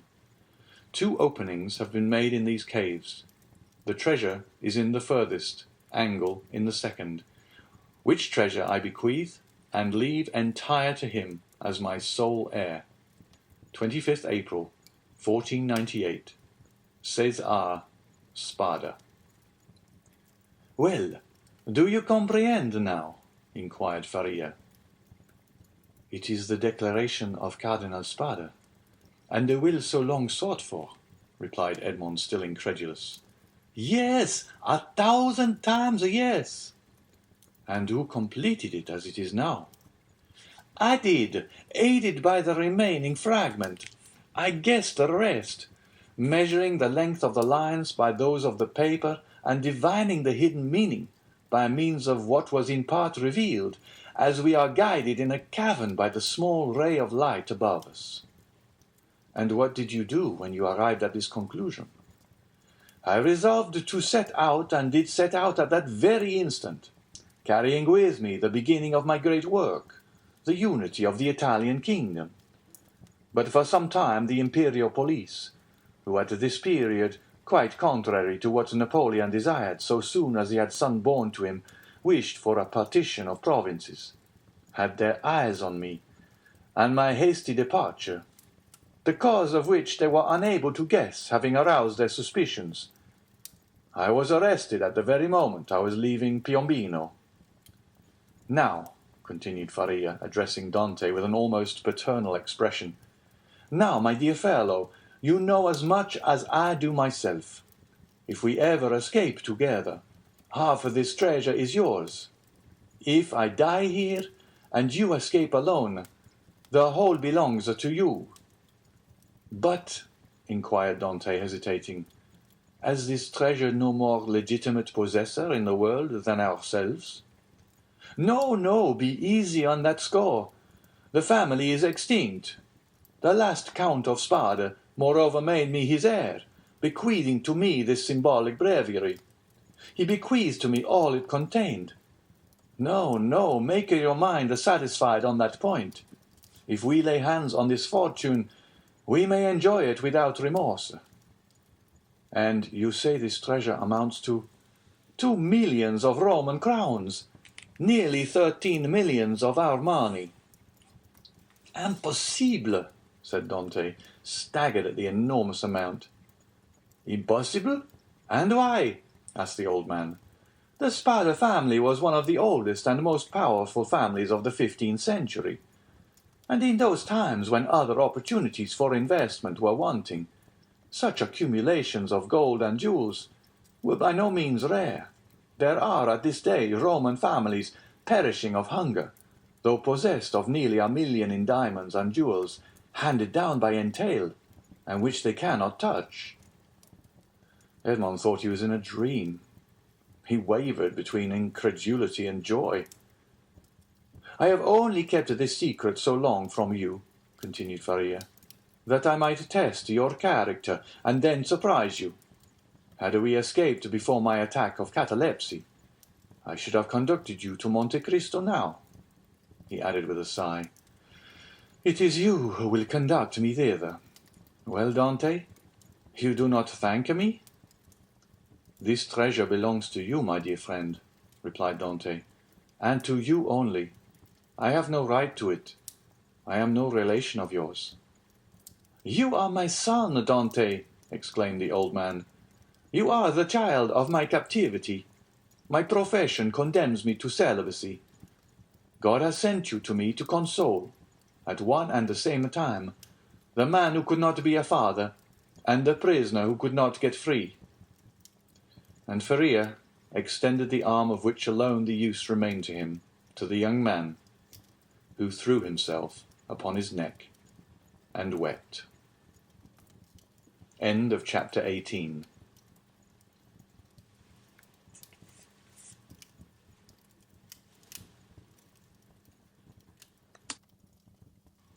Chapter 19. The Third Attack.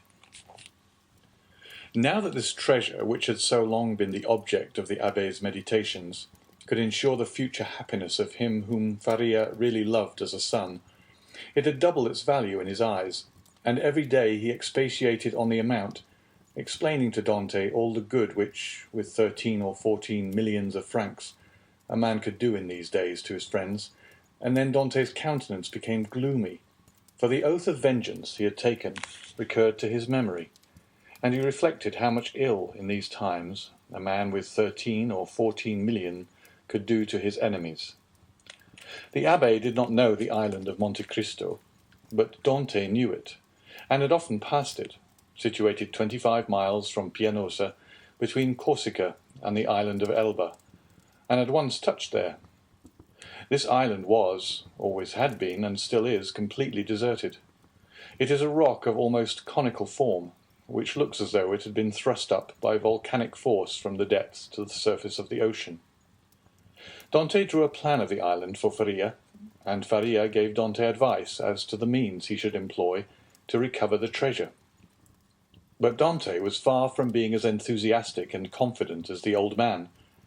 It was past a question now that Faria was not a lunatic, and the way in which he had achieved the discovery, which had given rise to the suspicion of his madness, increased Edmond's admiration of him. But at the same time Dante could not believe that the deposit, supposing it had ever existed, still existed, and though he considered the treasure as by no means chimerical, he yet believed it was no longer there. However, as if fate resolved on depriving the prisoners of their last chance, and making them understand that they were condemned to perpetual imprisonment, a new misfortune befell them. The gallery on the seaside, which had long been in ruins, was rebuilt. They had repaired it completely, and stopped up with vast masses of stone the hole Dante had partly filled in. But for this precaution, which it will be remembered the abbé had made to Edmond, the misfortune would have been still greater, for their attempt to escape would have been detected, and they would undoubtedly have been separated. Thus a new, a stronger and more inexorable barrier was interposed to cut off the realization of their hopes. "You see," said the young man with an air of sorrowful resignation to Faria, "that God deems it right to take from me any claim to merit for what you call my devotion to you. I have promised to remain forever with you, and now I could not break my promise if I would. The treasure will be no more mine than yours, and neither of us will quit this prison. But my real treasure is not that, my dear friend, which awaits me beneath the sombre rocks of Monte Cristo. It is your presence, our living together 5 or 6 hours a day, in spite of our jailers, It is the rays of intelligence you have elicited from my brain, the language you have implanted in my memory, and which have taken root there with all their philological ramifications. These differentiations that you have made so easy to me by the depth of the knowledge you possess of them, and the clearness of the principles to which you have reduced them, this is my treasure, my beloved friend, and with this you have made me rich and happy. Believe me and take comfort. This is better for me than tons of gold and cases of diamonds, even were they not as problematical as the clouds we see in the morning floating over the sea, which we take for terra firma, and which evaporate and vanish as we draw near to them.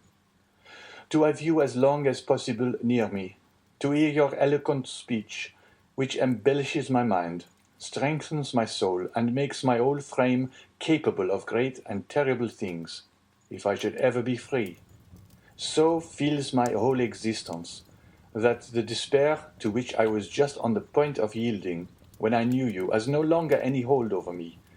And this is my fortune, not chimerical, but actual. I owe you my real good, my present happiness, and all the sovereigns of the earth, even Caesar Borgia himself, could not deprive me of this. Thus, if not actually happy, yet the days these two unfortunates passed together went quickly.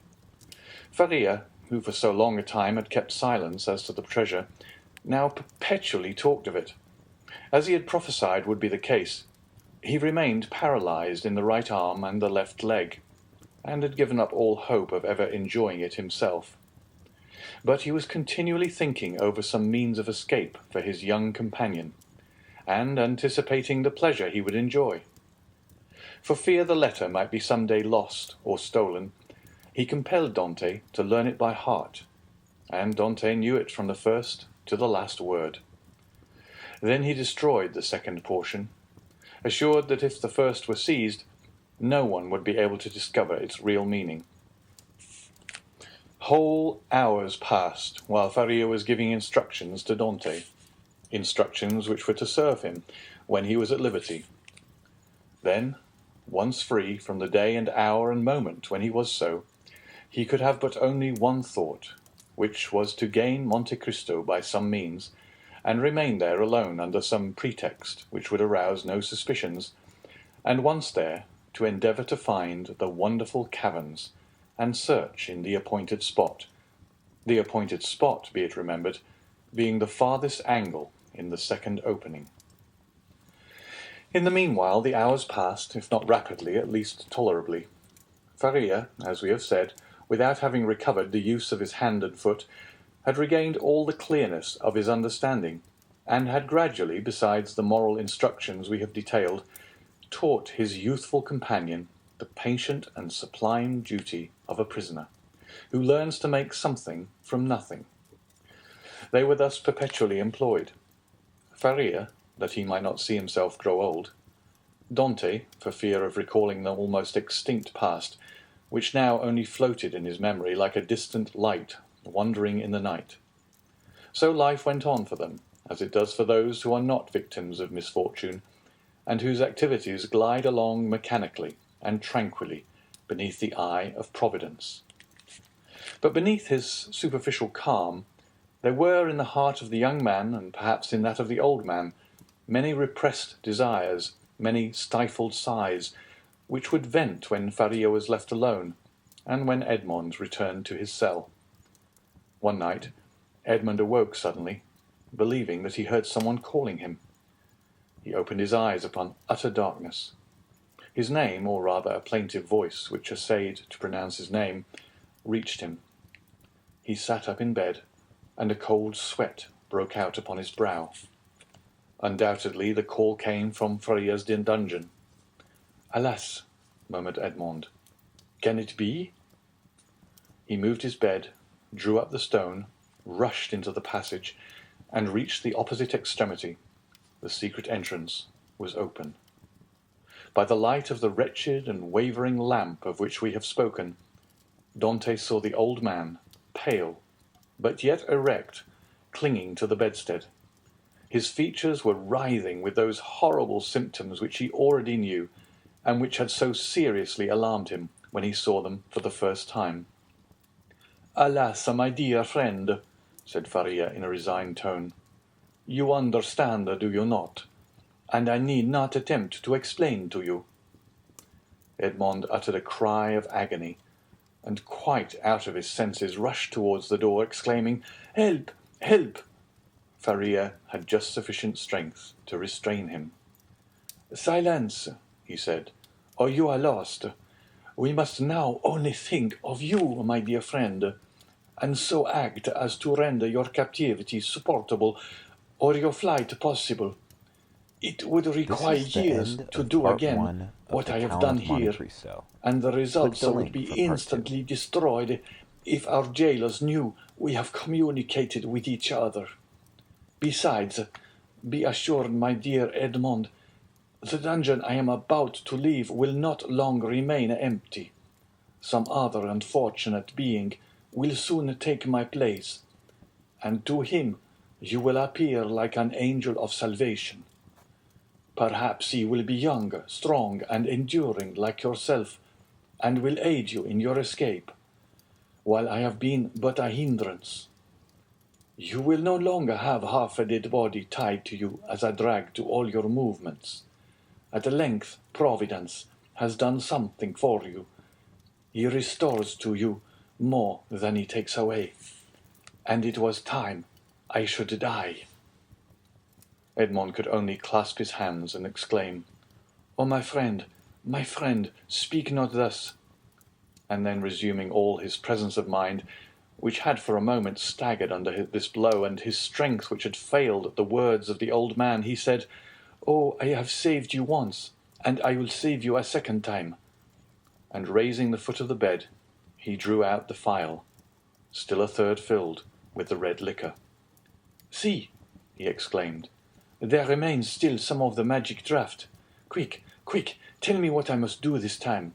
Are there any fresh instructions? Speak, my friend, I listen." "There is not a hope," replied Faria, shaking his head. "But no matter. God wills it that man whom he has created, and in whose heart he has so profoundly rooted the love of life, should do all in his power to preserve that existence, which, however painful it may be, is yet always so dear." "Oh, yes, yes," exclaimed Dante, "and I tell you that I will save you yet." "Well, then, try. The cold gains upon me. I feel the blood flowing towards my brain. These horrible chills, which make my teeth chatter and seem to dislocate my bones, begin to pervade my whole frame. In 5 minutes the malady will reach its height, and in a quarter of an hour there will be nothing left of me but a corpse." "Oh!" exclaimed Dante, his heart wrung with anguish. "Do as you did before, only do not wait so long. All the springs of life are now exhausted in me, and death," he continued, looking at his paralyzed arm and leg, "has but half its work to do. If after having made me swallow 12 drops instead of 10, you see that I do not recover, then pour the rest down my throat. Now lift me on my bed, for I can no longer support myself." Edmond took the old man in his arms and laid him on the bed.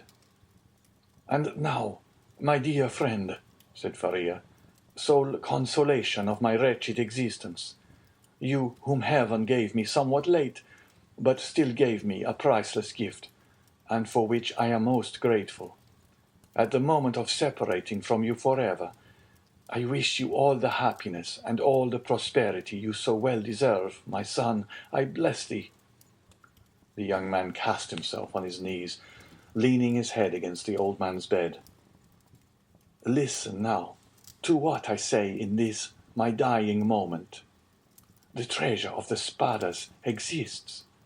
God grants me the boon of vision unrestricted by time or space. I see it in the depths of the inner cavern.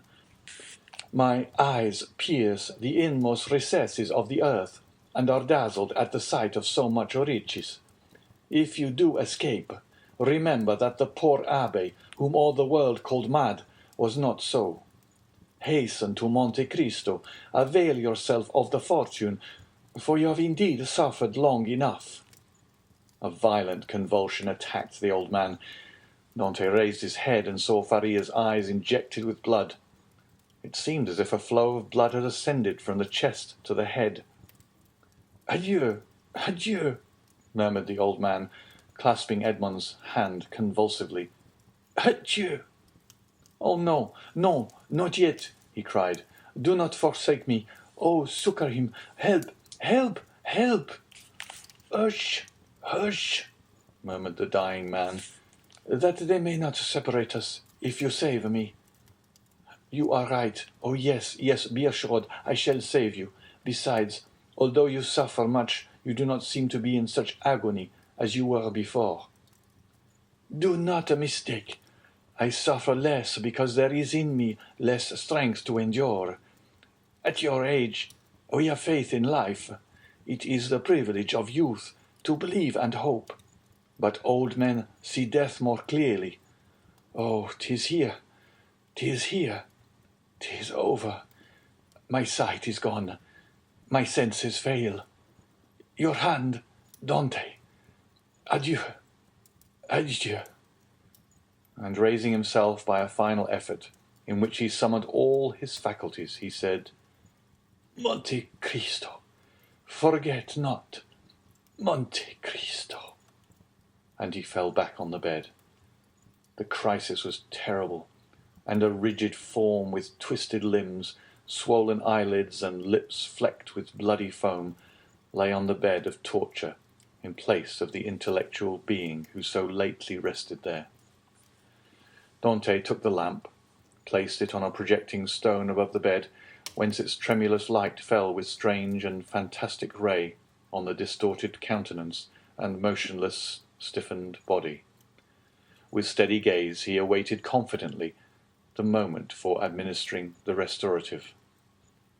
When he believed that the right moment had arrived, he took the knife, pried open the teeth which offered less resistance than before, counted one after the other 12 drops, and watched. The phial contained perhaps twice as much more. He waited 10 minutes, a quarter of an hour, half an hour. No change took place. Trembling, his hair erect, his brow bathed with perspiration, he counted the seconds by the beating of his heart.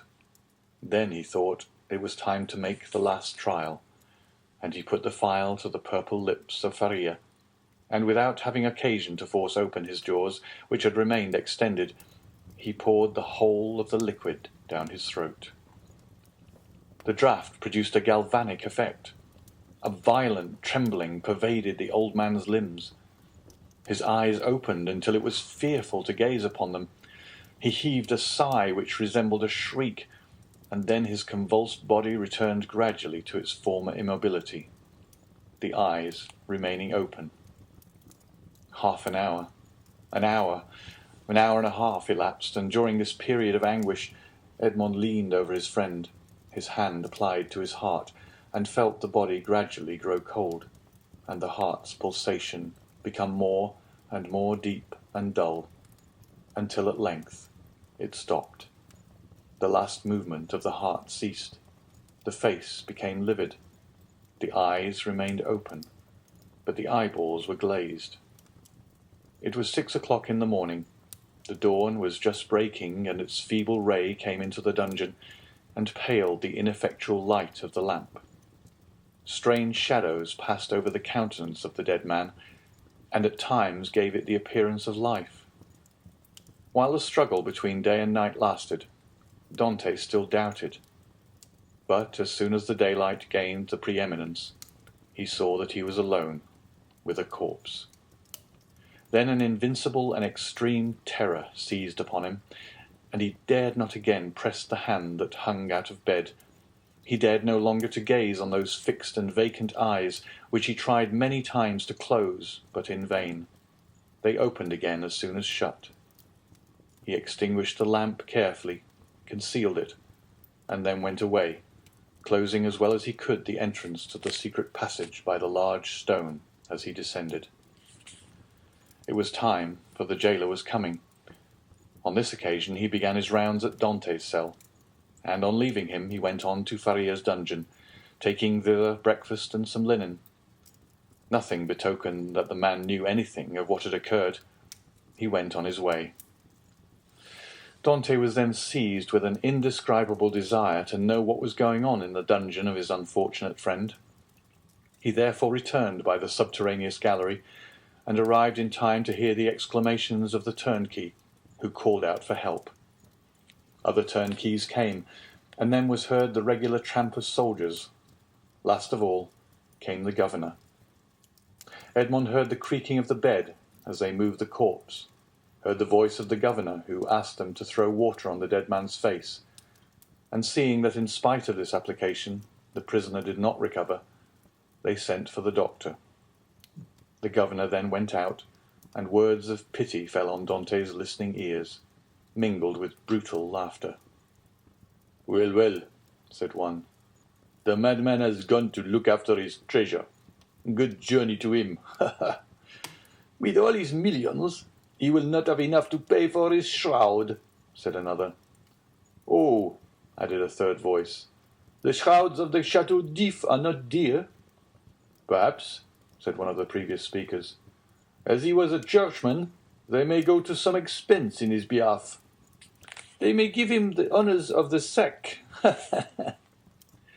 Edmond did not lose a word, but comprehended very little of what was said. The voices soon ceased, and it seemed to him as if every one had left the cell. Still, he dared not enter, as they might have left some turnkey to watch the dead.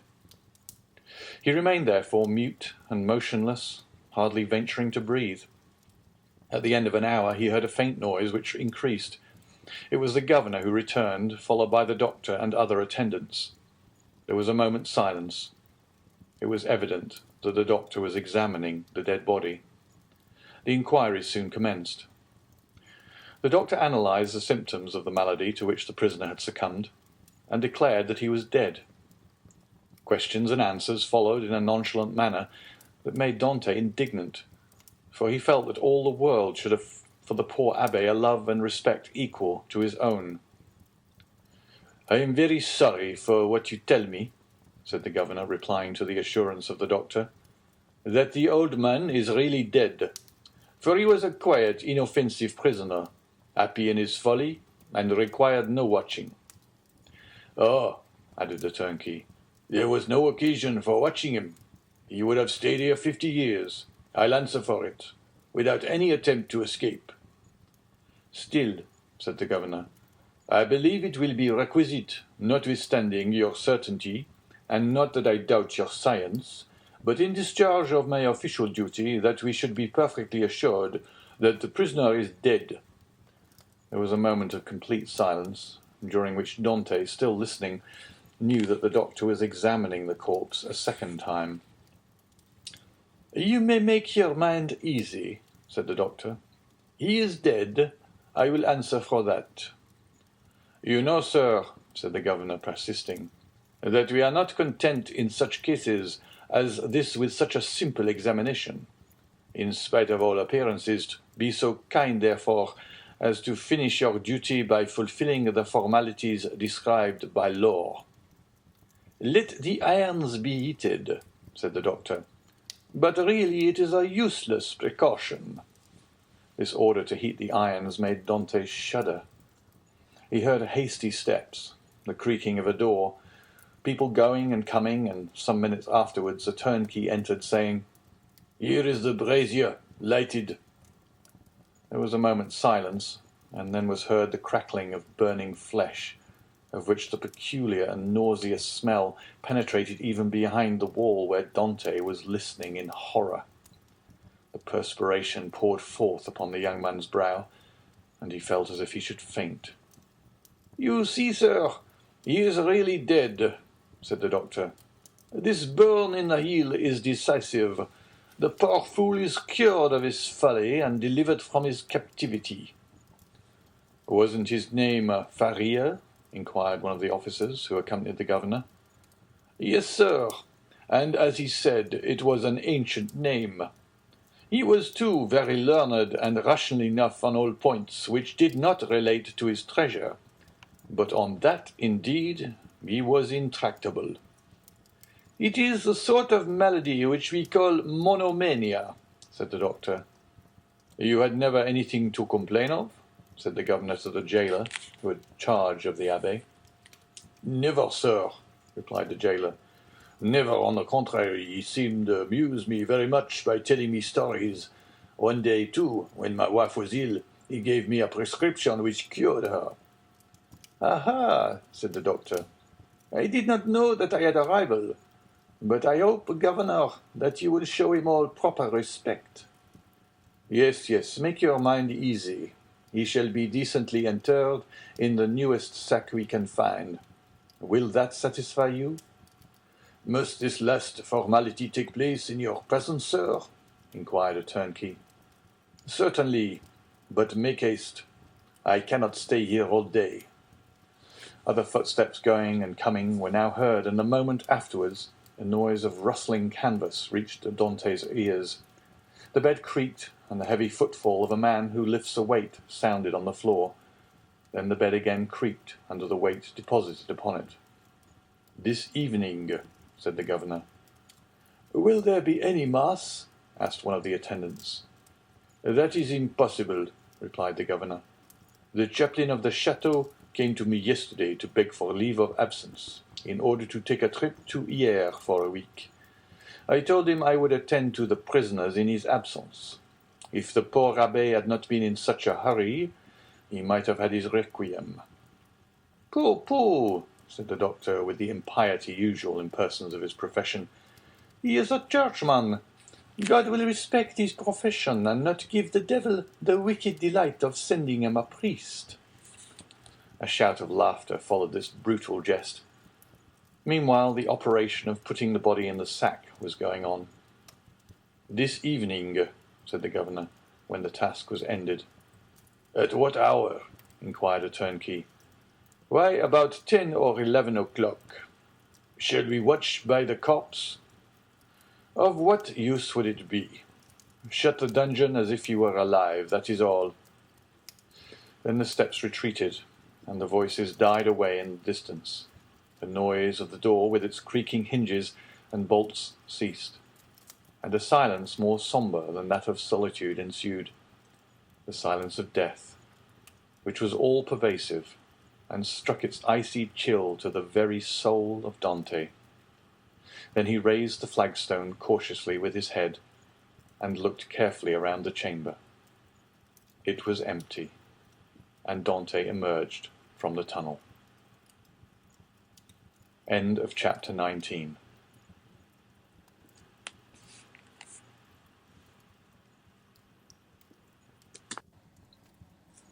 Chapter 20. The Cemetery of the Château d'If. On the bed, at full length and faintly illuminated by the pale light that came from the window, lay a sack of canvas, and under its rude folds was stretched a long and stiffened form. It was Ferrier's last winding sheet. A winding sheet which, as the turnkey said, cost so little.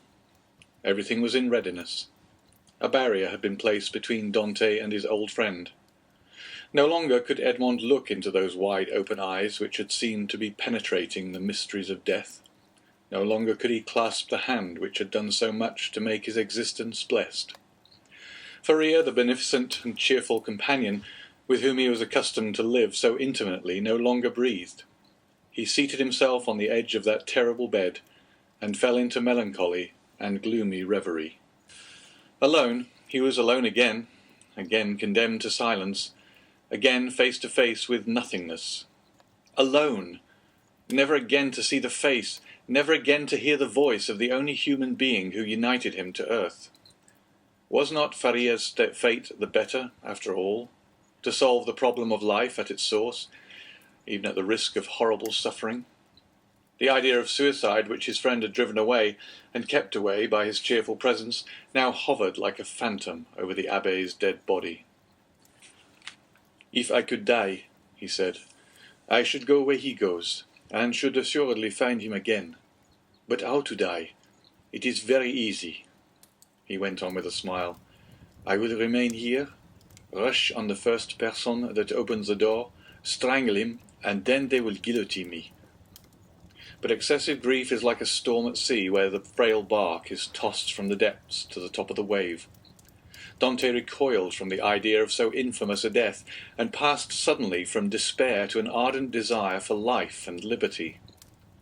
Die? Oh no, he exclaimed, not die now, after having lived and suffered so long and so much. Die?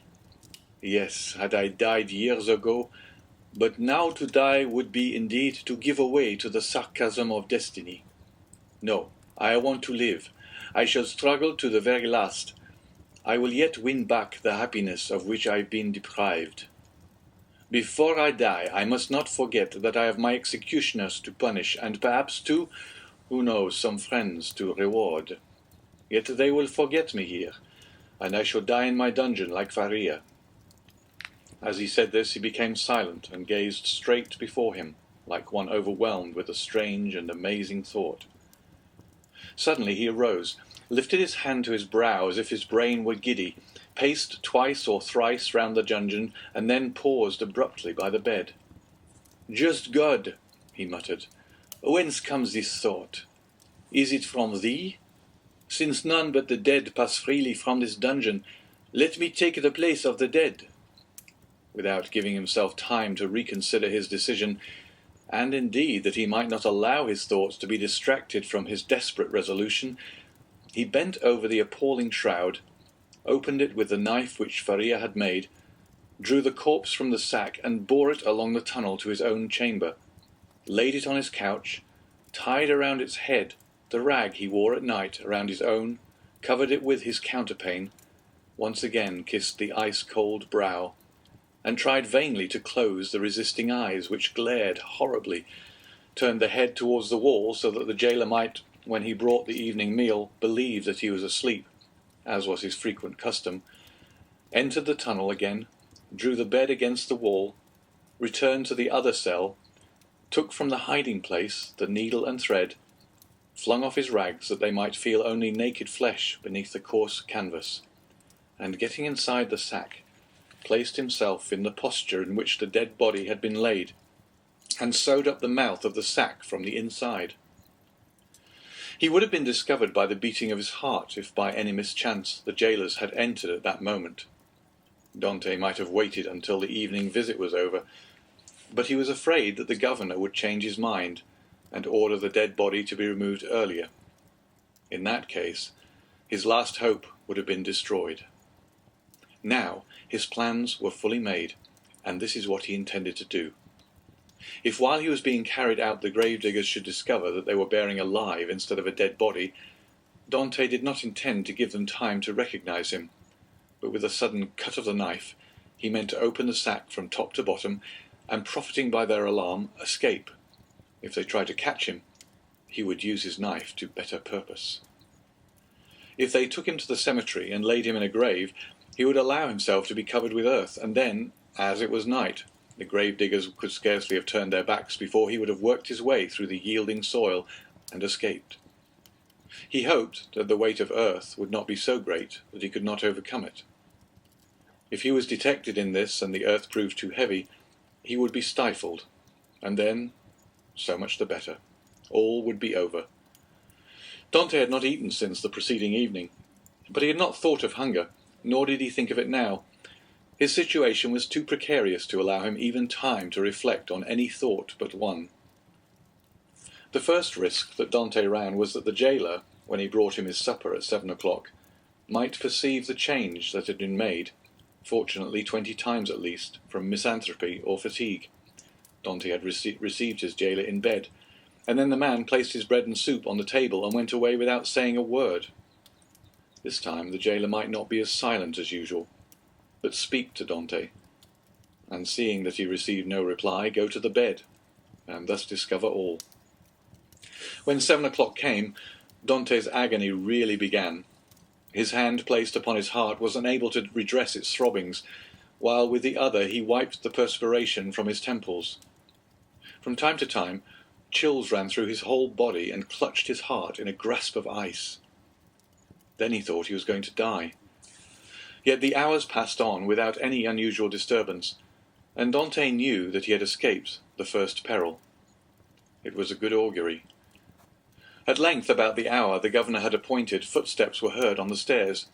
Edmond felt that the moment had arrived, summoned up all his courage, held his breath, and would have been happy if at the same time he could have repressed the throbbing of his veins.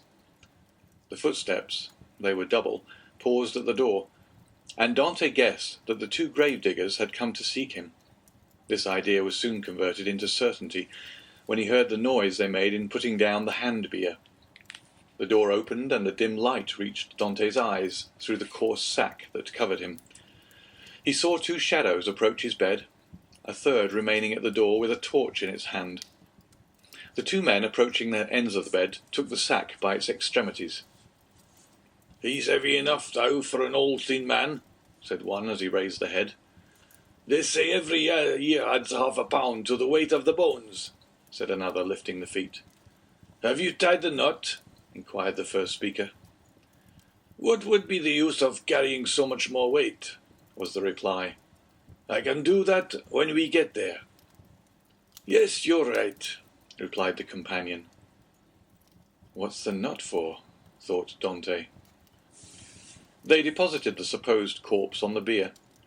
Edmund stiffened himself in order to play the part of a dead man, and then the party, lighted by the man with the torch, who went first, ascended the stairs. Suddenly he felt the fresh and sharp night air, and Dante knew that the mistral was blowing. It was a sensation in which pleasure and pain were strangely mingled. The bearers went on for 20 paces, then stopped, putting the bier down on the ground. One of them went away, and Dante heard his shoes striking on the pavement. "Where am I?"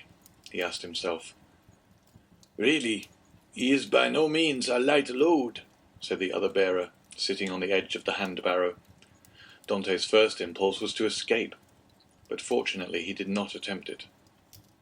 "Give us a light," said the other bearer, "or I shall never find what I am looking for."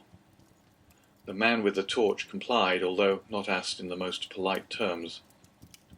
"What can he be looking for?" thought Edmond. "The spade, perhaps." An exclamation of satisfaction indicated that the grave-digger had found the object of his search. "Here it is at last," he said. "Not without some trouble, though." "Yes," was the answer, "but it has lost nothing by waiting." As he said this, the man came towards Edmund, who heard a heavy, metallic substance laid down beside him, and at the same moment a cord was fastened around his feet with sudden and painful violence. "Well, have you tied the knot?" inquired the grave-digger, who was looking on. "Yes, and pretty tight, too, I can tell you," was the answer. "Move on, then." And the bier was lifted once more, and they proceeded. They advanced 50 paces farther, and then stopped to open a door, then went forward again. The noise of the waves dashing against the rocks on which the chateau is built reached Dante's ear distinctly as they went forward. "Bad weather," observed one of the bearers. "Not a pleasant night for a dip in the sea." "Why, yes. The abbé runs a chance of being wet," said the other, and then there was a burst of brutal laughter. Dante did not comprehend the jest, but his hair stood erect on his head. "Well, here we are at last," said one of them. "A little farther, said the other. "You know very well that the last was stopped on his way, dashed on the rocks, and the governor told us next day that we were careless fellows." They ascended 5 or 6 more steps, and then Dante felt that they took him one by the head and the other by the heels and swung him to and fro. "1," said the grave-diggers. "2, 3, and at the same instant Dante felt himself flung into the air like a wounded bird, falling with a rapidity that made his blood curdle. Although drawn downwards by the heavy weight which hastened his rapid descent, it seemed to him as if the fall lasted for a century. At last, with a horrible splash, he darted like an arrow into the ice-cold water, and as he did so he uttered a shrill cry, stifled in a moment by his immersion beneath the waves. Dante had been flung into the sea and was dragged into its depths by a 36-pound shot tied to his feet. The sea is the cemetery of the Château d'If. End of chapter 20.